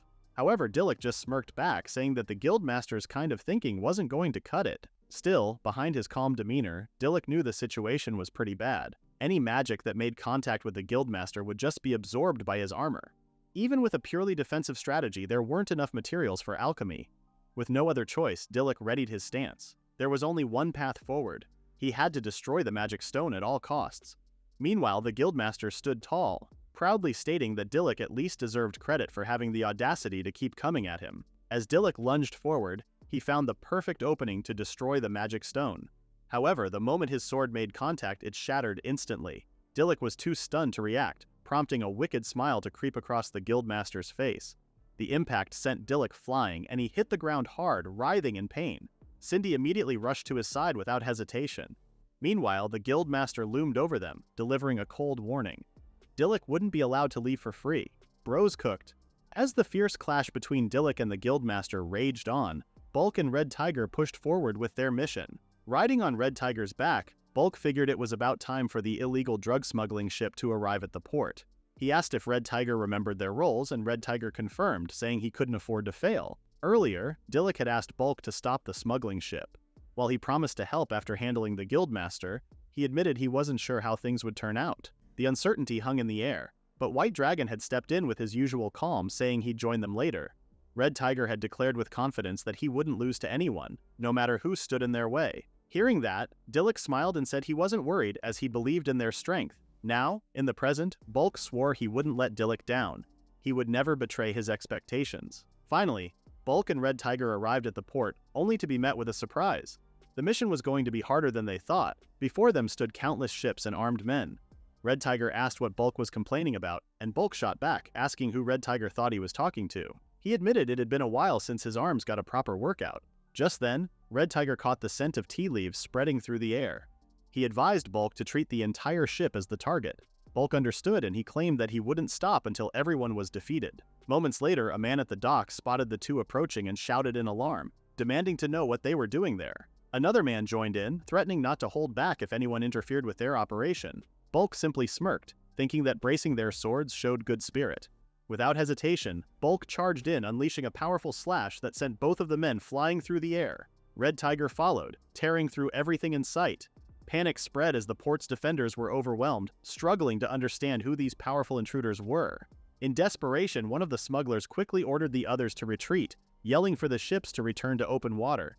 As some of the vessels began sailing away, he smirked, thinking the intruders wouldn't be able to follow once they reached open water. Meanwhile, Red Tiger groaned, realizing he might have to rely on someone else's power this time. Bulk, on the other hand, noticed that some familiar faces have decided to join in on the fun. Out at sea, White Dragon and the Wyvern pirate crew came into view. As they moved through the waters, White Dragon told Dodoria and the others to leave the ships drifting in the open sea to him. Then, without hesitation, White Dragon breathed fire toward the smuggling vessels, forcing the men aboard to leap into the ocean. Red Tiger looked on, unimpressed, thinking White Dragon was simply showing off. The Wyvern pirates, however, were in awe, praising him for the display. Soon after, the Wyvern pirates infiltrated the smuggling ships. There, they retrieved the tea leaves mentioned earlier. As they continued with the operation, they encouraged Red Tiger to have some fun with the remaining smugglers. Red Tiger didn't waste time taunting the enemy, determined not to lose. Meanwhile, Carrot had captured the receptionist using a spell to bind his hands and feet. Admitting defeat, the receptionist revealed he had planned to escape alone by taking advantage of the commotion. Carrot was unimpressed, thinking that cowardly plans like that never worked out smoothly. It was then that she realized she had chased the last of the smugglers all the way to the harbor. But to her surprise, the area was eerily quiet. All of the smugglers had already been taken down, and it seemed reinforcements weren't needed after all. Dodoria noticed Carrot's arrival and acknowledged her efforts. He then asked where Dilluk was. Carrot, confused, asked if he hadn't arrived yet. Dodoria explained that he hadn't seen him at all, but since he and his men couldn't leave their position, he wondered if Carrot could go search for him. However, Carrot hesitated. Their magic reserves were running low, and even if they did reach Dilluk, they'd only be a burden to him. At that point, all they could do was trust in Dilluk and Cindy. Despite her worry, Carrot reminded herself that they would be fine. Carrot really hit Dilluk with the old thoughts and prayers. Meanwhile, Dilluk mustered all his strength just to stand. Cindy looked on with concern, but Dilluk urged her to escape. She hesitated at first, but when he begged her to go, she had no choice but to obey. The guildmaster remarked that Dilluk had made the right call. At that point, Dilluk could barely protect himself. Then Dilluk revealed that he had set a trap, but the guildmaster only scoffed. He reminded Dilluk that magical attacks wouldn't work on him, since trap creation was classified as attack magic. The guildmaster lunged, aiming a punch at Dilluk, but Dilluk quickly used alchemy creation to summon a barrier and block the blow. The guildmaster questioned how long such a makeshift defense could hold. In a wooden room like this, he couldn't even form a proper shield. Furthermore, if Dilluk directed any magic toward him, the magic stone embedded in his armor would simply nullify it. To the guildmaster, Dilluk had no chance of winning. Elsewhere, Cindy ran for her life as her thoughts spiraled. She had once promised herself that she would be useful, that she could hold her own. But in the end, she was the one being protected. Tears streamed down her face as the weight of her helplessness set in. Still, this wasn't the time to cry, and she needed to find a way to help. First, she had to get a weapon. Ideally, a new sword. She rushed into a nearby room and began rummaging through the drawers in desperation.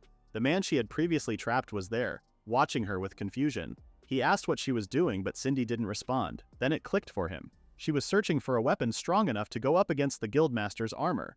He told her it was pointless. Everything in the warehouse was just gold-plated decoration.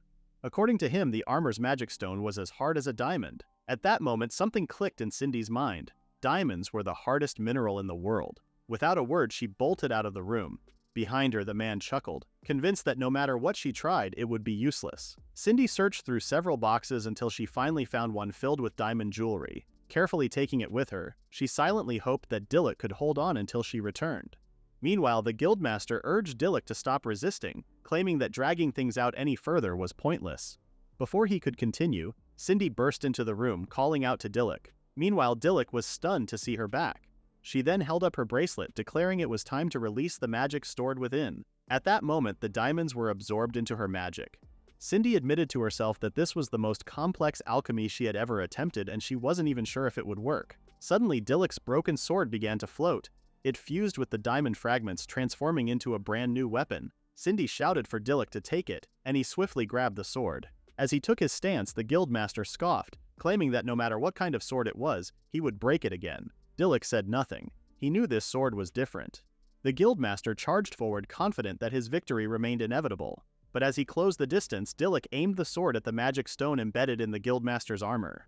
The moment of impact cracked the stone, stunning the guildmaster.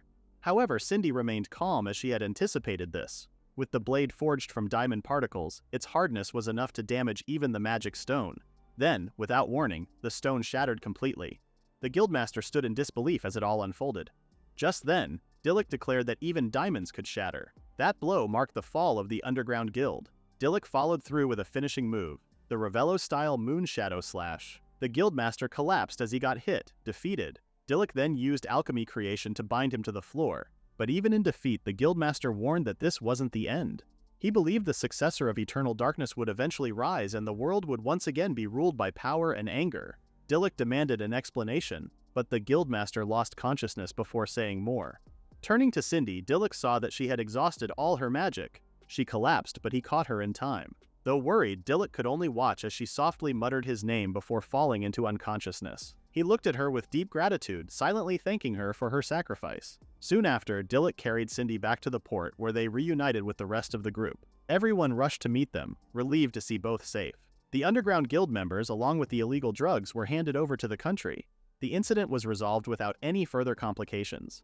Days later, the Rosa's shopping district returned to life, busier than ever. Cindy was happy to see it so lively again, while Dilluk noted that all the stores were thriving. Then the two of them spotted Alice and Renee nearby. They called out to them. Dilluk congratulated Renee on her appointment as the new guildmaster. Although a bit embarrassed, Renee admitted she had initially wanted to decline, thinking it wasn't her thing. However, Alice and the district members convinced her otherwise. Now that she had recovered from her cough and was feeling better, she accepted the role. Dilluk was glad to hear that Apollo's medicine had worked. Renee agreed, noting that it had helped not just her, but the other members of the trade association as well. The scoundrels from the guild had been dealt with, and the organization was now rebuilding, shifting to an invitation-only system for new recruits. Renee thanked Dilluk sincerely, crediting him for their rebirth. Meanwhile, Dilluk responded with a quiet smile. Their conversation was suddenly interrupted when Dodoria came running toward them. He was looking for Dilluk and handed him a letter, explaining that it had been forwarded from Tenma. A noble crest was stamped on the envelope, and he figured it might be urgent business. The moment Dilluk saw the emblem, he immediately recognized that it belonged to House Walland, and the letter was from Natasha. Upon hearing the name, Alice wondered if Natasha was someone Dilluk knew. She remembered that Natasha was the daughter of a well-known ducal family, not her acting calm while calculating Natasha's net worth. Dilluk explained that although their family backgrounds were worlds apart, he and Natasha had known each other since childhood. They used to talk often during their student days. Cindy, confused, questioned what a noblewoman would want with Dilluk. He himself was uncertain, unsure why she would suddenly reach out. In the letter, Natasha congratulated Dilluk on his growing success. She mentioned that her days in the capital had been peaceful and uneventful. Though she admitted it was sudden, she expressed a desire to meet with him after all this time. She was already on her way to Tenma, news that caused Dilluk to panic. In the territory of Rosas, which became Dilluk Ravello's jurisdiction, a mysterious cough spread among merchants. They learned about the existence of the underground guild and infiltrated the merchant guild. There, they discovered that the cause of the cough was tea leaves containing illegal drugs. Bulk and the others seized the import ship, while Carrot apprehended the members of the underground guild. With Cindy's help, Dilluk defeated the guild master, and peace returned to Rosas. However, a letter from Natasha, a duchess and old acquaintance of Dilluk, suddenly arrived. He was surprised when he learned that she was heading towards Tenma. It was all so sudden, so Dilluk realized that they had to go back to Tenma quickly. Dodoria asked if there was really a need to panic that much, as he thought that Natasha could just wait a little. Dilluk explained that there was quite a difference in social standing between Natasha and him. Her father, Duke Warland, was also an important figure in the country. Dilluk couldn't greet her in his current position. Dodoria finally understood, and he realized that it was a tough situation for Dilluk. Just then, Cindy asked if they were all returning to Tenma like that. Dilluk said no, and he explained that it was a sudden matter, so only those who could return would go back to Tenma first. In that case, Alice volunteered to stay in Rosas a little longer. She thought she could make the shopping street even more lively. Dilluk thanked Alice, and he told her he was counting on her. After hearing about Dilluk's plan to return to Tenma, Apollo also decided to remain in Rosas. She believed that continued observation of the cough patients was still necessary. Hearing that, Dilluk also told her that he was counting on her. Bulk planned to stay in Rosas as well, thinking about safety's sake. He wanted to stay behind as a guard, and Dilluk thanked him for it. With Bulk staying behind, Carrot thought that returning to Tenma should be fine. Dilluk then told her that he wanted her to handle the defense and construction of Tenma again. Cindy realized that they were the advance party, together with Dodoria. However, Dilluk couldn't help but apologize for the rush due to his circumstances. He then told the others that he was counting on them to take care of Rosas for a while. After that, Dilluk, Dodoria, Cindy, and Carrot got on White Dragon's back, and together, they headed back to Tenma. As they traveled, Dodoria asked what kind of person the Duchess was, and he even wondered if he could talk to her. Dilluk replied that she was a bit shy but was a normal girl. Dodoria could talk to her normally. However, she was excellent, since she was a student who was very good at geology. Also, she was good at playing the flute, and Dilluk used to listen to her play a lot when they were students. It was such sudden news, though. Even that letter, for being handwritten by a retainer, didn't seem like Natasha. Just then, White Dragon informed everyone that they were almost at Tenma. To Dilluk's shock, the grounds were wider and there was even a new building. Bro left for 5 minutes and they built a whole Sim City. He did ask for the grounds to be maintained while he was away, but he never imagined that they would do something so extensive.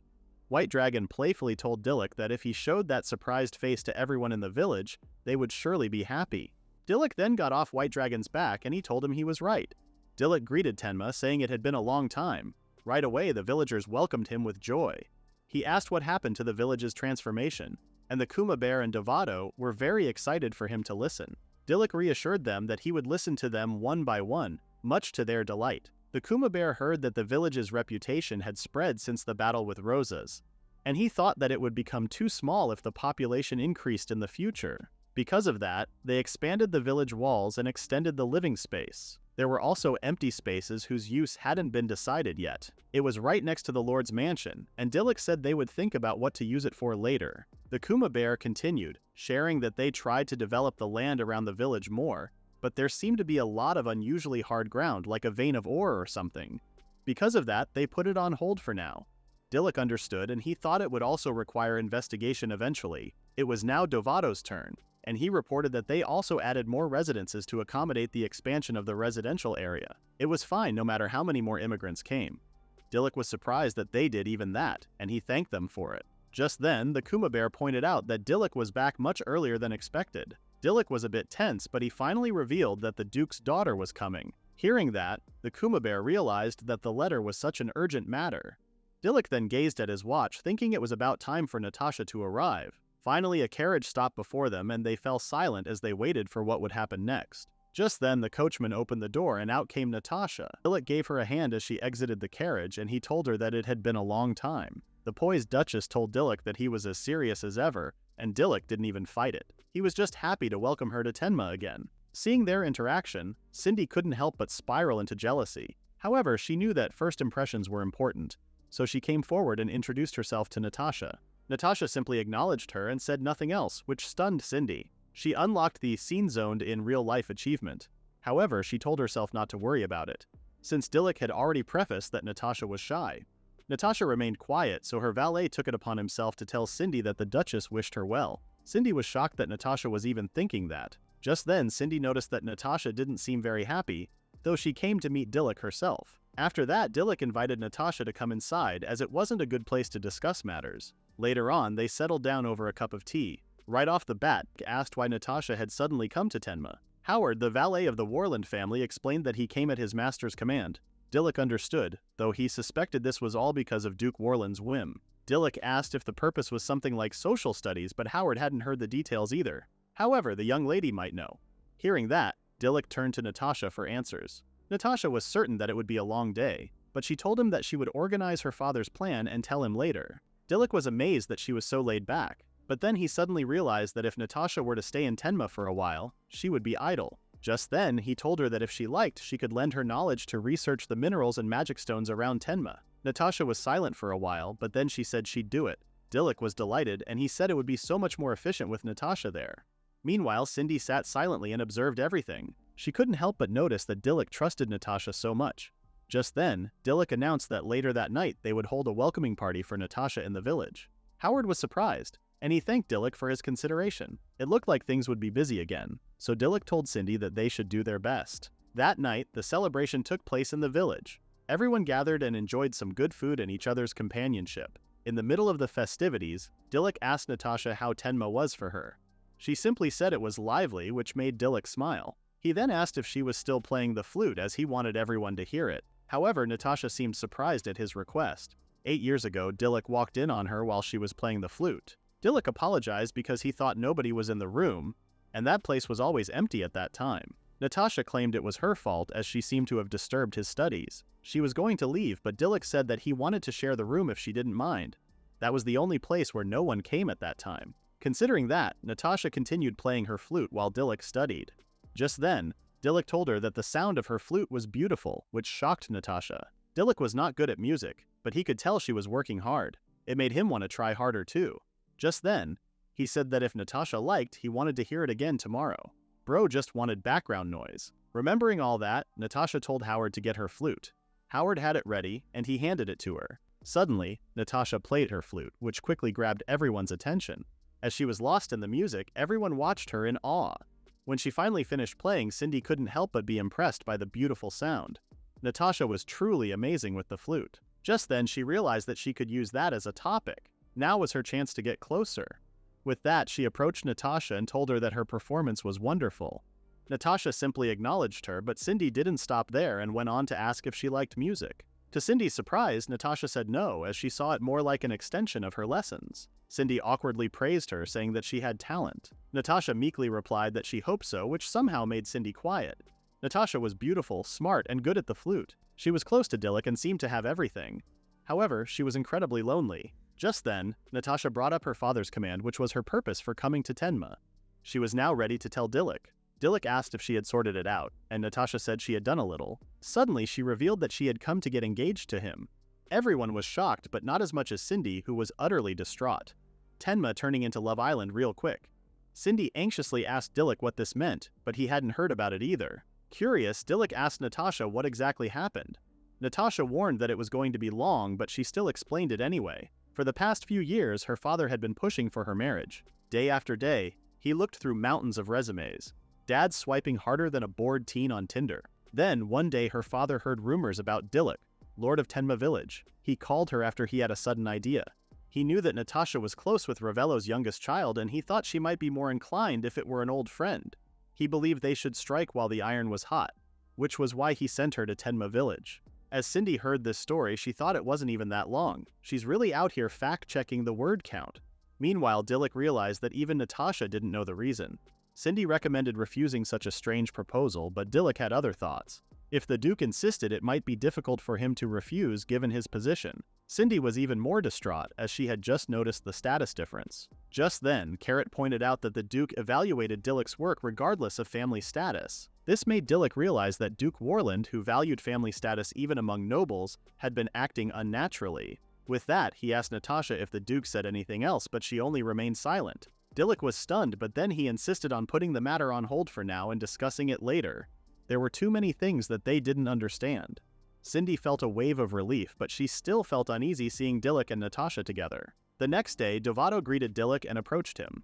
Dilluk was happy about the increasing residences, and Devato was relieved to hear it. Devato jokingly said that it was a bit lacking for the Lord's future wife, but Dilluk awkwardly said that it wasn't decided yet. Now that he had come to think of it, Natasha seemed strange the other day. This made him wonder if she was also confused. Dilluk didn't know what Duke Warland was thinking, but for now, he guessed that all he could do was what he could perform in Tenma. After that, Dilluk decided to meet with Cindy, Carrot, and Dodoria. He thanked them all for waiting, then he informed them that he had gathered them for future territory planning. However, he was thinking of building a communication route connecting Tenma and Rosas. To do that, he first wanted to develop ports for communication ships at each location. The current port in Rosas was for merchant ships.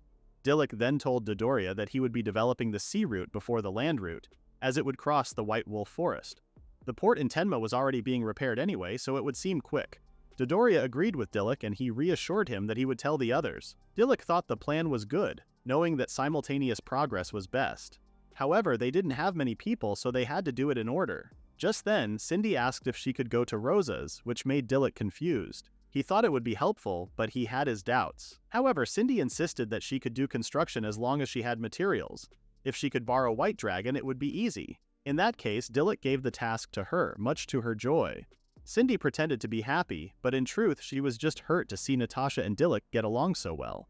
She was a bit frustrated about how narrow-minded she was. Imagine hurting so bad that you just delete yourself from the plot. With that, Dilluk decided to leave the castle to Carrot and Akatora. He and Natasha would investigate the minerals and magic stones around the village. Before ending the meeting, he told everyone that he was counting on them. As everyone left, Dilluk asked Cindy if he could have a moment with her. Just then, Dilluk said he was sorry for not noticing.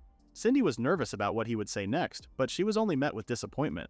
Dilluk felt sorry because he didn't notice that Cindy actually wanted to stay in Rosa's. He suddenly returned to Tenma due to his convenience and he thought Cindy was using the port maintenance as an excuse to go to Rosa's. Cindy anxiously said that it was not the case, and she only wanted to be helpful to him. Dilluk chuckled as Cindy always said that. Just then he mentioned that he hadn't thanked her yet for the battle with the leader of the underground guild in Rosa's. He wouldn't have won without Cindy. She stayed with him at that time and he was thankful for that. Cindy's eyes widened in surprise, but she remained silent. Dilluk called out to her in concern, prompting her to speak. She insisted that it was she who should be thanking him. She then reassured Dilluk that she would ensure that the port in Rosa's would be perfectly built. She wasn't being herself by being so weak. And so later that day, Cindy got on White Dragon's back to return to Rosa's. Even if she were apart from Dilluk for a while, she would absolutely not give up her place next to him. After that, everyone in Tenma quickly started their tasks. Meanwhile, Natasha approached Dilluk in the forest, and she apologized for keeping him waiting. However, Dilluk didn't seem to mind, and he only invited her to go with him. As they walked, Natasha said she felt bad, prompting Dilluk to ask what she was talking about. She clarified that it was about keeping him tied to her, but Dilluk told her not to worry about it because she was helping him with the investigation. She was sorry about the engagement as well. Dilluk didn't deny that he was surprised, but Natasha didn't know anything either. Just then, Natasha told him that she felt bad about not knowing anything. This brought back memories from her past, when people talked badly about her. They gossiped about her not having emotions, which made them not want to be involved with her. Natasha vulnerably said to Dilluk that simply following what her father said made her ignorant and indifferent. This truly made her the Lady of Nothingness. At least she's self-aware? Dilluk was surprised that people used to call her that and he never thought of it. When he used to listen to the flute in the empty classroom, he thought she was similar to how desperately she tried at something. Back then, he couldn't activate his skills. He was the only brother who couldn't join the knights, so instead he studied desperately. Unlike Natasha, the eldest daughter of the Duke's family, Dilluk was the carefree youngest child of an earl's family. Natasha's efforts allowed him to do his best. This revelation made Natasha quiet, but Dilluk wasn't finished yet. Thanks to her, he was able to become a royal aide. A lot happened after that, but this time he was able to meet comrades in Tenma. What he received from Natasha was connected to the present, so there was nothing that Natasha didn't have. At least, that was what Dilluk thought. However, Natasha was still quiet, which made Dilluk think that she still didn't get it. He sighed, then he told her that she would find it in Tenma, and it was inside of her. Natasha thought long and hard about it, then a sudden realization stunned her. Dilluk assumed that she would be in Tenma for a while, so during that time various things could happen. Just then he noticed that Natasha wasn't listening and was preoccupied with a nearby flower. He asked what was wrong, and Natasha said that the flower grew near Odor magic stones. Magic stones were usually underground, but they could sometimes be exposed above ground in the shade. Just then, Natasha started walking, and she invited Dilluk to help her look for it. Dilluk smiled, then he silently followed her. Later on, they went quite deep into the mountains. From there on, Natasha narrowed it down with her detection skill. Dilluk remembered that she was good at detecting magic stones, but Natasha revealed that her detection range was narrow and rough, which made it inconvenient. Suddenly, she activated her detection skill, and she found that the magic stone was in a nearby bush. They headed there, but Dilluk couldn't help but feel uneasy because it was his first time entering a deep part of the mountains. To their surprise, they were greeted by a huge stone entrance. Dilluk was surprised, and he guessed it was some kind of ruin. Just then, Natasha said that the presence of magic stones was strong inside. Odor magic stones had weak magical powers, but if processed, they could become valuable magic stones that could be used as energy, power, or heat sources. However, when gathered, their magical powers could mutate, and there was a risk of golem transmutation. Suddenly, Dilluk sensed a strong presence nearby, so he warned Natasha to wait outside while he checked inside the ruins. He quickly went inside, and as he expected, this presence didn't make him doubt his speculations. Just then, he heard a child's voice, seemingly crying in terror. Dilluk spotted them, and he quickly ran to save them from being crushed by an ominous threat. To his surprise, these weren't human children, but demi-humans. As he took the children to safety, he told them to stay hidden. Although it was near the White Wolf Forest, Dilluk couldn't help but wonder why there were children left alone there. However, he knew it wasn't the time to think about that. First, he had to defeat the enemy before him. It was a gigantic golem ready to crush him to bits. It seemed a little different from the golem that was in the spring before. Just then, Dilluk realized that the cave was narrow, and there were children with him too. This made him wonder how he should fight. Suddenly, someone called out to him. It was Natasha. She told him that the answer was sunlight, but Dilluk didn't understand. With that, Natasha briefly explained that Odor magic stones were weakened by sunlight. This surprised Dilluk, but he didn't have time to think about a plan because the golem suddenly attacked. Dilluk narrowly dodged it and he leaped from the ground. He thought about Natasha's advice and figured that there was only one way. Just then, Dilluk aimed his sword at the ceiling, piercing it so that he could create a slight crack. He was relieved to know that he succeeded, and the sun shone through. However, it wasn't enough to reach the golem. If only he could shine the light on its forehead. Suddenly, Natasha stepped in front of Dilluk, much to his concern. She suddenly opened a hand mirror, aimed it at the light, and directed it towards the golem. Natasha just weaponized a Sephora freebie. The brightness temporarily blinded the golem, so Dilluk saw this as the perfect opening.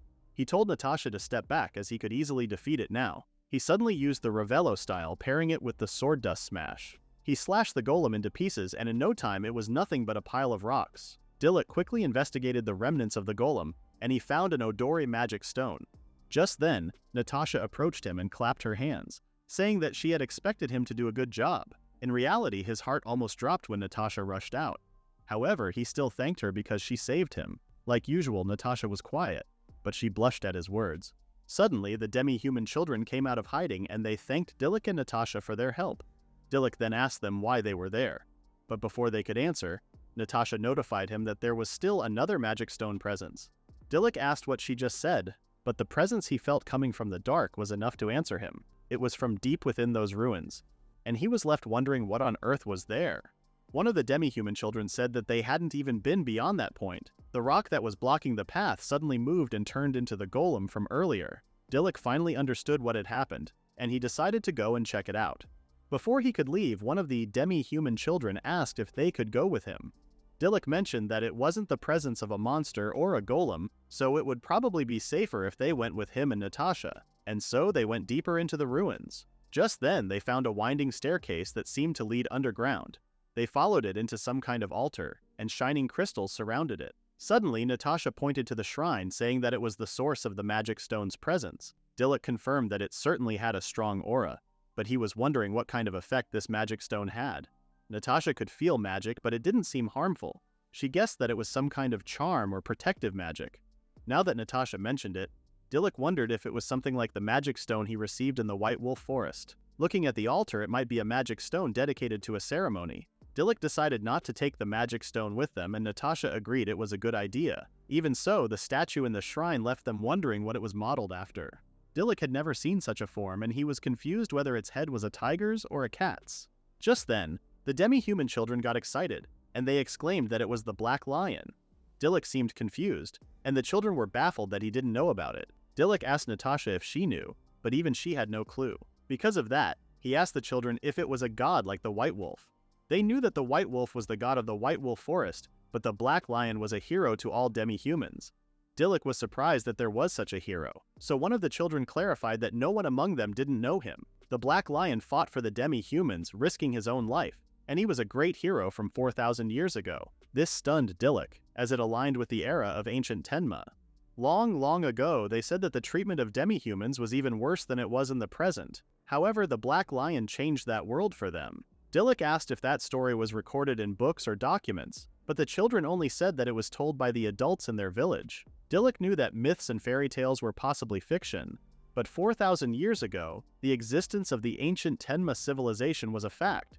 He could never truly know what happened during that time. Dilluk hadn't really thought about it until now. Just then, Natasha asked if there was something wrong, so Dilluk snapped out of his thoughts and reassured her that it was nothing. He had decided to ask everyone about it sometime soon. Suddenly, he asked the children if they had come to the ruins to find the altar, but they didn't even know a place like that existed. As Dilluk wondered why they entered the ruins, one of the children warned the other not to tell the truth. However, the other felt bad that they were lying to the person who helped them. This softened their hearts, and they finally decided to tell Dilluk that they were collecting Odor magic stones in the ruins. It was a secret from their family because selling them would give them more pocket money. All this for Robux, huh? Dilluk was surprised that they knew about the Odori magic stones, as that would be around Natasha's level of knowledge. The children made it seem natural, and they claimed that Dilluk just didn't know enough. Natasha explained that Tenma seemed to be an exception, but it had been a long time since humans and demi-humans divided their living areas. In other words, it was not strange for demi-humans and humans to have different cultures and knowledge. Just then, Natasha realized something, so she asked for a moment with the children. She wondered if they knew anything about the magic stone she had. As she showed it to them, one of the children was in awe at how expensive it looked. The other claimed that they usually knew about magic stones used in daily life, but this was the first time they had seen a magic stone like that, which looked like treasure. Dilluk said that it was his first time seeing it too. Just then, Natasha revealed that it was a family heirloom passed down to the eldest daughter of the Warland family. It was not activated as a magic stone, and right now, it was just a big stone. Her father said she could activate it.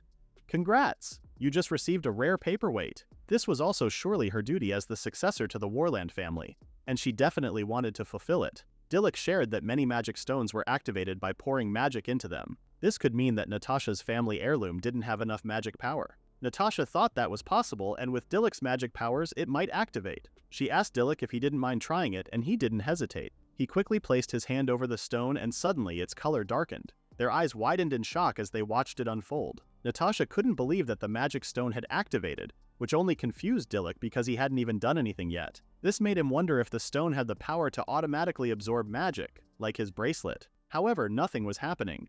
Just then, Natasha revealed that she wasn't told about the power of the activated magic stone either.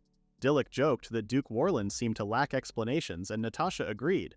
However, Dilluk reassured her that it was still good that the magic stone had activated. With that, Natasha closed the box and agreed with Dilluk. Just then, the demi-human children said that they should probably go home soon. Dilluk thought they were right, as the sun was about to set. He then promised to take them to the White Wolf Forest village. After bringing the children home, their parents were shocked to see the Lord of Tenma. Their mother was anxious to know that their children had caused him trouble, but Dilluk denied it. He claimed that he also learned some valuable information about the demi-humans, so she shouldn't scold them too much. The children's mother was still infuriated, but she honored Dilluk's wishes. Not long after, Dilluk and Natasha went on their way. As they left, Dilluk decided to go home for the day and continue the investigation the next day. Natasha agreed, though there seemed to be so much that they still didn't know. Just then, Dilluk said he was glad to see Natasha have fun, which was a statement that left her stunned. The next day, they resumed their task. They collected a bunch of magic stones and discussed what each of them was. Dilluk felt fulfilled because they gathered most of the magic stones around Tenma. Now they only had to organize the notes and make the materials. And after that, they would be done. However, Natasha believed that Dilluk was better at that kind of thing. With that, Dilluk asked Natasha to select the magic stones that could be put to practical use. He wanted to consider applying them to magic tools in due course. Natasha thought he was right, but they still needed an expert on magic tools, and she would like to borrow their knowledge. Suddenly, someone knocked on the door, and Dilluk wondered who it could be. He told the person to come in, and Letitia, a resident of Tenma village, welcomed herself inside. Dilluk asked Letitia what was wrong, but she was a bit worried about bothering him. Just then, she asked to be allowed to help with the village's work. Dilluk was surprised, and he asked what had gotten into her so suddenly. Letitia explained that ever since Dilluk arrived, their lives had truly improved. Her parents were also working much harder in the fields than before. Seeing that, she also wanted to be useful to the village, which was why she ended up barging in. Dilluk smiled, and in that case, he was just compiling materials on magic stones at the moment. Letitia picked up one of the books, but she struggled to read its contents. Natasha was quick to notice it, and she asked if she was unable to read. Letitia felt embarrassed, but she admitted the obvious truth, not her barging in with confidence and losing to a paperback. At that moment, Dilluk realized that they had issues with literacy. He didn't notice because there weren't many opportunities to exchange letters. Letitia frantically apologized to Dilluk, but he argued that he should be the one saying that. He then reassured her that they would hold a study group soon. Still, Letitia couldn't hide her embarrassment. Just then, Natasha brought up the study group that Dilluk mentioned, and she volunteered to be the teacher. Letitia was excited to have her as a teacher while Dilluk remained confused. It just seemed unusual for her to suggest that herself. However, he didn't argue, and he left the matter to Natasha. Letitia gushed at the thought of it, and she thanked Dilluk and Natasha. At once, the study group started and everyone gathered in a classroom. Various age groups attended, and Natasha noticed it was only increasing. Letitia announced that when she told everyone in the village, they said they really wanted to be taught. One man agreed, and he said that age didn't matter when it came to learning. It didn't particularly bother Natasha, as what she did was the same. First, she started with reading aloud and writing basic phonetic characters. After that, she explained that Goethe characters were made up of 21 sounds. She also read some books for them, to which everyone was excited to hear. Later on, the class had finally ended, and Letitia thanked Natasha. She claimed it was wonderful to learn new things, and Natasha agreed. Then, in a rare occurrence, Natasha smiled at everyone, as seeing their happy faces made her happy too. However, when she realized what she had just said, she quickly cleared her throat and clarified that she was kidding, caught herself smiling like it was a crime scene. She wondered if Dilluk would say that, and Letitia said yes. The Lord was that kind of person, and he was always working hard for someone else, which was why she admired him. This made Natasha think of Dilluk.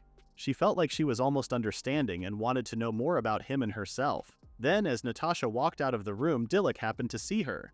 He thought that things were going well, and Natasha might just find the very thing that was inside of her. Later that day, Dilluk met up with Natasha, Carrot, and Dodoria. Dodoria couldn't help but notice how lonely it was, and Carrot guessed it was because the Rosas group wasn't there. Dilluk then spoke, saying that it felt like an interim report meeting for the Tenma group. Their investigation was done for now, and they were currently compiling the materials. He was also having Natasha hold a study group. Carrot then announced to everyone that their castle construction was also going pretty well, though it would take time. As for the repairs to Tenmaport had just been completed. Dilluk was surprised by the fast work and he thanked him. Now that he had completed his task, Dodoria asked to head to Rosas to help Cindy.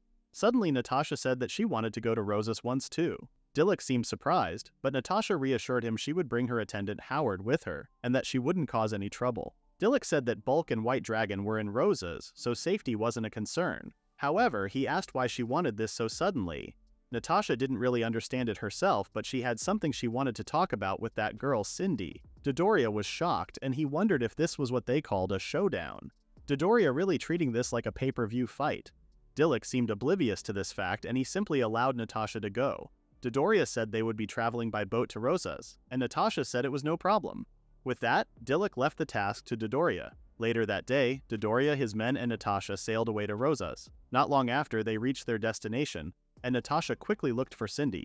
Cindy was in the middle of her alchemy when she noticed Natasha approaching her, and she was shocked that she was in Rosas. Natasha explained that she came because she had something to talk about with her, which confused Cindy. Cindy started to overthink, and she wondered if Natasha was about to rub in the fact that she was getting married to Dilluk. However, she brushed the thought aside and said it was impossible.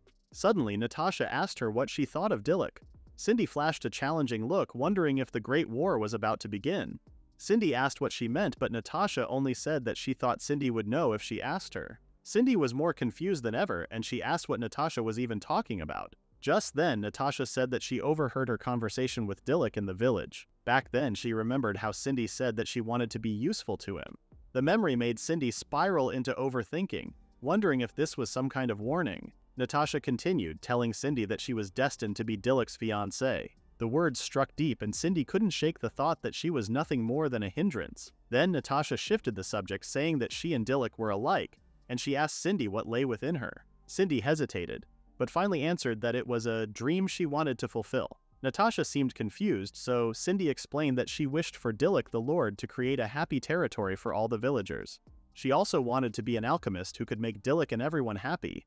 And beyond that, she wished for the revival of the ancient Tenma civilization. None of those could be achieved alone. Dreams sponsored by Simp Energy. This surprised Natasha, and it made her ask herself what was truly inside her that she had been searching for so long. It was no wonder that she couldn't find it. She then thought about Dilluk, and how he yearned for the outside world and the territory he aimed for. It was truly nice to learn new things. As Natasha was deep in thought, Cindy called out to her in concern.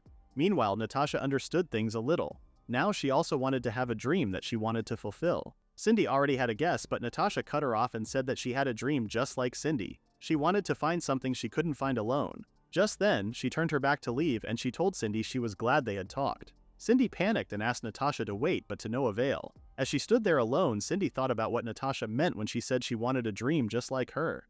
This somehow convinced her that Natasha was also interested in Dilluk. Cindy really said, "It's war." In other words, that was a declaration of rivalry. However, no matter what would happen, Cindy wouldn't give up her place beside Dilluk. That was her dream after all, to always be with him. Just then, Cindy's skill board appeared, and it was her first time seeing it. However, what she saw surprised her. Meanwhile, in Tenma, the leader of the Kuma Bears approached Dilluk. A letter had arrived, and it seemed to be from the Ravello household. Dilluk took the letter, but he suddenly fell silent when he was finally alone. He opened the letter, and the sender asked how he was doing. There, the sender's brothers worked hard to become the pride of the royal knights, especially the eldest brother, who seemed to be working enthusiastically on an important assignment within the knights. Even if Dilluk was not as strong as his brothers, he was encouraged by the sender to govern the territory admirably. Letter really came with side-eye. When Dilluk finished reading the letter, he immediately headed somewhere. The Kuma Bear asked where he was going alone, and Dilluk replied that he had some business in the forest and would be back by sunset. After that, Dilluk silently walked around the forest. However, his thoughts were put to a halt when Kumaran, the Kuma Bear, and Devado called out to him. Dilluk was surprised to see them, while the two were relieved that they caught up to him. Dilluk asked what was wrong, but Kumaran simply said that he wanted to help, as he mentioned that he had business in the forest. Kumaran believed that 2 was better than 1 and 3 was even better than just 2. Sounds like a weird dating profile. Dilluk smiled and he thanked him for their willingness to help. Kumaran suddenly asked what kind of business it was, and Dilluk explained that he was inspecting the mountain path from the village to the port. If they got through there, it would lead to Tenma port. Kumaran thought it was right, and he recalled how Dodoria and the others had repaired it. After that, they finally saw the repaired port, and Kumaran thought it was quite magnificent. With such a magnificent port, they could transport a lot of supplies. Dilluk thought that they needed a way to transport them directly to the village. With that in mind, he wanted to create a track so that carts could be moved even on the mountain path. Kumaran understood, and he told Dilluk to leave the material collection to them. Just then, Dilluk used his alchemy to forge a path, and together with the materials that Kumaran and Devado gathered, he created a track. He believed it was enough for testing. Kumaran was impressed, as the construction was so quick with alchemy. Just then, he asked if the cart would be moved by hand, as it would be easier than just a mountain path with the rails. Regarding that, there was actually something that Dilluk wanted to know. Kumaran and Devado asked if he wanted to try something, so Dilluk showed them a magic stone. He found it while exploring with Natasha, and it was called Promise. It seemed to be a strong power source with just a little magic. He then opened his skill board, which showed that creation generation could be released. Even for things he couldn't concretely imagine, he could materialize what he wanted to achieve. Unlike alchemy, which broke down and reconstructed matter, the ability to create something out of nothing was different. A massive consumption of magic was unavoidable, though. With this skill, Dilluk should be able to generate transport vehicles that run on Promise, and there was no reason not to try. Just then, Devado added that Dilluk would be creating a self-moving car without a blueprint. Dilluk confirmed he was right, which made Kumaran think that it was a realm that they couldn't even imagine anymore. However, Dilluk believed that they wouldn't know unless they tried. Kumaran and Devado were surprised, and they waited for what Dilluk would do next. Just then, Dilluk used creation generation, and he finally unleashed it. As expected, his magic was being consumed rapidly. At that point, if it took everything, then he would let it be. Dilluk's magic glitched in the air and it started to form something massive before him. Shortly after, a metal vehicle with multiple wheels appeared on the tracks he had made. Dilluk was drenched with sweat, but everything was finally done. He had created a massive train which shook Kumaran and Devado. Dilluk just pulled a Hogwarts Express out of his ass like that. It was running on the Promise Stone and the whole vehicle sparkled. Dilluk was proud to declare that this was creation generation. However, he suddenly felt a wave of exhaustion, causing Kumaran and Devado to be concerned. Dilluk was prepared for it, but his magic was completely depleted. It might be too risky for daily use. Even so, Kumaran thought it was an amazing skill. He had never seen such a large iron car before. Just then, Devado advised Dilluk to rest in the back, and he volunteered to do the test drive. Dilluk was relieved to hear it, and he thought it was a great help. However, Kumaran was concerned, and he wondered if they could drive a vehicle that they had never seen before. With that, Dilluk explained that the power source was a magic stone, and controlling it shouldn't be difficult. After that, Devado took it upon himself to drive the train, and he claimed that this was where a dwarf's dexterity shone. He carefully examined all the buttons and levers, and he finally understood how each one worked. Finally, the train moved, and off they went. As they traveled, Dilluk thought about creation generation. Even after unleashing it, it seemed that the original alchemy could still be used. However, he wondered what triggered the unleashing, and he bet that Cindy knew about it. The conditions he could think of were frequency of use, proficiency, and relationship with the heroic spirit. He guessed it was intimacy, but he shrugged it off because he didn't even know what it meant. Man so untouched, his V-card got museum value. Anyway, he was looking forward to surprised faces. A few days later at Tenmaport, Dilluk and the others waited for the Rosa's team to arrive. Dilluk believed they would be arriving soon, and Carrot was surprised that they were to return sooner than expected. White Dragon then shared that he was also surprised when the advance party, Bulk, reported their return. The port construction was finished, and Dilluk was surprised by how fast it was. Finally, Dilluk could see the boat from afar, and when it finally docked, he congratulated everyone for their good work. Cindy immediately waved to Dilluk from above, and she announced that she was back. She immediately got down to greet him, and Dilluk was quick to praise her for working fast. Cindy playfully replied that this was because she wanted to reunite with him as soon as possible. A single port was easily done. Just then, Dodoria approached, and he playfully said that Cindy was quite the demon site supervisor. As everyone got off the ship, Dilluk realized that it had become lively after a long time. Just then, Cindy mentioned she had a question for Dilluk, and he admitted he had one for her too. However, after learning Dilluk's question, Cindy revealed she didn't know much about it either. Even if Dilluk consumed so much magic, it might be difficult for her to put it into practical use. Dilluk then admitted that it took a while for his magic to fully recover after using it too. This made him realize that the skill's unleash conditions were unknown. Suddenly, the skill board appeared, and he wondered what it was about this time. It told him to view talent, and it seemed like Lord points had been accumulated with the completion of the Sea Road. It looked like the next heroic spirit could be summoned soon. This excited Carrot, and she wondered who would come next. Cindy, on the other hand, hoped it was the person she was thinking of. Dilluk also wondered who the next heroic spirit could be, and he was curious about how many more could be summoned. There was still so much that he didn't know about his skill. Also, he knew little about ancient Tenma. Why did it fall? And why hadn't he heard it from the heroic spirits? If he was going to ask, the next heroic spirit summoning might be a good opportunity. They might not want to be asked why their homeland was destroyed. But Dilluk still wanted to know. He felt like he had to. Just then, he smiled and turned to everyone, inviting them to go home to Tenma. Days later, the Rosa's Tenma port sea route finally opened. Dilluk gathered everyone for a meeting, and he remarked that it had been a while since he had met up with many people. He then asked Apollo if she had gotten used to Tenma yet, and she said that the scenery and location hadn't changed much in 4,000 years. However, she did mention that the lodging was a bit cramped. Dilluk apologized, and he reassured her that it was only temporary. Just then, Apollo shared that in Rosas, she heard that many people wished to move to Tenma. They may need to expand the housing, and Dilluk agreed. After that, Dilluk announced to everyone that they were to discuss the village's facilities. First, they had the lodging and residences. He asked everyone to let him know if there were any other facilities that they would like.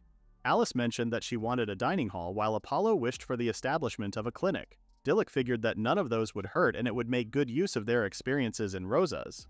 However, there was still an unused space, and Dilluk wondered what he should do with it. Dododria suggested building the dining hall or clinic on that empty lot. But Dilluk wanted to expand the outer wall and build new facilities. He thought it would be cramped if buildings were concentrated within the current premises. Just then, Natasha suggested turning the empty lot into a park. She thought it would avoid his concern about the village being cramped with buildings.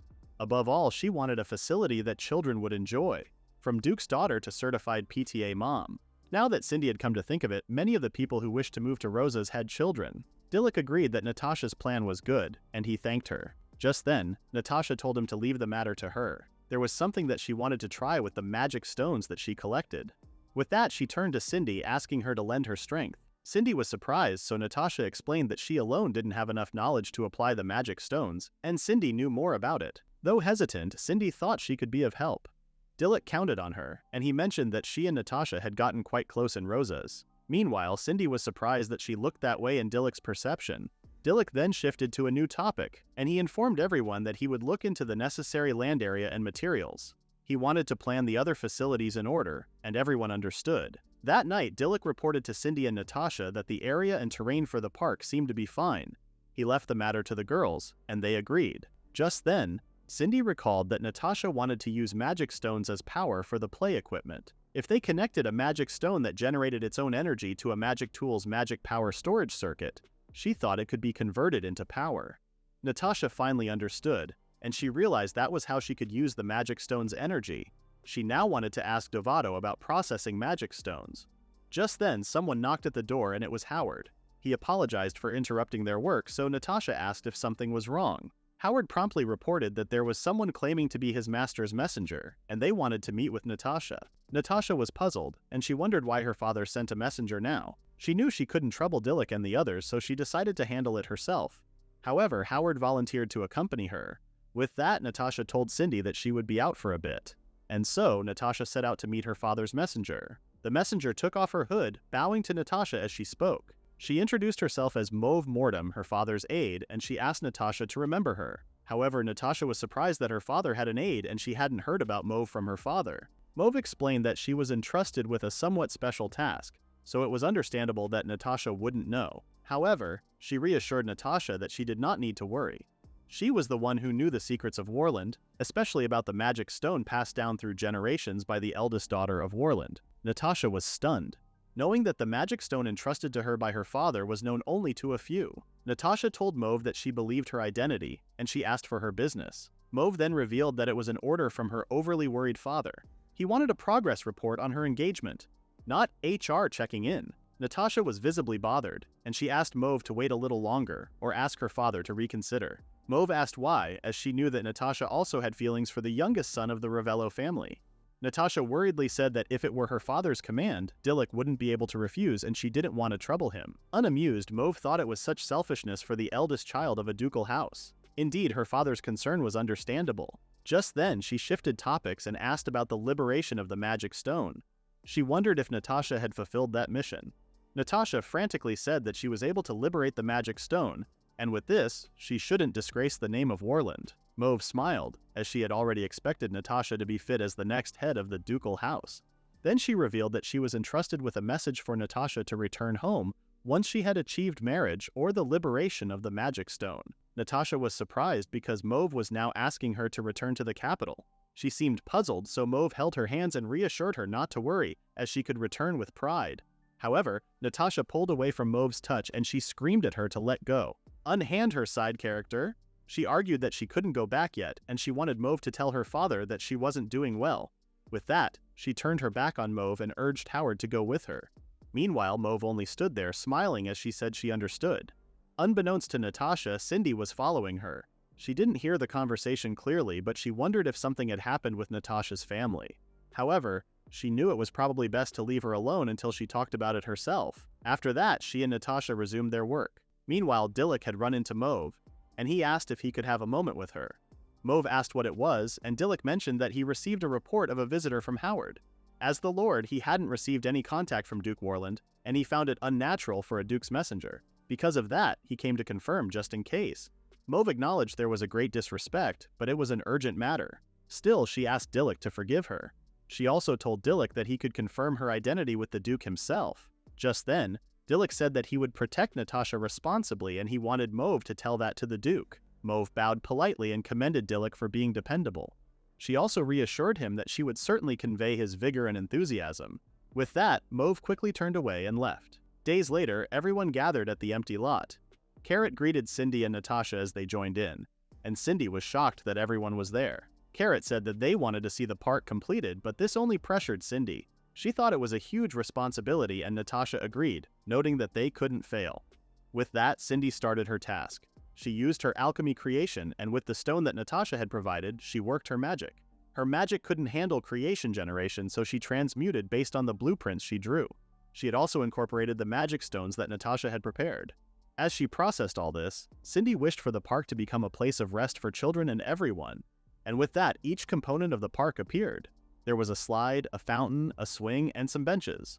Everyone was shocked to see it, especially the children. It was finally done, and everyone marveled at the sight of the running fountain.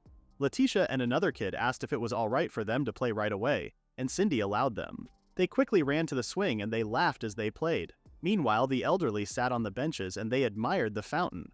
One even remarked that it made their heart feel at peace. As they saw everyone enjoy their work, Natasha and Cindy smiled silently.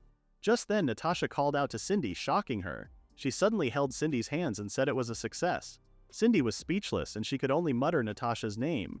When she first met her, she thought she was a difficult person. But now, perhaps she was a comrade who cared deeply about Tenma. It's giving when I first met you, I thought you were a bitch. Just then, Dilluk noticed that the playground equipment made sounds when one slid down on it.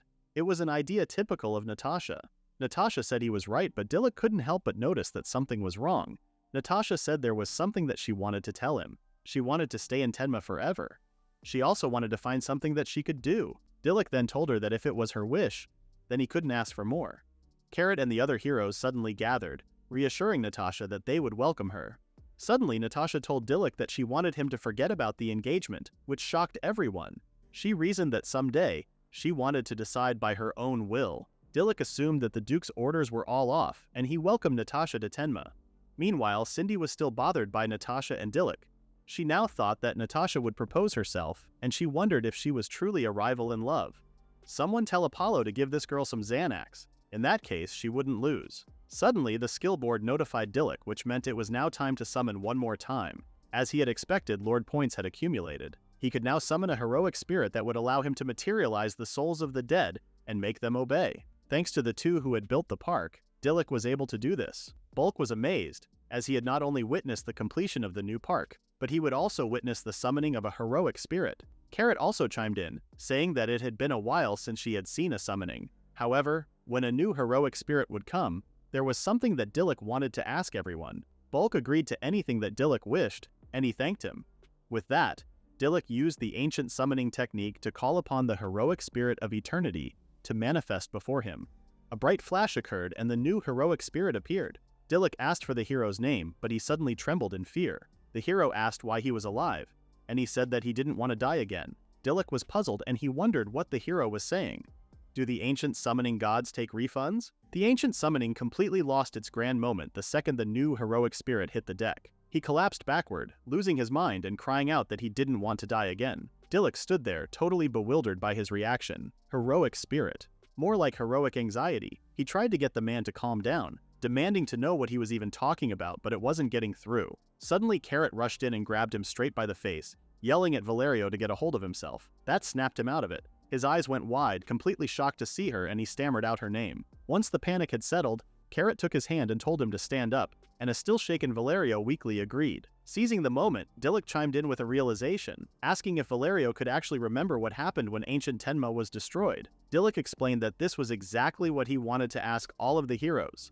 Why did ancient Tenma fall? Valerio's expression turned dead serious as the weight of the question hit him. He looked down, his eyes narrowing as he started to recall the memory, muttering to himself about the actual reason ancient Tenma was destroyed. Valerio admitted that what happened back then was exactly what he wanted to know most of all. He clearly understood that he had been called there 4,000 years in the future, which meant he must have died once already. Acting like that was nothing would be the strange reaction. Carrot agreed, noting that their adaptability as heroes was just weirdly high. They treat reincarnation like onboarding training. Turning to Dilluk, Carrot explained that Valerio's memories seemed pretty much the same as hers. She described how it felt like she was just living in Tenma 4,000 years ago, only to suddenly drift into a long sleep. And during that sleep, it was like a vivid dream. She somehow just knew she would be summoned into the present one day. Carrot smiled as she finished her thought, explaining that she understood her power would be needed in this era, which is why she had decided to work hard alongside Lord Dilluk again. Off to the side, the thought resonated instantly with the other heroes. Alice, Apollo, and Bulk all chimed in one after another, nodding along and agreeing that they felt the exact same way about their own summoning. Meanwhile, Valerio was having a major existential crisis. He clutched his head in panic, sweating as he realized that everyone's adaptability really was just too high. Completely baffled that they had no idea what actually happened during those 4,000 years. Nobody asking questions is actually terrifying. Dilluk pondered about it, his face dropping as it hit him that none of them knew anything about the actual destruction itself. Cindy suddenly stepped forward, announcing that she actually had some memories she could share. Dilluk turned toward her, his eyes wide with surprise. Cindy looked down, apologizing for keeping quiet all this time. She then dropped a huge revelation. She actually remembered the very moment ancient Tenma collapsed. Lore grenades successfully deployed. The entire crowd went into absolute shock. Dilluk stood front and center, completely stunned alongside the heroes, demanding to know why only she would remember it. Cindy clutched her dress tightly, confessing that it was so long ago, making her recollection hazy. As she began to describe the memory, she recalled sensing an enormous surge of mana shortly before the collapse, right before some sort of magic completely enveloped her. And when she next laid eyes on Tenma, it was a vast burned wasteland with nothing left. Cindy continued her explanation, believing that the massive surge must have been someone's magic power. Dilluk and the rest of the group listened intently, realizing that a single disaster caused by a person wiped out an entire nation.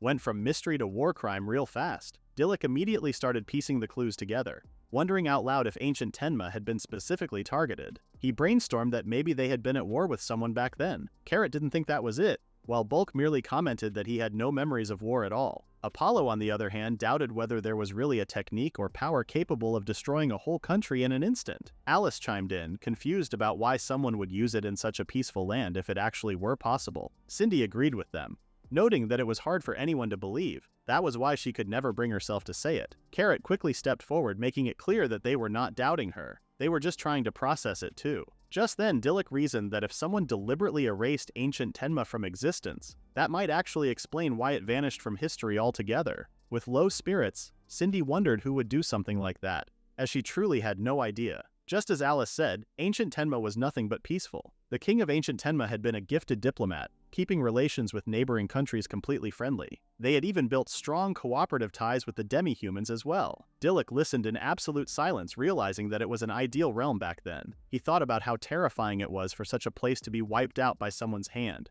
and how insane it was for a power strong enough to destroy a nation to exist at all. Bro, they maxed diplomacy and forgot defense. He admitted to himself that they had even more questions than before, but he knew he couldn't leave things on a heavy note.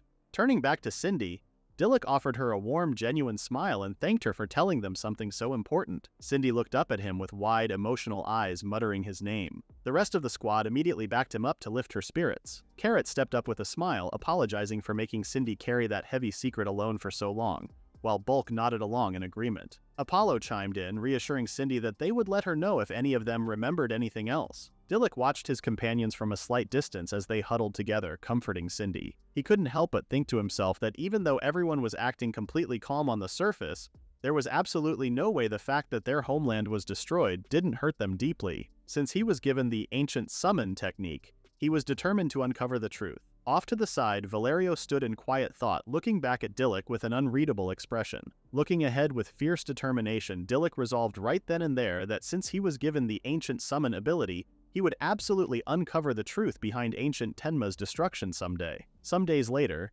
Dilluk was back at it, trying his hand at alchemy. He used his skill and expected a normal result, but instead he ended up completely disappointed. Staring at the goblet in his hands, his eyes went wide as he realized it was way too big. Muttering to himself that he might have poured in way too much mana, Cindy peeked over his shoulder, wondering if there was something wrong. Dilluk looked away, sweating slightly as he confessed that lately he felt like it was getting harder to control his mana. Smiling gently to put him at ease, Cindy pointed out that he had been working completely non-stop, which could mean he was just tired. Just then, she insisted on Dilluk resting for a bit while he left his work to her. Dilluk could only stammer in response, complaining that it was pretty hard to relax when she suddenly just told him to out of nowhere. Still, the situation left him with a lingering worry. Dilluk stared down at his hand, admitting to himself that while it was just a faint unease right now, it would be bad if his mana ever truly faltered during an emergency. Just then, he decided to test the other skills. Determined to get a clear answer, Dilluk headed out into the forest alone. Stepping out onto a clearing, he drew his sword, and with a sudden surge, a massive aura of energy erupted all around him.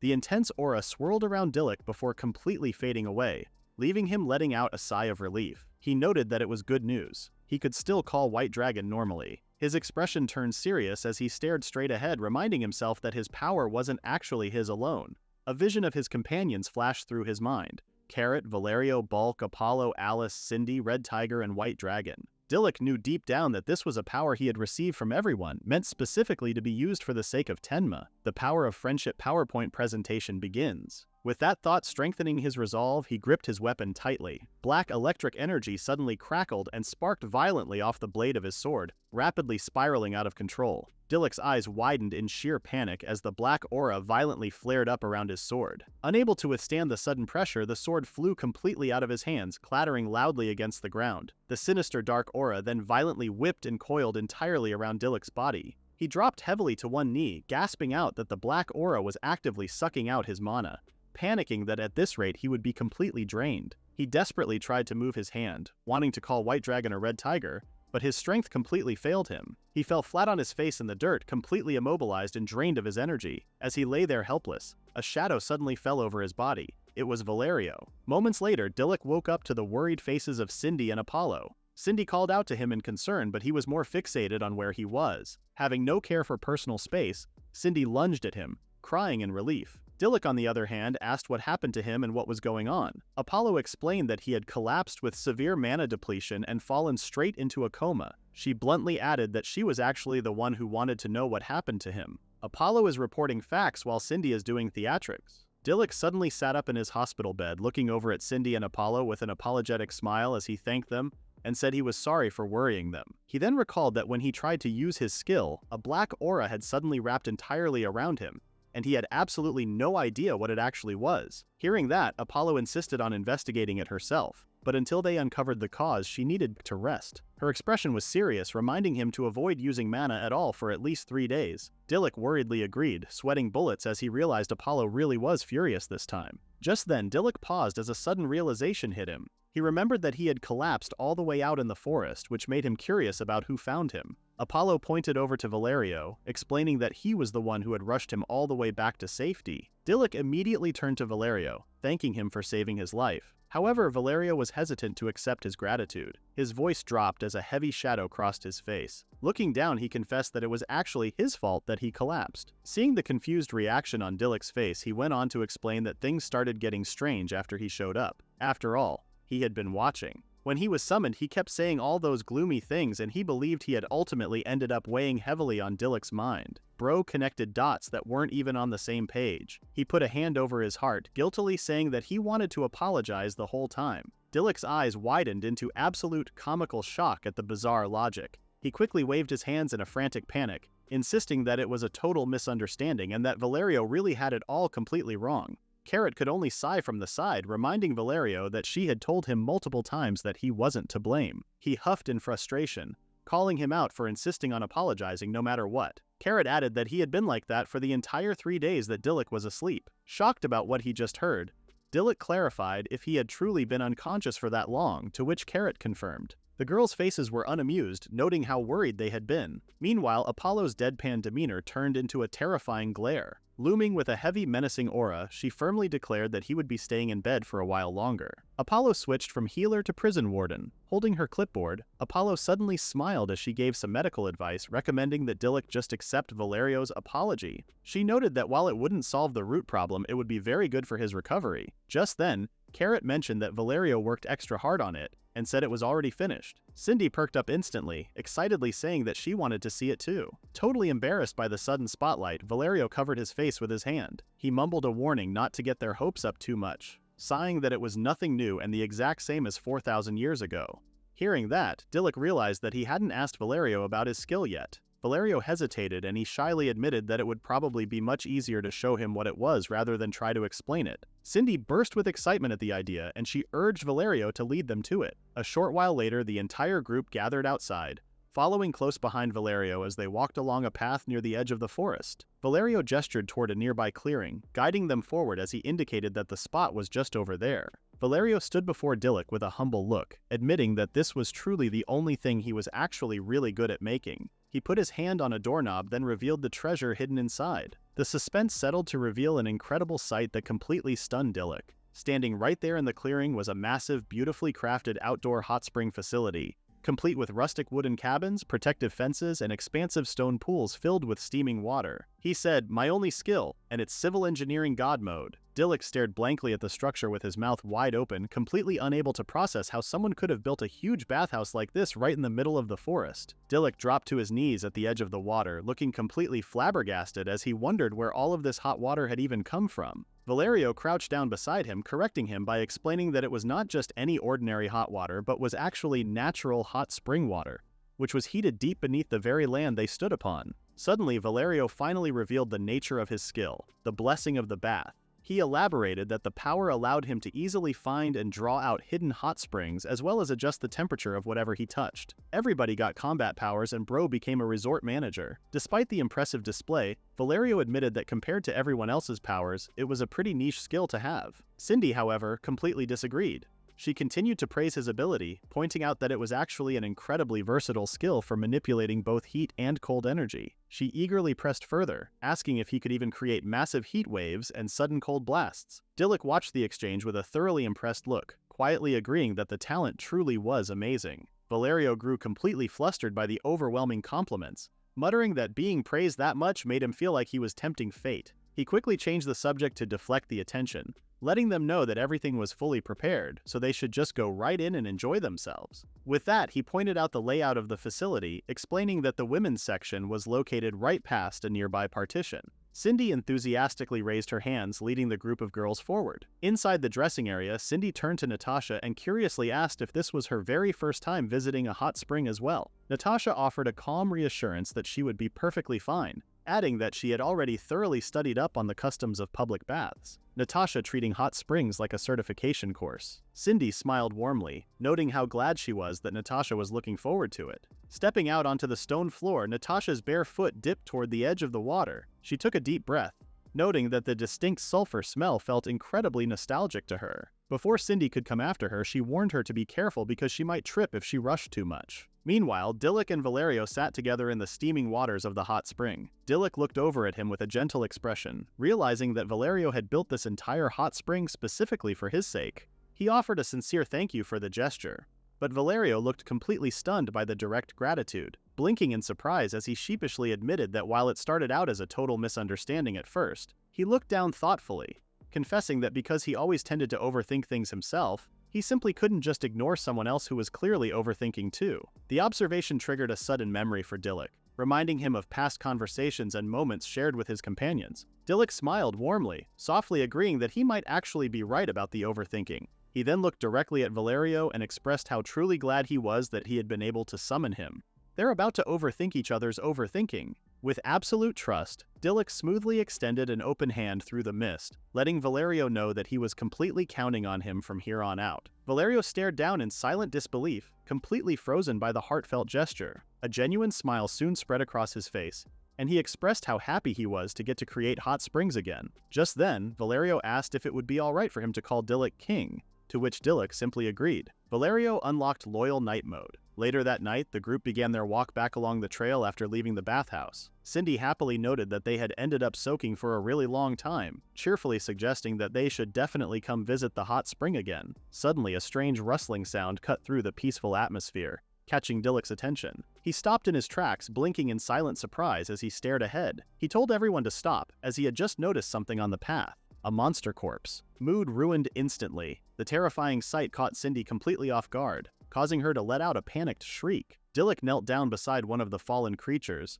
and judging from the severe wounds and the fresh blood, the beast had definitely been killed. Carrot kept a protective arm around Cindy as they stood behind him, nervously wondering aloud if this could have simply been a vicious fight between monsters. Dilluk admitted that while such a clash was certainly possible, something about the situation still felt incredibly off. A heavy silence fell over him as his expression hardened into intense focus. Directly on the creature's head, a strange glowing symbol materialized, prompting a deeply unsettled Dilluk to question what it could possibly mean. Then, out of nowhere, the monster's eyes glowed, bringing it back to life. Dilluk stumbled backward in complete disbelief, stammering out a shocked expression as the strange event occurred. The lifeless monster corpses suddenly started dragging themselves up from the dirt, twitching unnaturally as they walked towards Dilluk. The dead are no longer respecting boundaries. A matching glowing geometric crest burned brightly onto each of their foreheads, proving that the monsters were now being entirely controlled as undead puppets. From a high vantage point nearby, a cloaked figure stood silently upon a thick tree branch, peering down through the leaves to observe the group's sudden ambush below. A sinister smirk spread across the face of the mysterious onlooker, quietly watching the chaotic scene unfold. Dilluk stood his ground as the reanimated beast lunged forward, his mind racing in disbelief as he processed the terrifying reality that the corpses had actually moved. He gripped his sword tightly, preparing to face the oncoming threat head-on. Up in the trees, the cloaked figure maintained a watchful gaze from a thick branch, monitoring the chaos below. Back on the ground, the undead monsters closed the distance with terrifying speed. Dilluk barely had time to react to the rapid onslaught, so he immediately turned to his comrades, shouting at them to get back. Carrot courageously stepped up to the front lines, confidently declaring that she would stop them right there. With a determined look, she extended her arm and activated her skill, shouting out her command for trap creation to manifest. A heavy metal bear trap instantly snapped shut on the front leg of the leading beast, the sharp teeth clamping down hard onto its flesh. However, instead of suffering, the creature began tearing itself forward anyway, its flesh ripping and blood spraying as it completely ignored the severe damage. Carrot's confident expression shattered into pure panic when she realized that the monsters weren't feeling any pain at all. At that rate, she couldn't possibly hold them for long. not the main character energy evaporating in 4K. Dilluk tightly gripped his sword as a powerful white energy began to swirl around the blade, his mind racing as he considered burning the monsters all away completely using the white dragon's flames. Apollo quickly turned toward him, urgently shouting out a plea for Dilluk to stop. She desperately warned him about the danger, asking what would happen if that terrifying black aura suddenly appeared again. Dilluk's power has parental controls now. High above them in the trees, the cloaked figure's eyes went wide in sudden surprise at the mention of the dark power. The mysterious onlooker processed the words with a mix of shock and intense curiosity. Suddenly, the cloaked figure calmly extended an open hand,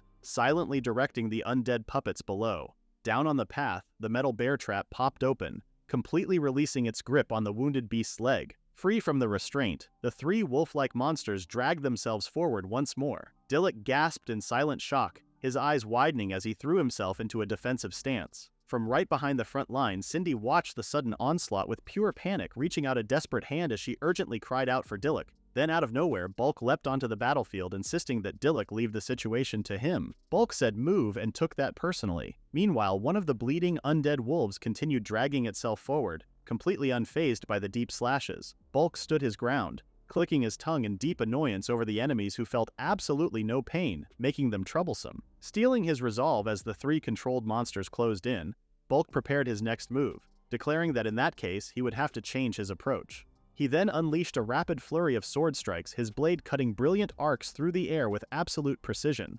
High up in the tree, the cloaked figure calmly raised a single finger with a smooth, silent motion. Down on the path, the reanimated wolf-like beast suddenly collapsed forward into the dirt with a heavy thud, the strange glowing energy instantly fading from their bodies. Bulk grunted in surprise, completely taken off guard as he realized that their movements had completely stopped. Dilluk stared down at the collapsed creatures, noting that the glowing crest on their foreheads had completely vanished. He pondered the sudden shift, suspecting that some kind of skill had ended. Dilluk out here doing autopsies emotionally and spiritually. Looking around, Dilluk realized that while the caster responsible for the magic might still be lurking close by, their group was currently vulnerable because they had a lot of non-combatants traveling with them. Making a quick decision, he looked over his shoulder and firmly declared that they should fall back for the time being. To ensure their safety, he told Carrot to bind the motionless monsters just in case. Carrot nodded immediately with a determined look, completing the task with a trap creation spell. With a loud metallic rattle, large iron cages dropped straight from the air, completely locking the fallen beasts inside. Dilluk immediately looked over to his comrades, urging them to move while they still could. The group wasted no time executing their retreat, sprinting down the path together. Back in the clearing, the cages sat firmly on the ground, securing the motionless wolf-like monsters inside their iron bars. The cloaked figure stepped down to observe them, then she ultimately decided to leave the fun for later. Shortly after, the group finally managed to reach safety, arriving at a large arched gate. Cindy slumped forward, completely exhausted as she sighed that they had finally made it back to the village. Still visibly shaken by the encounter, she threw her arms around Alice, trembling as she cried out that the whole encounter had been so scary. Just then, Dilluk voiced how glad he was that everyone was safe. Meanwhile, Cindy looked up with wide, anxious eyes, wondering what on earth those monsters were. Dilluk looked onward with a serious expression, admitting that he had never once heard of lifeless corpses coming back to life like that. The one thing that bothered him was that crest on their foreheads, which could mean that someone had been controlling dead bodies remotely. Bulk joined the discussion, noting that the monster's target distinctly looked to be the young master. Carrot chimed in to support this theory, pointing out that while the beasts completely ignored Bulk at first, they locked right onto Dilluk halfway through. Dilluk listened with a worried expression, softly agreeing that if someone really was controlling them, they were definitely aiming for him. The realization immediately triggered a comparison in his mind, reminding him of how this situation was strikingly similar to Dortlin's skill that previously controlled the demi-humans. If the individual utilizing corpse control happens to be Dortlin's ally, then they are dealing with a much larger threat, the heir of eternal darkness. A collective wave of shock washed over the companions at the mention of the ominous title, with Cindy repeating the name the heir of eternal darkness in sheer disbelief. This is not analysis, this is group anxiety brainstorming. Natasha openly admitted that she had never heard that name before, curiously asking what exactly they were supposed to be. Dilluk looked down thoughtfully, honestly confessing that he had only ever heard the name a few times himself. His mind flashed back to his past encounters with Dortlin and the underground guildmaster, remembering them as the specific ones who had spoken of the name. He recalled how both individuals possessed incredibly strange, powerful skills and utilized magic stones that he had never seen anywhere else before. As he thought about it, They had said something about the revival of the heir of eternal darkness. Just then his thoughts were interrupted when Valerio muttered his name. Valerio firmly placed a hand on Dilluk's shoulder to interrupt his spiraling thoughts, gently telling him that he was overthinking it again, and pointing out that mere thinking wouldn't solve everything right now. Valerio entered like a patch update for Dilluk's anxiety. Dilluk blinked in realization, looking up at his friend as he softly muttered Valerio's name. The intervention successfully grounded him, and Dilluk offered a grateful smile, admitting that Valerio was right and thanking him for the reminder. He agreed that for the time being their primary focus needed to be on strengthening the village's defenses. Taking charge of the situation, Dilluk stood before his gathered companions to issue a series of strategic orders. He commanded Bulk to patrol the area where the monsters appeared with Kumaran and the others. He also told Carrot to work alongside Dwayne and the rest of the crew to reinforce their physical defenses. He left the entire group with a strict final instruction to report it at once if anyone noticed anything strange, prompting an immediate unified shout of agreement from his allies. Apollo quickly caught on to Dilluk's stubbornness, pointing out that he should be focused on resting first. He had just tried to use mana again, though she had just told him to absolutely rest. Dilluk offered a sheepish smile and apologized, agreeing that she was right and promising to take a proper rest first. However, Apollo remained completely firm, countering that if the enemy's target was truly him, that was all the more reason for him to recover. She strictly added that she would be keeping a very close eye on his condition until she could personally confirm he was fully recovered. Apollo said rest and made it a legal requirement. Touched by her unwavering care, Dilluk thanked her promptly. Following the stern lecture and with Apollo watching over him attentively, Dilluk officially began a necessary period of convalescence. Taking it easy day by day, he eventually made enough progress to start using his skills once again. 1 week later in the town of Rosas, Dilluk and Cindy walked the streets together. Cindy looked up cheerfully, happily noting that it had been quite a while since she last came to Rosas with him. Dilluk smiled back, recalling their last visit, and agreeing that they hadn't been there together since the Merchants Guild incident. Curious about their trip, Cindy asked what brought him to Rosas. Dilluk briefly explained that he was there to look for some riding horses, which he figured they would need to travel in case he ever couldn't summon White Dragon or Red Tiger again. Riding horses as Plan B is insane protagonist behavior. He also wanted to see if they could find any clues about the heir of eternal darkness. Cindy listened intently, then she added that there hadn't been any sign of the enemy around Tenma since their last encounter. Still, Dilluk thought it was a blessing that nothing happened while his mana was unstable. Now he could use any of his skills without a problem. On top of that, the black aura hadn't appeared once since. However, he silently admitted to himself that the root cause of it remained completely unknown. Cindy smiled warmly, genuinely glad to see him back at full strength. Arriving at a large wooden stable where handlers were tending to the horses, Dilluk stopped in his tracks and announced that they had reached their destination. However, their presence didn't go unnoticed. Intrigued by the newcomers, a young man peeked out from behind the stable door with a curious expression. The young man suddenly burst forward with absolute enthusiasm, his eyes sparkling as he loudly welcomed Dilluk and Cindy. He leaned in close to Dilluk, eagerly guessing that they were visiting the stable looking for horses. Taken a bit off guard by the intense greeting, Dilluk stepped back slightly and sheepishly confirmed that he was correct. He further added that they were looking to purchase a few riding horses. The horse dealer's confidence surged even higher, confidently boasting that there wasn't a single horse dealer in the entire country who could possibly match him. Dilluk, sweat dropping slightly at the man's overly flashy attitude, simply replied that in that case he would love to hear exactly what kind of horses he had. He then told Dilluk and Cindy to prepare themselves because they were about to be surprised. Why is this man selling horses like limited edition sneakers? They supplied horses to the famed royal knights after all. However, Dilluk merely stared back at the theatrical man with a completely blank, silent expression. Cindy, on the other hand, was easily swept up in the excitement, pumping her fists in pure awe. Dilluk smiled gently at her enthusiasm but quickly turned back to the dealer, clarifying that they were looking for riding horses and not war horses. The horse dealer quickly adjusted his expectations after Dilluk's clarification, nervously scratching the back of his cap as he stammered out that he understood completely. He told them to wait just a brief moment and promised to bring out the standard riding horses right away. Before he could take a step, the sudden sound of hurried footsteps echoed through the stable grounds. A frantic villager came sprinting toward the area, loudly calling out to anyone nearby that they had some massive news to share. The runner breathlessly delivered the alarming report to his fellow villager, urgently shouting that a huge monster had suddenly appeared out of nowhere in the forest. The unexpected commotion completely cut through the peaceful atmosphere, instantly catching the attention of Dilluk and Cindy. The breathless villager continued his frantic explanation, detailing that some kind of gigantic monster boar that no one had ever seen before was lying dead out in the wilderness, a thought that the listening townsperson found scary as hell.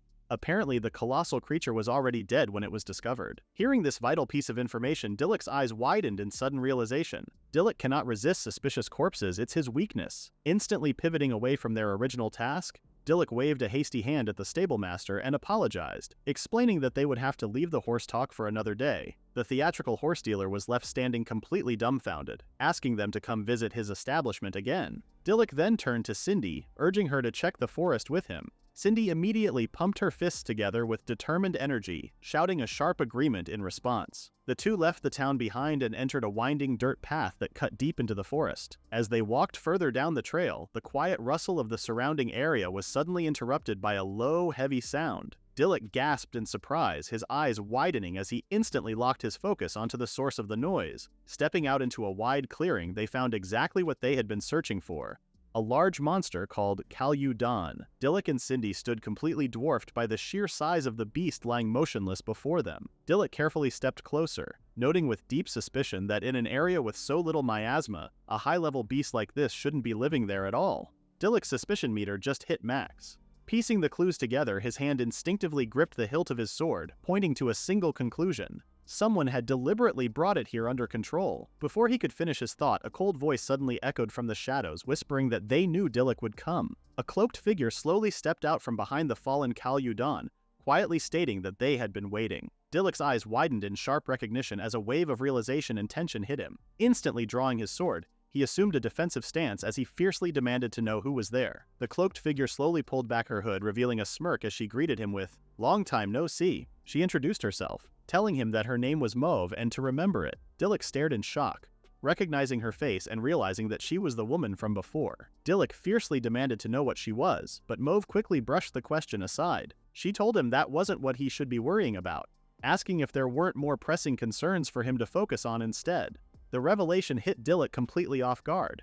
He stood frozen as another name entirely flashed through his mind, Natasha. Meanwhile, standing in the background, Cindy looked on with deep worry, anxiously calling out to him. Mauve grinned maliciously as she continued to taunt Dilluk, mockingly reminding him that he promised to protect Natasha himself. Her smile widened with cruel satisfaction, questioning if he would ever go back on those words. Dilluk stood completely still, gritting his teeth in frustration, knowing that Bulk and Carrot were still back in the village. Desperate, Dilluk quickly thrust his hand into the air, calling upon his magic to summon White Dragon. Responding immediately to the call, the massive winged creature swooped down from above, asking why he had been called. Dilluk wasted no time, urgently explaining that Natasha was in danger. He firmly commanded the creature to go back to Tenma at once with Cindy. Listening closely, White Dragon immediately complied, gently grabbing Cindy and placing her safely on his back. White Dragon really got called like Uber. With Cindy securely settled on his back, the dragon prepared to take off into the sky while Dilluk yelled for them to hurry. White Dragon powerfully flapped his massive wings and took flight into the sky,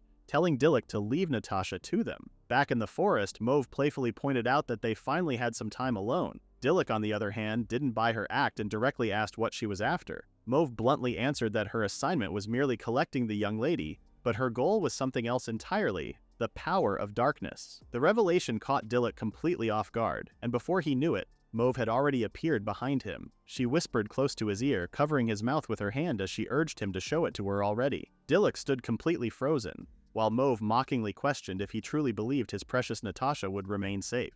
If she doesn't make it out, Dilluk would be an utter failure because he was too busy dealing with his own problem. She pressed on, adding that no matter how strong a skill he gets, staying a failure was just proof he was still the same useless boy. The stinging insults provoked an immediate physical reaction from Dilluk, causing him to grip his sword. She came prepared with insults and lore. With a sudden explosive burst of movement, he forcefully broke away from her hold, creating a sharp gust of wind as he leaped backward. Standing several paces away, Dilluk demanded to know exactly what she knew. Mauve only let out a smug look, noting that his expression was exactly what she wanted to see. Suddenly, a massive sigil glowed to life, manifesting directly onto the forehead of the fallen Kalyudan. With a heavy echoing rumble, the colossal beast rose back to its feet, looming over the clearing as Mauve stood triumphantly before it. Dilluk stared ahead in utter realization, his eyes widening and sweat dropping down his face as he pieced the clues together, noting grimly that the reanimation was her own doing. She openly confirmed Dilluk's suspicion. It was her skill after all. With a proud look on her face, she opened her arms wide and announced that this was her skill called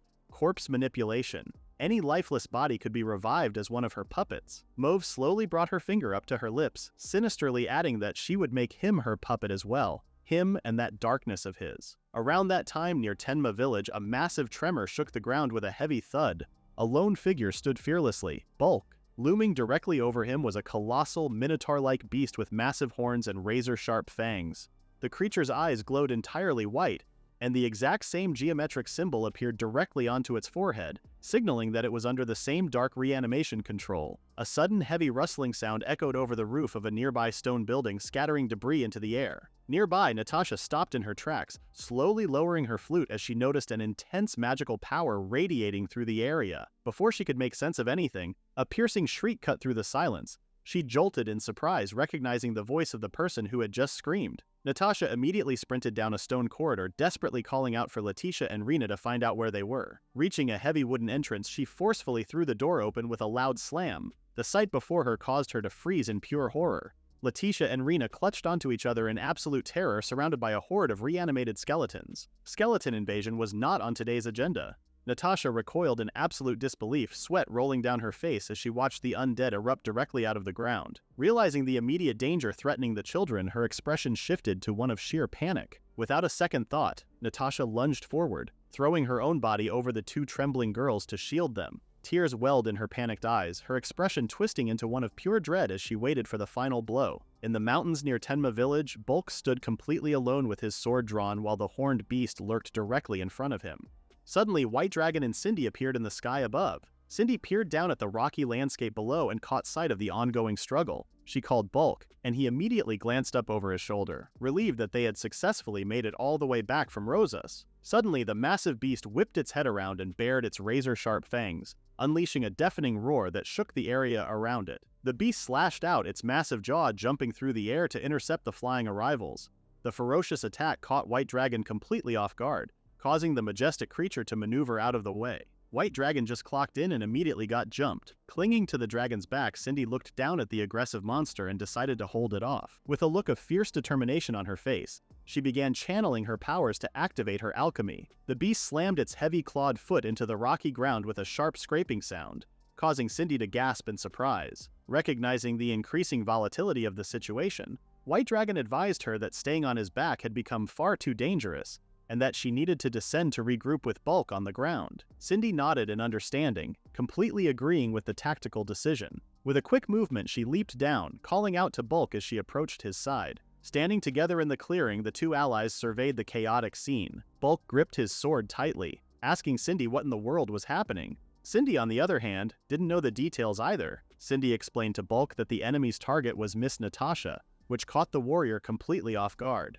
Looking out across the landscape, they watched the horned beast snarl in the foreground while White Dragon circled in the sky above, prompting Bulk to realize they only had one clear objective left. With a look of grim determination, he told Cindy that they needed to defeat the enemy and return to the village as quickly as possible. They're strategizing while the boss is actively chewing the air. Cindy listened intently, her expression hardening with resolve, while White Dragon let out a fierce cry, readying himself alongside them to finish the battle. The scene shifted back to Tenma village at that very moment, where the reanimated skeletons continued to close in on Natasha as she desperately shielded the children with her own body. Suddenly, Carrot leaped into the battlefield, gripping a large hammer and invoking her trap creation skills to manifest a heavy iron cage right around one of the advancing monsters. Shielding Natasha and the trembling children behind her back, Carrot tightly gripped her weapon and warned them to keep their guard up because new ones were still coming. Carrot arrived like the only functional employee in the apocalypse. Natasha looked up in immense relief, thanking Carrot for her timely intervention.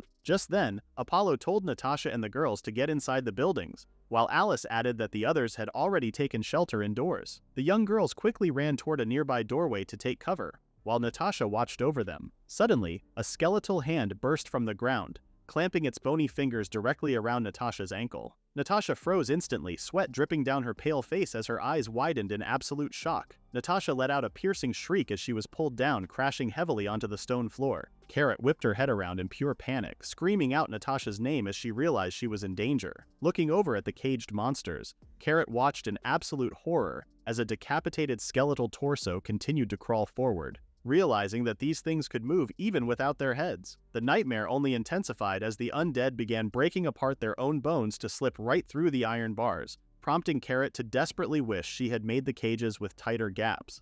Carrot's engineering degree just got disrespected. Overcoming her sudden panic, Carrot forced herself to focus entirely on what she could do right now to protect her friends. Carrot took a firm step forward and urgently commanded the others to take Letitia and Rena and get out of there immediately. She knew she couldn't risk setting another trap since Natasha would get caught in it too, so there was nothing for it but to fight. With that, Carrot lunged into the scene and brought her massive weapon crashing down, shattering the skeletal hand to free Natasha. Natasha was shocked, gasping as pieces of debris exploded into the air all around her. Meanwhile, Carrot locked her eyes onto the remaining undead threats with fierce determination, knowing that she was the only one who could do it. Just then, another skeletal hand suddenly twitched on the ground, bursting upward with the familiar geometric symbol. Carrot gasped in shock as a bony arm violently clamped directly around her neck, completely catching her off guard.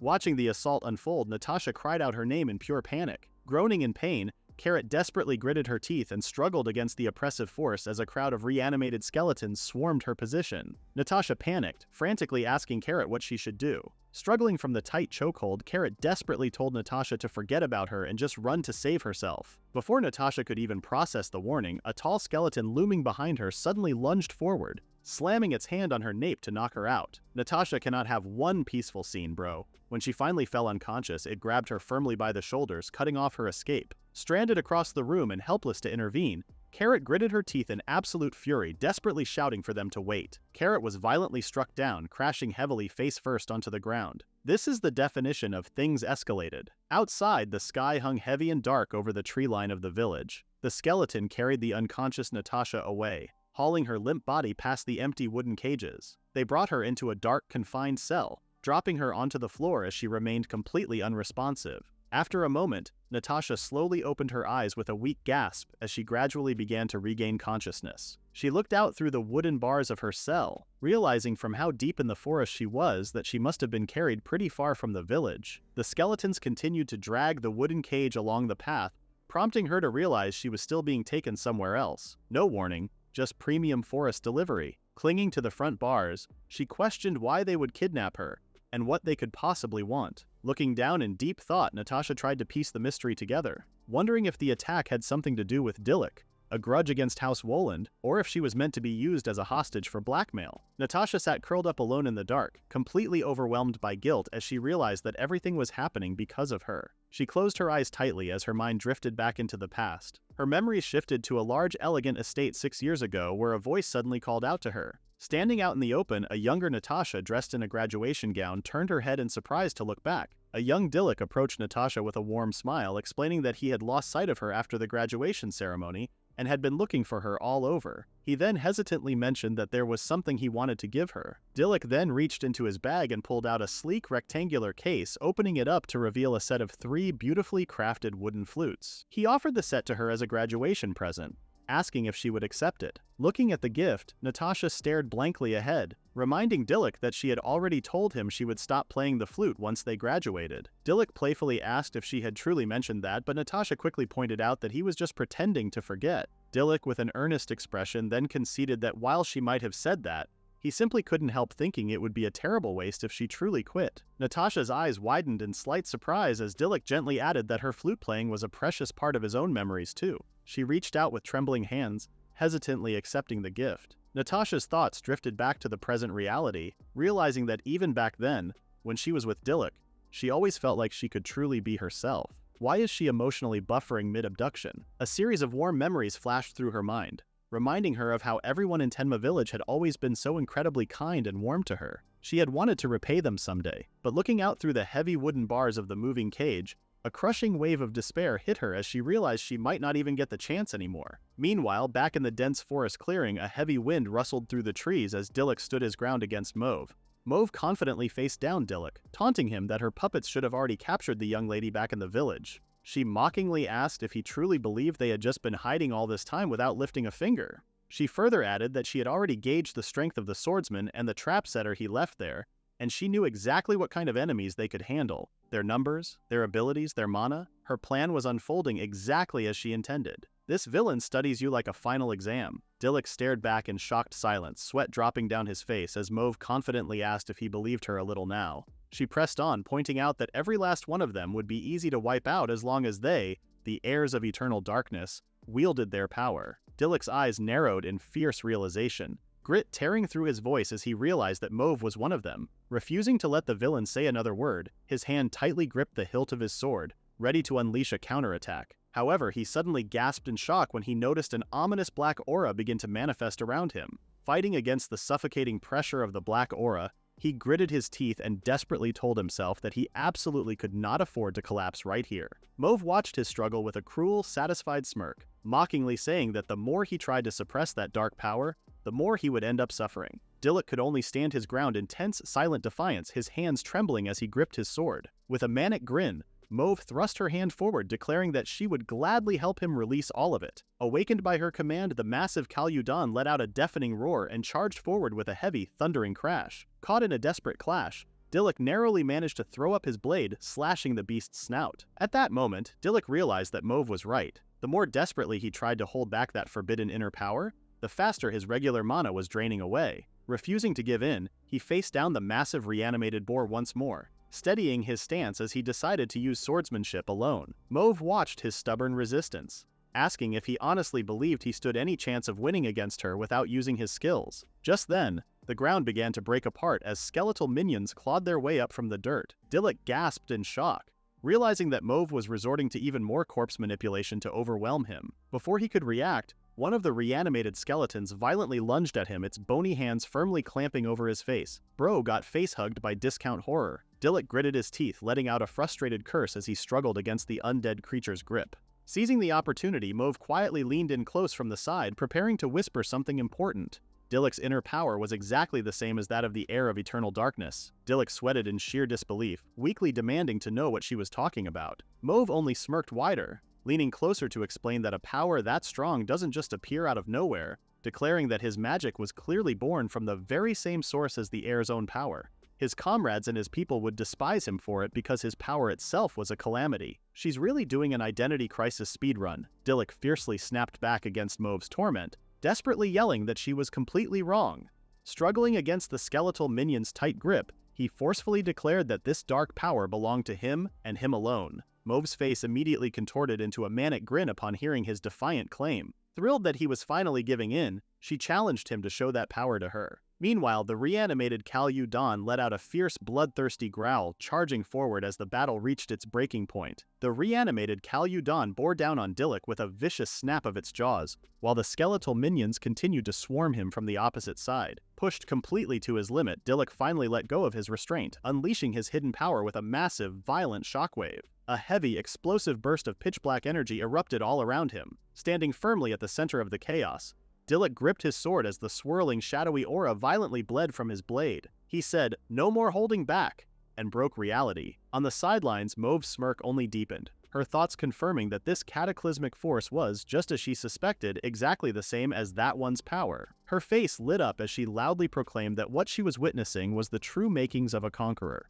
As the oppressive black aura swirled heavily around him, the looming weight of his awakening left a lingering question. Will that power ultimately become the key to their salvation, or lead them to absolute ruin? Meanwhile, at the residential area near Tenma village, a giant avian monster circled ominously in the sky above. Standing on the dirt path below, Valerio, Dodoria, and Kumaran watched the creature's sharp movements in worry. Suddenly, the monstrous bird swooped downward with a deafening screech, revealing its horrifying form. A reanimated, undead griffin-like creature with exposed, rotting ribs tearing through its chest. Looking up at the swooping beast, Dodoria realized with a grim expression that the monster didn't want to let them back to the village. Stealing their resolve, Valerio firmly declared that they have absolutely no choice left but to take the creature down. He broke a sweat as he quickly thrust his hand forward to counter the threat. Just then, he unleashed a massive blast of magic, shouting out his heatwave spell as a torrent of searing energy rippled across the ground with a roaring surge. However, the undead bird glided effortlessly through the air, completely untouched as the fiery blast fizzled out and dissipated. That griffin really hit him with the skill issue. Realizing his attack had fallen short, Valerio's eyes widened in sheer panic. He gritted his teeth in despair, realizing that his heatwave didn't reach the flying monster. A dark wave of self-doubt washed over him as he bitterly reminded himself that someone like him was simply powerless to stop it. 1 week earlier, outside a building near the village, Dilluk stood before the group, calmly instructing Bulk and Carrot that he would be leaving the patrol duties to the two of them. Carrot tentatively chimed in with a suggestion, asking how about inviting Valerio to help out with the patrols as well. Hearing his name, Valerio stammered in absolute shock, pointing a finger at himself as his eyes widened. Carrot confidently patted his shoulder, reassuring Dilluk that while Valerio might not look it, he was actually quite suited for combat. Dilluk nodded in agreement, noting that Valerio could even fire off heat waves and cold waves. Behind them, Valerio sweated bullets, nervously muttering that he wasn't cut out for fighting because he just wasn't as skilled at changing air temperatures as he was at manipulating liquids or solids. Carrot looked at him with a warm, encouraging smile, firmly telling him that the only thing he was missing was just confidence. Leaning in with unwavering support, she earnestly declared that she truly believed in his strength. Valerio stared back at her in stunned, wide-eyed silence, completely touched by her words as a faint blush flushed his cheeks. He looked down with a soft expression, finally letting out a gentle breath as he muttered that if she said so, he would try to believe it too. Valerio buffering after receiving positive affirmation. The narrative snapped violently back to the present as Dodoria fiercely leapt forward, his muscular arm swinging his weapon to deflect an incoming strike from the undead bird's talons. Dodoria urgently barked at Valerio to snap out of it, warning him that daydreaming would get him killed. Dodoria said, "The flashback can wait." Valerio stood frozen behind him, sweating as the memory of his sister's encouraging words echoed painfully in his mind. He stared down in bitter disappointment, feeling deeply apologetic that he had let her down so quickly after she had finally placed her belief in him. Suddenly, heavy, rapid footsteps echoed down the path as Dovato came sprinting toward the group, loudly shouting for everyone to listen up. Recognizing the incoming dwarf, Kumaran gasped in relief, calling out his name. Dovato delivered a grim update explaining that while the skeletons attacking the village had pulled back for the time being, Miss Natasha had been taken. The group reeled in utter shock at the news, with Kumaran shouting out in disbelief. Dovato pressed on, gritting his teeth as he explained that they were currently searching the area as best as they could. He revealed that Carrot had passed out in bed after fighting the undead off completely on her own, pushing herself past her limits until she finally dropped. Hearing that his sister had fought completely alone until her body collapsed, Valerio went completely silent, his eyes widening as the shocking realization hit him. He tightly clenched his fist, knowing that while everyone else was currently giving it their all to protect the village,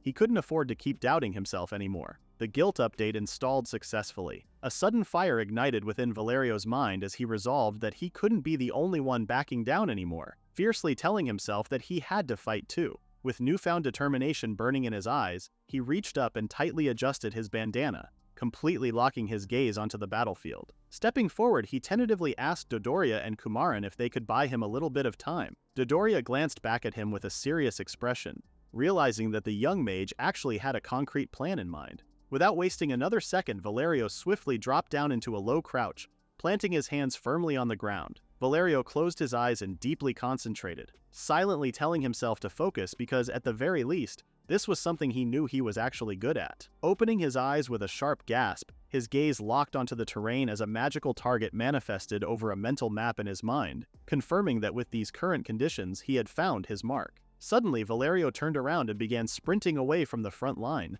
darting toward the tree line. Dodoria looked back in utter shock and confusion, sweating as he loudly yelled out to ask where he was going. Bro looked like he disconnected from the raid. Valerio didn't slow down, diving into a low crouch near the trees as he firmly resolved to himself that he absolutely was not running away. Not after everyone believed in him. Valerio's eyes flared with intense conviction, and with a powerful shout, he thrust his hand firmly against the solid ground, channeling a massive surge of magic directly into the terrain as he screamed, "Leyline Borer!" The ground instantly ruptured with a deafening, thunderous crash as a colossal pillar of jagged stone and shattered earth erupted upward. He was hiding a natural disaster. Crouched firmly in position, Valerio watched his massive seismic magic tear through the landscape with a roaring, explosive surge. Dodoria recoiled in utter bewilderment, sweating as he loudly yelled out in shock at the sudden eruption. Beside him, Kumaran watched the battlefield with wide, anxious eyes, breathlessly pointing out that water was shooting out of the ground. Bracing himself against the intense pressure, Valerio gritted his teeth and thrust his arm forward, plunging his hand directly into the rushing torrent. As the high-pressure water erupted all around him, he admitted to himself that he had never used his magic like this before. Without hesitating, he channeled his energy into the fluid stream, triggering a sudden sharp crackle as the erupting water instantly began to freeze solid into ice under his command. The frozen geyser rapidly extended across the sky, shocking the undead bird and stopping it in its tracks. Kumaran stared up in awe, breathlessly noting that it wasn't just a pillar of ice, but that it looked more like a path leading straight toward the flying monster. Elsa's unemployed cousin popped off. The undead griffin shrieked as the ice rushed upward, its massive talons suddenly getting caught and frozen. Sprinting directly up the steep, icy incline, Valerio gritted his teeth and pushed forward, silently reasoning that doing something so reckless would have been far too dangerous on the surface. He lunged with absolute precision, violently driving his hand down onto the trapped creature's foot. His eyes locked onto his target with fierce victory as he triumphantly shouted that he finally got it. He focused entirely on a rapid, extreme temperature shift, pushing his abilities to their absolute maximum output. The terrifying effects of his magic took hold instantly, causing a violent reaction to ripple straight through the creature's body. The undead griffin let out a final, agonizing shriek as the intense thermal shock tore it apart from the inside out, completely shattering its form into a dark cloud of smoke. A low, fading hiss echoed through the air as the remaining particles of the monster completely dissipated. That's not combat. That's food science. Meanwhile, Valerio gasped for breath, a look of sheer disbelief on his face as he whispered to himself that he had actually done it. Dodoria and Kumaran stared up with wide, starstruck eyes, completely blown away by the display as they cheered out that it was absolutely amazing. With his mana reserves entirely drained from the massive output, Valerio's strength finally gave out. He collapsed backward with a heavy thud, weakly admitting that he probably wouldn't be able to stand for a little while. Character development came with side effects. A chilling wind swept over a different part of the forest, rustling the dark silhouettes of the tree line. Mauve smirked with a sinister look while standing across the clearing. Dilluk met her wicked expression with a calm, confident smile. The true tension of the encounter became clear when Mauve stood near the foreground, letting out a mocking chuckle. She narrowed her eyes in contemplation, observing that the magic she gave to the giant bird was gone. Though she acknowledged that something didn't go exactly as planned, she quickly dismissed it as no matter. Looking back at Dilluk with a sharp, sinister gaze, her eye gleamed with satisfaction as she noted that the power of darkness had awakened exactly how she wanted. Dilluk stood before her with an intense, unyielding stare, holding his massive sword as violent dark energy continued to surge and overflow all around his body. Watching the dark aura radiate from him, Mauve grew even more captivated, calling it magnificent and declaring that his overflowing darkness only made her want him all the more. She saw red flags and said, "My favorite color." Unshaken by her obsession, Dilluk simply let out a confident chuckle as the dark energy swirled past his face. Dilluk looked forward with a slight smile, calmly asking Mauve if she thought she could take him down. With utmost confidence, Mauve replied that she does. Without warning, she summoned the Kalyudan, urging it to push forward. Dilluk swiftly unleashed a swirling tempest of dark energy around his blade. Standing his ground firmly, he prepared to intercept the charging threat head-on. With a deafening roar, the Kalyudan lunged forward, throwing its immense weight directly into the dark, swirling aura. The sheer impact generated an intense shockwave, forcing the creature to wail against the violent currents of energy. Watching the clash unfold from a distance, Mauve widened her eyes in genuine surprise. She sweated as she realized that the mere area had that much force. Ahead of her, the catastrophic collision erupted into a massive upward-surging torrent of dark energy, obscuring the battlefield. The standoff shattered into pure violence as Dilluk moved with blinding speed. In a fraction of a second, he drew his sword and darted toward Mauve. Mauve barely had a moment to register the threat before Dilluk lunged forward, executing a powerful, sweeping slash across the clearing. Before she could form a counter-strategy or dodge, Dilluk closed the distance completely and struck with overwhelming force. The sheer velocity of his attack knocked Mauve flat onto the ground. Standing over her, Dilluk held his sword steady beside her neck, his dark aura swirling intensely as he locked her down. Bro started fighting like the animators got paid overtime. Dilluk pressed forward with his interrogation, questioning whether the ongoing corpse manipulation would finally stop if he were to kill her. Mauve merely offered a smug smile in return, indicating that such an action would be entirely pointless. She explained that her skill only used mana at the exact moment she issued a command to a corpse. Once they have their orders, they'll move until they're carried out, or their bodies are destroyed. Because of this design, whether she dies or runs out of mana makes no difference. Mauve be explaining her powers like an Apple employee. Dilluk's expression darkened as he absorbed the reality of her spell. Locking his eyes onto her, he demanded that she answer him and reveal where Natasha was. Mauve looked up at Dilluk and smugly asked what would happen if she refused his demands. Dilluk's expression quickly turned chillingly cold as he stated that he would simply kill her if she didn't comply, demanding that she show him more of his darkness. Negotiation skills are literally location or expiration. However, before he could inflict any real damage, an unknown entity suddenly entered the scene, asking him to stop. Surprised by the intruder, Dilluk immediately looked up, wanting to know who he was dealing with. Mauve clicked her tongue in irritation when she realized who it was: Eel, her comrade. Though she was lying on the ground, fully subdued, she warned him not to butt in. With a plain expression, Eel told Mauve that he could say the same to her. Looking toward her, he observed that with the darkness swelling to this level, she was beyond her control now. Dilluk watched the exchange carefully, questioning if this new arrival was an heir of eternal darkness too. The hooded man looked out over the clearing, noting that, as they could see, he had no intention of fighting them right now. Turning his attention back to Mauve, he remarked that she really did act on her own and firmly warned her that he would be sure to report this to the commander. Mauve got hit with a performance review. Mauve could only glare upward with a sweating, frustrated expression as he spoke. Eel gripped Mauve firmly by the shoulder, completely disregarding her startled protest. He then told Dilluk that since he had given him Natasha's location, he would be taking Mauve into his custody. Mauve could only grimace in annoyance as he suddenly took charge of the situation. Stepping backward into a swirling vortex, Eel noted that they both had things they ought to be doing. He locked eyes with Dilluk one last time, issuing a final warning that he had better hurry if he wanted to save his lady. As the magical transport fully enveloped them, Eel offered a parting phrase, wishing him well until they meet again. Dilluk stood alone in the clearing, observing that it was a spatial transfer type skill, and concluding that chasing him now would be a mistake. Looking down with a frustrated expression, he cursed that he let an heir of eternal darkness slip away, but resolved that for now, finding Natasha comes first. With his target set, he summoned Red Tiger, and the creature instantly pounced forward with an eager grin, thrilled that it was finally his turn. Side character finally got screen time. Turning to his summoned companion, Dilluk firmly commanded that they head toward the capital and track down Natasha. Hearing the sheer urgency in his voice, the tiger looked back, seemingly wanting to ask questions. However, Dilluk had no time for it and only wanted them to move right away. Without wasting another second, Red Tiger readied himself, agreeing to Dilluk's command. Sprinting rapidly through the dense forest, Red Tiger suddenly caught a scent and noted that he could smell Natasha, who was close by. The revelation caught Dilluk by surprise, his eyes widening as they pushed deeper into the woods. Not long after, Red Tiger spotted the skeletons transporting Natasha, and he immediately alerted Dilluk about it. Leaping downward, Dilluk forcefully called out to Red Tiger and shouted Natasha's name. He swung his massive blade in a wide, powerful arc, instantly shattering the skeletons that stood in his way and breaching the wooden cage. The skeletons got jump-scared. Peering out through the broken debris, Natasha let out a shocked exclamation, clearly stunned by everything that just happened. Before the remaining fragments could settle, Red Tiger swiftly swept through the clearing and scooped her up out of harm's way. Natasha let out a startled sound as she landed securely on the creature's broad back, but Red Tiger made sure he would catch her. Peering down from her position on Red Tiger's back, Natasha thanked the beast, though she expressed her concern for Dilluk at the same time. Meanwhile, Dilluk stood firmly in the clearing, his sword still embedded in one of the skeletons. Dilluk slowly turned his empty gaze toward her, while Natasha stared back at him speechlessly. Dilluk stared down gloomily, gripped by a sudden wave of self-doubt. If only he had more power, and if only he were stronger, this should have never happened to Natasha. Recognizing the troubling shift in his demeanor, Natasha stared at him with wide, anxious eyes, completely startled by the dark aura surrounding him. Before the darkness could consume him completely, she ran forward, crying out his name.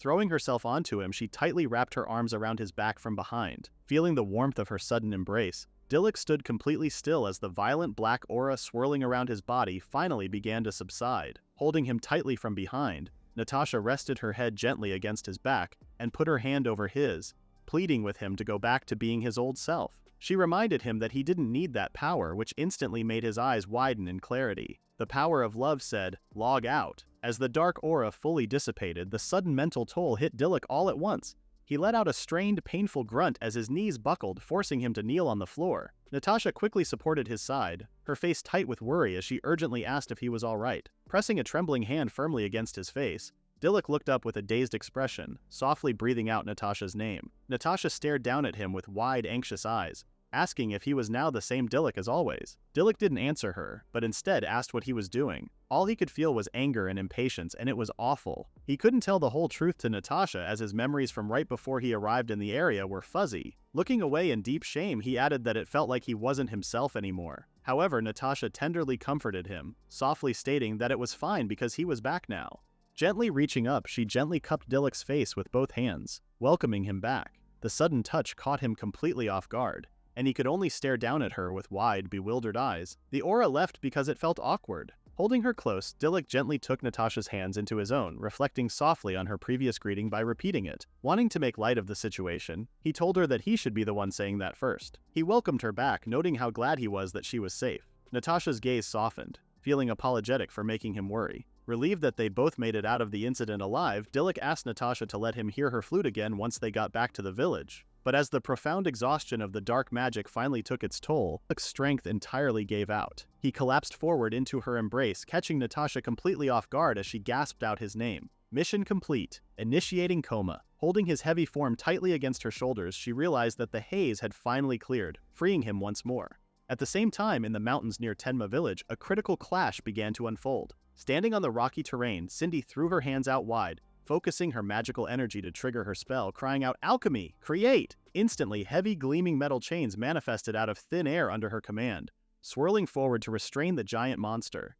The glowing links snaked rapidly across the battlefield, binding the thick wrists of the beast that had a geometric crest on its forehead. The creature snarled in anger as the chains wrapped tightly around its heavy limbs, pinning it securely to the ground. Cindy said, "Y'all ever seen 50 Shades of Alchemy?" Sensing a window of opportunity, Cindy urgently called out to Bulk, signaling him to execute the next phase of their plan. Hearing that, Bulk quickly gripped his weapon tightly, stepping forward to intercept the beast. Bulk launched a ferocious assault against the restrained threat. Sprinting forward with blinding speed, he leaped high into the air and unleashed a linear slash that cut directly through the sky, tearing across the landscape toward his target. The devastating shockwave hit the horned monster with catastrophic force, causing it to roar in pure agony. Standing firmly in between the beast's remains, Bulk stood firmly, seemingly waiting for his ally to finish off the beast. Among the narrow mountain crags below, Bulk kept his eyes locked on the target, maintaining a tight, ready stance with his blade as the massive explosion of dust and smoke fully consumed the creature. Just then, White Dragon lent his immense strength to the battle, ensuring that the horned beast was exterminated with his fiery powers. As the devastating smoke and dust slowly settled, the mountain clearing grew quiet. Cindy let out a breathless sigh of relief, softly murmuring that they had finally done it. The group gathered together, the heavy tension of the battle finally breaking. Bulk turned to the young alchemist with a proud, warm expression, commending her by stating that she had really improved. Pumping her fists with excitement, Cindy beamed up at her companion and countered that he was amazing too. Standing alongside them, White Dragon offered a gentle, closing smile, completely pleased with their seamless teamwork. Yet, as calm returned to the area, Cindy's thoughts immediately drifted to their separated allies, wondering how everyone else was doing at that moment. Just then, someone chimed in on the conversation, pointing out that things had seemingly wrapped up on their side. It was Red Tiger, carrying Natasha and the unconscious Dilluk on his back. Bro started a transportation business. Looking ahead, Cindy urgently called out to them to check on the situation, frantic to know what had happened to them. Natasha explained that Dilluk's black aura showed up again, but she reassured everyone that he just ran out of mana and fell asleep afterward. She added that the enemies seemed to have withdrawn from the area, but she was still worried about everyone back in the village. Either way, she believed they should head back immediately. With concerned looks on their faces, Cindy and Bulk firmly agreed with her. Following the intense conflict, the group finally managed to pull back and safely return home. After that, they regrouped with everyone in the village, gathering together in the quiet building to assess the aftermath of the enemy assault. Some people were injured, but thankfully no one's life was in danger. White Dragon and Red Tiger patrolled the surroundings, keeping a vigilant eye until they successfully confirmed the enemy's retreat. Just like that, the chaotic incident quietly came to an end, leaving the village in peace. Meanwhile, Cindy stood looking out through the open doorway, staring into the distance when Apollo approached her from behind. Recognizing her presence, Cindy turned her head slightly to inquire about Dilluk's condition. Apollo gave an update on Lord Dill, explaining that he was still asleep, but there was otherwise nothing wrong with his body. As she spoke, Apollo's gaze turned serious. She revealed that she was continuing to investigate that black aura. For now, Apollo suspected that a transformation of his mana was involved in what happened to him. Reflecting on Apollo's words, Cindy looked on with wide, anxious eyes as the thought of a transformation of mana weighed on her mind. Turning to leave, Apollo promised to let Cindy know as soon as she learned more about the situation, gently advising her that she should get some rest as well. Cindy quietly accepted Apollo's advice, offering a soft acknowledgement and thanking her very much for the update. Left alone once more, Cindy turned back toward the open door, her mind clouded with doubt. A deep sense of confusion filled her mind. They should have won, and yet she couldn't shake the uneasiness in her chest. As she stared out at the passing clouds, her thoughts immediately drifted back to Dilluk. A few days later, Carrot sat up in her hospital bed and let out a loud groan while stretching her arms. She complained out loud about how being hospitalized is so boring, adding with a sigh that Apollo was such a worrywart. She treats medical advice like suggestions. She even rushed to get the clinic finished. Meanwhile, Dilluk sat up in the hospital bed right next to Carrot's, saying that he was just glad she was looking lively again. Carrot found that sentiment odd, as she believed she had always been sturdy. Dilluk suspected that Cindy had moved up the setup schedule for his sake, to which Carrot added that it was understandable because the patient ended up as they did after all. Carrot mused quietly from her hospital bed, relieved that everyone was safe. Still, she didn't expect Duke Wolin to allow Natasha to stay in the village after everything that happened. Dilluk agreed, noting that he was just as surprised as she was. Dilluk then went on to explain the situation, mentioning that it was the Duke's own aide who caused the trouble, so he was feeling guilty apparently. According to the Duke, his daughter was safe thanks to Dilluk, and he believed that she would probably feel safer by his side than in the capital. A reflective look crossed Carrot's face as she stared into the distance, somberly noting that she had this regret of not being able to protect Natasha. Dilluk looked over softly, calling out Carrot's name as she sat in quiet reflection. He fell silent for a moment, then he offered his own perspective on the matter, telling her that they had all protected the village together. With a smile, he told her that it was how he saw it. Suddenly, the door burst open with a loud slam, interrupting their quiet conversation. They failed every knocking tutorial. Cindy rushed into the room with wide, frantic eyes, loudly calling out to both of them as Natasha followed close behind her. Out of breath and deeply worried, Cindy urgently asked if they were all right. Dilluk and Carrot could only stare back in utter shock and confusion at the sudden, chaotic entrance. Behind the two intruders, Apollo stood at the doorway with an exhausted, defeated expression, sighing as she admitted that she tried to stop the girls. Apollo is one inconvenience away from retirement. Without warning, Natasha threw her arms around Carrot, catching her completely off guard. Hugging her tightly, Natasha confessed that she had been wanting to thank her all this time. Emotional as she whispered a heartfelt thank you for shielding her back then. Carrot flustered instantly, trying to downplay her actions. She told Natasha not to say that because she didn't really get to save her in the end. Standing a short distance away by the door, Apollo watched the emotional display and spoke up, reassuring Carrot that Natasha's gratitude was how the whole village felt. Apollo's expression softened into a gentle smile as she made sure Carrot understood the weight of her actions, explaining that without her, they might all have been wiped out. Apollo looked directly at Carrot and firmly requested that she be proud of herself. A gentle warmth washed over Carrot's face as she softly smiled, finally agreeing with Apollo. Her mood quickly shifted to bright determination as she threw an arm around Natasha's shoulder, confidently declaring that next time, she'll definitely be the one to keep her safe. Natasha, still holding on to Carrot, looked back sheepishly, admitting that she'd rather there not be a next time. Eager to get back on her feet, Carrot playfully pleaded that she needed to train so they should let her out of there already. However, Apollo immediately shut down the idea with a flat, deadpan no.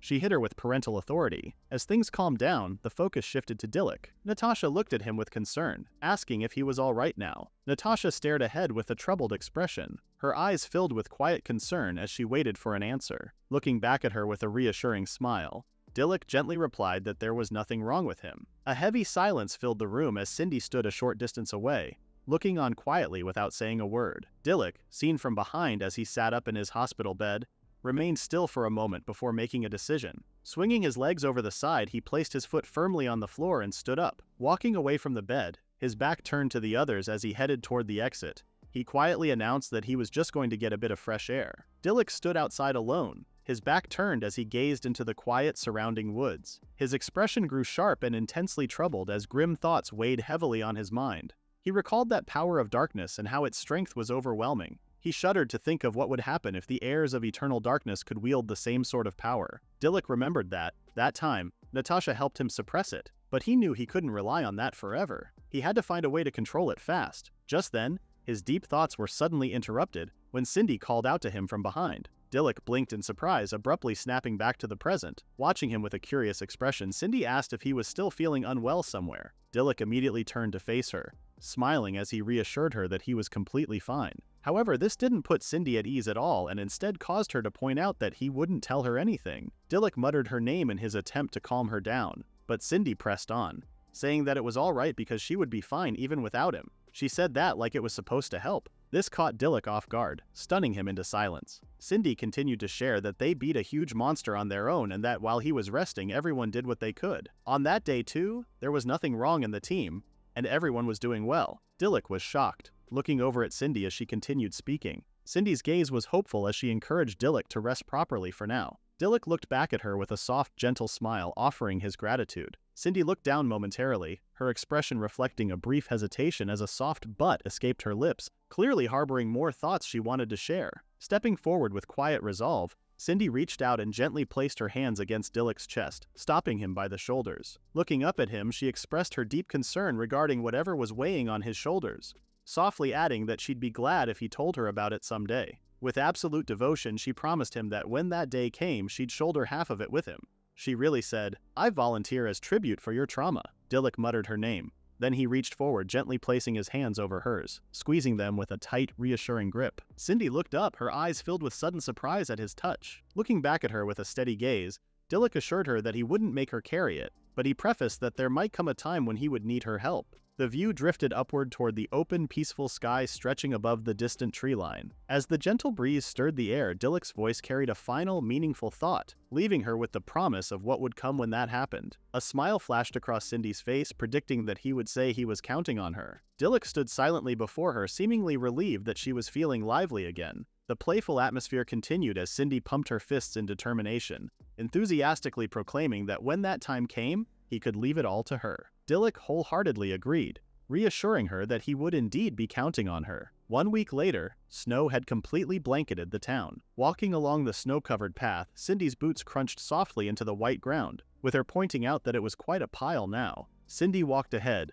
shivering intensely as she pulled her hands up to her face, weakly muttering about how cold it was. Walking right alongside her, Dilluk remarked that the temperature had really dropped all of a sudden over the past few days. At least he felt relieved that it was warm indoors thanks to Cindy's magic tools. Cindy, on the other hand, mentioned that it was Natasha's magic stones that made the fuel efficiency excellent. Just then, she worriedly turned toward Dilluk, hoping that it wasn't too much to summon everyone out on a day that cold. Dilluk, on the other hand, shared that Apollo had already given her the OK signal, so it should be fine. He had been relying on everyone and resting up until the present, but he wanted to start getting back to normal life. Suddenly, Cindy smiled playfully, revealing to Dilluk that there was something she really wanted to show them all. She held out her hand, leading him to where her surprise was. Standing in the spacious courtyard out front, Cindy excitedly gestured toward a grand multi-story mansion, waving her arm as she loudly announced that it was their new lodging. Dilluk looked on with a wide-eyed smile, completely amazed that it was already finished. Dilluk left for one coma and came back to suburban development. Just then, Carrot walked into the scene, happily pointing out that Dilluk had come to see the new building. Dilluk looked back at her, excited to see that she was fully back on her feet. Carrot grinned, playfully joking that she beat him to it, scratched the back of his head with a sheepish smile, embarrassed that he had only done some supervising here and there. Carrot, on the other hand, insisted that he leave the fieldwork to them. Cindy had the clinic accelerated first, so she wanted to move the schedule up regarding the lodging too. She then mentioned the location that Dilluk picked, which she believed was a great idea. She added that they had reinforced the outer wall as well, extending stone walls into the ground so nothing could burrow in from below. With a determined look, she firmly said that they wouldn't fall for the same tricks again. Alice suddenly chimed in, clasping her hands together with sparkling, hopeful eyes as she dreamily mentioned that all that was left was her big dining hall. Behind her, Bulk thought that maybe they would build a training yard for him while they were at it. The audacity of these side quests. Seeing that his dear friends had joined them, he quickly called out their names. Cindy, on the other hand, felt a bit stressed over the other heroes' requests, as she couldn't keep up with the mana demands. Wanting to make her feel better, Dilluk reassured her that they would get right on it once he officially got back. Cindy was completely against it, reminding him that his skills were still not ready. However, Dilluk cut her off before she could even finish, mentioning that he and Apollo may have found a hint while looking through some old texts about his black aura, or in other words, the power of darkness. Cindy's eyes widened with curiosity, asking what kind of hint it was that he learned. Dilluk revealed that they discovered a description about transformed mana. The record was from 4,000 years ago, which probably led back to ancient Tenma. Caught in disbelief, it recalled that there were no records from ancient Tenma that had survived to the present era. Dilluk agreed, noting that it was exactly why it was all really abstract. Still, tales of that civilization survived, and so did the legends of White Dragon. He believed that it wouldn't be strange if fragments of ancient records about the power of darkness survived too. With his ancient summon skill, he felt like he could follow that trail. The heroes looked back at him with hopeful smiles, relieved that he had finally figured things out. Carrot was ecstatic, and she mentioned that he sounded exactly like the lord that he was, employee of the month energy. Dilluk prefaced that he would end up relying on everyone again, to which they were more than ready for. Then, out of nowhere, an alarming sound shot through the air, immediately catching Dilluk's attention. Cindy, on the other hand, seemed horrified by what she just heard. Dilluk vigilantly asked what that was, to which Carrot guessed it was a monster that got caught in one of the traps they had set in the mountains. Peace lasted approximately 12 minutes. Wanting to confirm their speculations, Dilluk insisted that they go and check it out. Deep within the snow-dusted woods, a large rope trap hung suspended from a tree branch. Approaching the trap, Carrot found the bag wriggling and shaking violently in the air. From inside it, a muffled voice desperately pleaded for help. Shocked by the discovery, Carrot instantly raised her weapon, her eyes wide with bewilderment as she realized it was a human. She demanded to know what the person was doing in the area, to which they replied that they were trying to get to Tenma village, but got lost on their way and got stuck wandering in the forest. Carrot's gaze narrowed, pointing out how suspicious the person was. Dilluk, on the other hand, seemed to recognize the voice of the person inside the trap. Without warning, he advised the person to touch the stone at the top, which would release all the bindings. Carrot was caught off guard by his abrupt actions, calling out his name in frustration. Reaching upward from inside the mesh, a hand tentatively touched the mechanism, wondering if it was the right one. The moment the stone was pressed, the net split wide open with a sharp snap. With a startled cry, the person plummeted out of the bag, crashing heavily onto the snowy ground below. God nerfed his aura immediately. Dilluk gasped in utter disbelief as he stared at the traveler, realizing his intuition was correct just as he thought. It was his brother Albert. From the ground, a groaning sound escaped the fallen man as he picked himself up. The surrounding group looked on with completely stunned expressions, stuttering as they tried to grasp the revelation. Standing up and brushing himself off, Albert let out a sheepish smile, casually remarking that he was in a real bind there, but thanks to his little brother D, his neck was saved. Dilluk approached his newly arrived sibling in utter bewilderment, processing the sudden reunion as he breathlessly called out his name. He asked why he had gone all the way there, but before Albert could reveal the truth, a heavy rumble suddenly echoed from his stomach. The awkward sound cut through the tense atmosphere, leaving everyone in a stunned, silent stare. His stomach said, "Actually, I'd like to speak first." Recognizing his sibling's hunger, Dilluk suggested that they hear the full story back at the village. Albert smiled sheepishly, saying he would be grateful for it. Alice immediately brightened up at the mention of food, enthusiastically waving her hands as she promised that she'll cook something up for him. Shortly after, the group finally arrived at the village where Albert was served with Alice's delicious cooking. Clasping his hands together, he offered a warm smile and expressed his sincere thanks for the meal. He was deeply impressed by the cooking, casually noting that Tenma's food is much better than what you get in the capital. As Alice cleared the empty dishes from the table, she smiled softly and admitted that she was glad it suited his tastes. Sitting across from his brother, Dilluk decided it was time to get down to business, leaning forward as he asked why he had come to Tenma. Albert's cheerful demeanor remained as he quickly remembered his purpose, brightly snapping his fingers as he remembered. However, his expression settled into a completely calm, unbothered smile as he delivered the shocking news, casually revealing that he got kicked out of the Royal Knights. This man announced unemployment like the weather forecast. Dilluk jumped up from his seat, utterly shocked that Albert had been fired. With a worried look, he demanded to know what it all meant. Albert remained entirely unfazed by the reaction, leaning back slightly nonchalantly as he explained that it was exactly what it sounded like. Dilluk still refused to believe it, pointing out that his brother was a squad captain. It just didn't make sense for it to happen all of a sudden. Albert only offered him an unbothered look, seemingly having made peace with the fact that it was exactly why it was hard to go back home now. Finally, he got straight to the point, revealing to Dilluk that he came all the way there to ask him a favor. He wanted to be hired in Tenma village. This is peak nepotism. Dilluk stood processing the request, silently contemplating the fact that his big brother had connections even in the capital, and yet he still went all the way to Tenma. Dilluk muttered that he didn't mind, but before he could finish his sentence, Albert cut him off, thanking him for his big help. Suddenly, Albert's gaze shifted slightly as he mentioned that there was something he had been wondering for a while. Looking over at Cindy, he asked Dilluk if he could be introduced to her. Cindy, who had been hiding and listening intently from behind the door, gasped loudly with a startled expression as she realized she had been spotted. Blushing furiously, she stumbled forward into the room when Dilluk called for her. She stammered as she spoke, desperately trying to calm herself as she pushed through. She said that it was an honor to meet Albert's acquaintance. Then she went on to introduce herself as Cindy Keene. Brimming with intense loyalty, she proudly declared that she was ever so indebted to Dilluk, and it was a privilege to greet his elder brother. She almost saluted. Albert watched her with an amused smile, mentioning how polite she was. Sitting together at the table, Cindy leaned forward and asked if she could hear some stories about Dilluk's childhood. Albert tapped his chin thoughtfully, pleasantly trying to recall the fond moments he shared with his little brother. He suddenly remembered an incident, like the time he got in a fight during training and burned the lawn in the garden to a crisp. Dilluk wasn't amused, and he flatly corrected Albert,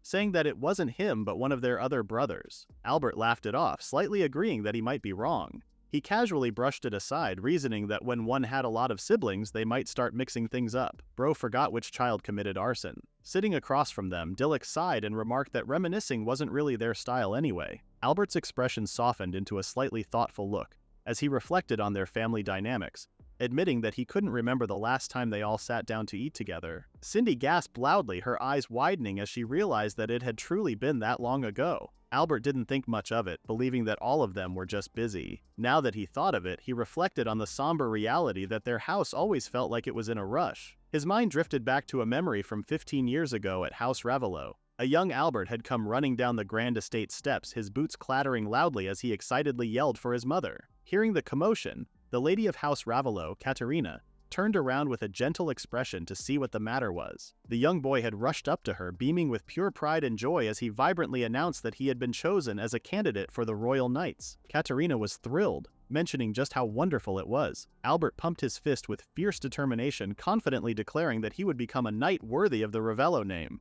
As Albert's exciting achievement echoed through the memory, a younger, smaller Dilluk stood quietly in the same room. Looking up at his mother, he hesitatingly shared his own dreams, mentioning that he also wanted to join the Knights soon. Katerina walked over to him, reassuringly telling him that he didn't have to push himself. She gave him a tender smile, softly advising him to just work hard at what he's good at. Gently placing her hand on top of his head, she looked at him with absolute warmth, adding that he had his studies. Accepting her comforting words, Dilluk simply agreed with her. He wanted swords, she said homework. The Ravello family had long served the kingdom as the king's sword, honing their martial arts across generations. While his brothers awakened one excellent skill after another, Dilluk was left facing a starkly different reality. He felt he had nothing, so he buried himself in his studies as if running from reality. One day, Katerina approached Dilluk, gently bringing up Albert's upcoming appointment parade for joining the Knights. Holding a book tightly in his arms, calmly looked at his mother and explained that he had an important exam that day, so he'd like to sit that out. His mother acknowledged his prior commitments. Then she told him to do his best in the exams. Dilluk turned his back and walked down the empty hallway, knowing that he was already slipping out of his mother's thoughts. Looking back at their youth, a profound distance separated them. Among his siblings, Albert, who excelled more than anyone, was in the family the complete opposite of him. The emotional damage update dropped. Dilluk snapped back to the present when Albert called out his name, promptly causing him to pay attention. Albert mentioned that he awakened his skill too, which people in the capital talked about. Since he was already there, he challenged Dilluk to a friendly match. Dilluk felt awkward admitting it, but due to circumstances, he was avoiding using his skill at the moment. Albert seemed surprised and curious, especially when he mentioned those certain circumstances. Dilluk went on to explain to his brother that he was still looking into the cause and a way to control it. Lately, black-colored mana had started appearing whenever he used a skill. Albert's eyes widened in shock as soon as he heard that, prompting him to spring from his seat. Hearing it just made it all the more important that he see his power for himself. He suspected that it was the power of darkness. Dilluk shockingly asked if he knew something about it, noting that the Knights had heard of it. With a gloomy look, Albert confirmed that he knew a lot about it. This strengthened Dilluk's resolve, urging him to agree to the match that Albert offered.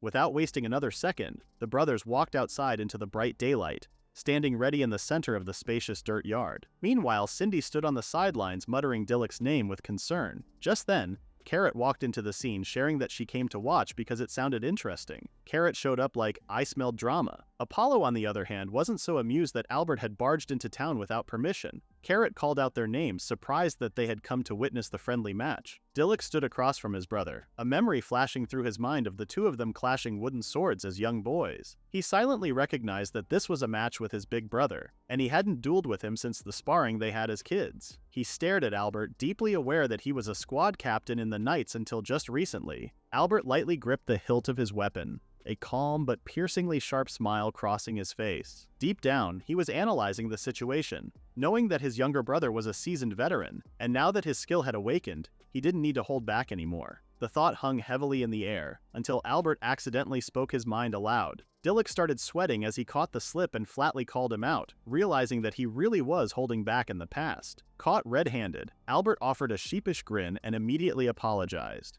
He playfully teased his younger sibling, leaving a tiny portrait of his head to dismissively note that there was a 5-year age gap.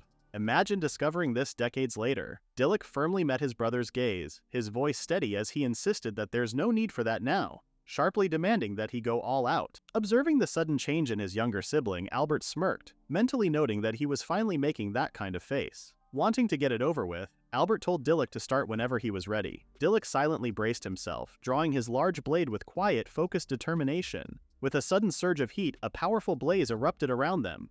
Channeling his power, Dilluk held his blade ready, confidently thinking that it was good because White Dragon's flames weren't having any issues. Dilluk dashed forward, his boot digging firmly into the dirt as he announced that he was about to attack. He really said, "Heads up, King." Albert stood his ground, completely unfazed as he watched the oncoming strike. He brought his own blade up defensively, recognizing the maneuver as an attack with flame-type power, making it obvious that Dilluk was acting like a true Ravelo. In an instant, Dilluk lunged across the training grounds to close the distance between them. He swung his sword downward with absolute force, but Albert cleanly met the strike, blocking the fiery blade head-on. Their weapons clashed with a resounding, violent impact, sending a massive shockwave of sparks rippling through the open air. As the blades ground together, Albert analyzed the unusual pressure, muttering that he could feel multiple mana sources mixed together. This prompted him to realize the true nature of the power was the strength of the heroic spirits Dilluk summoned. Dilluk instantly tensed up as his brother figured it out right away. Albert saw one swing and wrote the thesis. With a sudden powerful surge, Albert shoved backward, complimenting his brother for impressing him. Albert continued his analysis, explaining that the power of darkness he had mentioned was actually proof of tremendous mana. He compared it to how extremely hot flames turn blue, noting that mana that's too strong simply turns black. Dilluk could only listen in silent, stunned realization as Albert drove the point home, warning that if he couldn't control it, that just meant his actual ability hadn't caught up to his mana. The words struck a deep chord within Dilluk. His eyes widened in absolute shock as he internally grappled with the revelation. Albert said, "You're not bad. You're underleveled." Albert narrowed his eyes, catching a momentary flaw in his brother's stance as he coldly noted that he was open. With a swift and powerful motion, Albert unleashed an overwhelming torrent of energy. A massive, swirling vortex of wind erupted across the training grounds, completely engulfing the battlefield. Dilluk braced himself against the intense pressure, his eyes widening in sharp surprise as he reeled from the sheer force of the onslaught. Holding his weapon tight, he could only think in absolute awe that that firepower was something else. Through the thick, swirling dust, a sudden dark silhouette lunged forward with blinding speed. Albert closed the distance in a flash, catching Dilluk completely off guard as he executed a swift, decisive maneuver. Albert struck Dilluk's weapon directly out of his hands, sending the sword spinning through the air before it clattered to the ground. Before Dilluk could even register the loss, a cold blade was pressed firmly against the side of his neck, stopping him dead in his tracks. Albert looked at his disarmed younger brother and calmly concluded the match, softly stating that he won. Dilluk could only close his eyes in defeated silence, confirming the outcome with a quiet realization that it went exactly as expected. Albert sheathed his weapon, explaining to Dilluk that he didn't tell him all that just to shake him up. Just then, he looked over his shoulder with a heavy, deeply serious expression. He delivered a chilling warning, explaining that if things stayed like that, his own mana would eat away at his mind. The darkness wants admin privileges. Sensing how troubled Dilluk looked, Albert calmly continued his lecture, pointing out that mana control depended heavily on mental strength. He explained that's why the Royal Knights placed great importance on training the mind. Dilluk listened intently as Albert continued, clarifying that in his case, his power was probably too great for him. Before he could finish his thought, a loud voice suddenly cut through the air as Cindy furiously shouted that it wasn't true. "Nobody talks about my goat like that." Surprised, Dilluk stared at her and muttered her name. Cindy fiercely stood her ground, and with intense conviction, she proudly declared that Dilluk was chosen to wield the ancient summon skill. Albert looked back at her, completely matching her intensity as he countered that they were talking about the mana needed to use that skill. He then turned his focus back toward his younger sibling, adding that the skill itself may be a gift, but the mana behind it depended on the person's own willpower. Looking at Dilluk with a heavy, deeply protective gaze, Albert honestly admitted that he was worried about him. The serious atmosphere broke slightly as Albert rubbed the back of his neck, letting out a soft chuckle as he realized he just got a little too big brotherly there. Albert caught himself parenting. To give them some space, Albert announced that he would go take a walk around the village for a bit, turning around and leaving the two behind. Dilluk stood completely still on the training grounds, looking down at his blade with a somber expression. Later that day, Dilluk headed to the harbor, listening to the soothing sound of crashing waves echo in the air. Main character activities. Before he knew it, he had wandered all the way down there, finding himself standing at the edge of a wooden railing. His brother's heavy warnings weighed on his mind, prompting him to murmur to himself that his mana increased in proportion to the number of heroic spirits he summoned. With a sinking feeling, he accepted the reality, silently concluding that controlling it kept getting harder. Albert's words amplified, convincing him that the power was indeed too great. He realized that he had never actually thought about whether he deserved this power or not. Suddenly, a distant shadow caught his attention, so he immediately checked who it was. When he stared up into the sky, his eyes widened in complete awe as a white dragon glided past him. Just then, he realized that Dodoria and the others were scheduled to leave for the fishing trip. He gazed at the magnificent creature, silently reflecting on the reality that this was the first heroic spirit he had ever met. When his skills first awakened, he had no idea what was going on. but he understood right away that he was meant to use this power to protect his people. Hearing about ancient Tenma got him excited, leading him to dream of wanting to see that civilization restored with his own eyes. As he stared at White Dragon up in the sky, he thought about mana control and how it really depended on mental strength. If that were the case, it was not about "can I do it?" but more like, "I want to do it." This gave him all the more reason not to hesitate now. He looked down at his clenched fist, his expression turning sharp as he decided to take the path that he had decided on from the start. As the sun dipped below the horizon, Cindy stood waiting anxiously, clutching her shirt as she softly noted that Dilluk was taking his time. Suddenly, a warm voice gently reassured her that Dilluk was at the harbor. Cindy blinked in sudden surprise, realizing that it was White Dragon speaking to her. Cindy was surprised to know that Dilluk was still there at that hour, but White Dragon reassured her that he was their master, so there was no need to worry. As Dilluk honed his skills at the harbor, White Dragon told Cindy that their master may well come back stronger than before. The next morning, Dilluk stood outside, slowly making his way up to Albert. Albert greeted his younger brother, pointing out how adorable he was for wanting a rematch first thing in the morning. Dilluk stepped forward, confidently stating that he spent the whole night using his skill. Apollo is about to throw hands. In the midst of it all, he realized something and he wanted to test it. Hearing this, Cindy gasped in sheer panic, asking if he was alright after using his skill all night. Dilluk quickly apologized for doing it on his own, but he comforted her with the thought that the black mana never showed up once. On top of that, he made up his mind. He was going to protect Tenma with this skill. Albert pointed his sword toward his brother, reminding him to listen to his big brother's warnings. Just then, he suggested settling it Ravello style and talking with their blades. The two brothers faced each other, determined to see the outcome for themselves. On the other side of the field, Albert told Dilluk that he'd be ready whenever he was. He braced himself for the oncoming assault, watching his brother approach while calmly predicting that if he came at him head-on, it would just end like last time. In a flash of movement, Dilluk unleashed a powerful strike, his blade cutting through the air with massive, explosive force. A spectacular shockwave shattered the quiet atmosphere, sending sharp bursts of energy rippling across the field. From the sidelines, Cindy and the other girls watched the fierce clash unfold, their eyes wide with intense focus. As the fierce battle raged on, Dilluk reflected deeply on the rapid growth of his powers, silently acknowledging that the skill and mana that came to him so suddenly were things that he had never truly made his own. A shadow of White Dragon loomed in his mind as he realized that he was probably holding back the power of the heroic spirits without realizing it. So instead of trying to suppress the mana, he would do something else that he hadn't done before.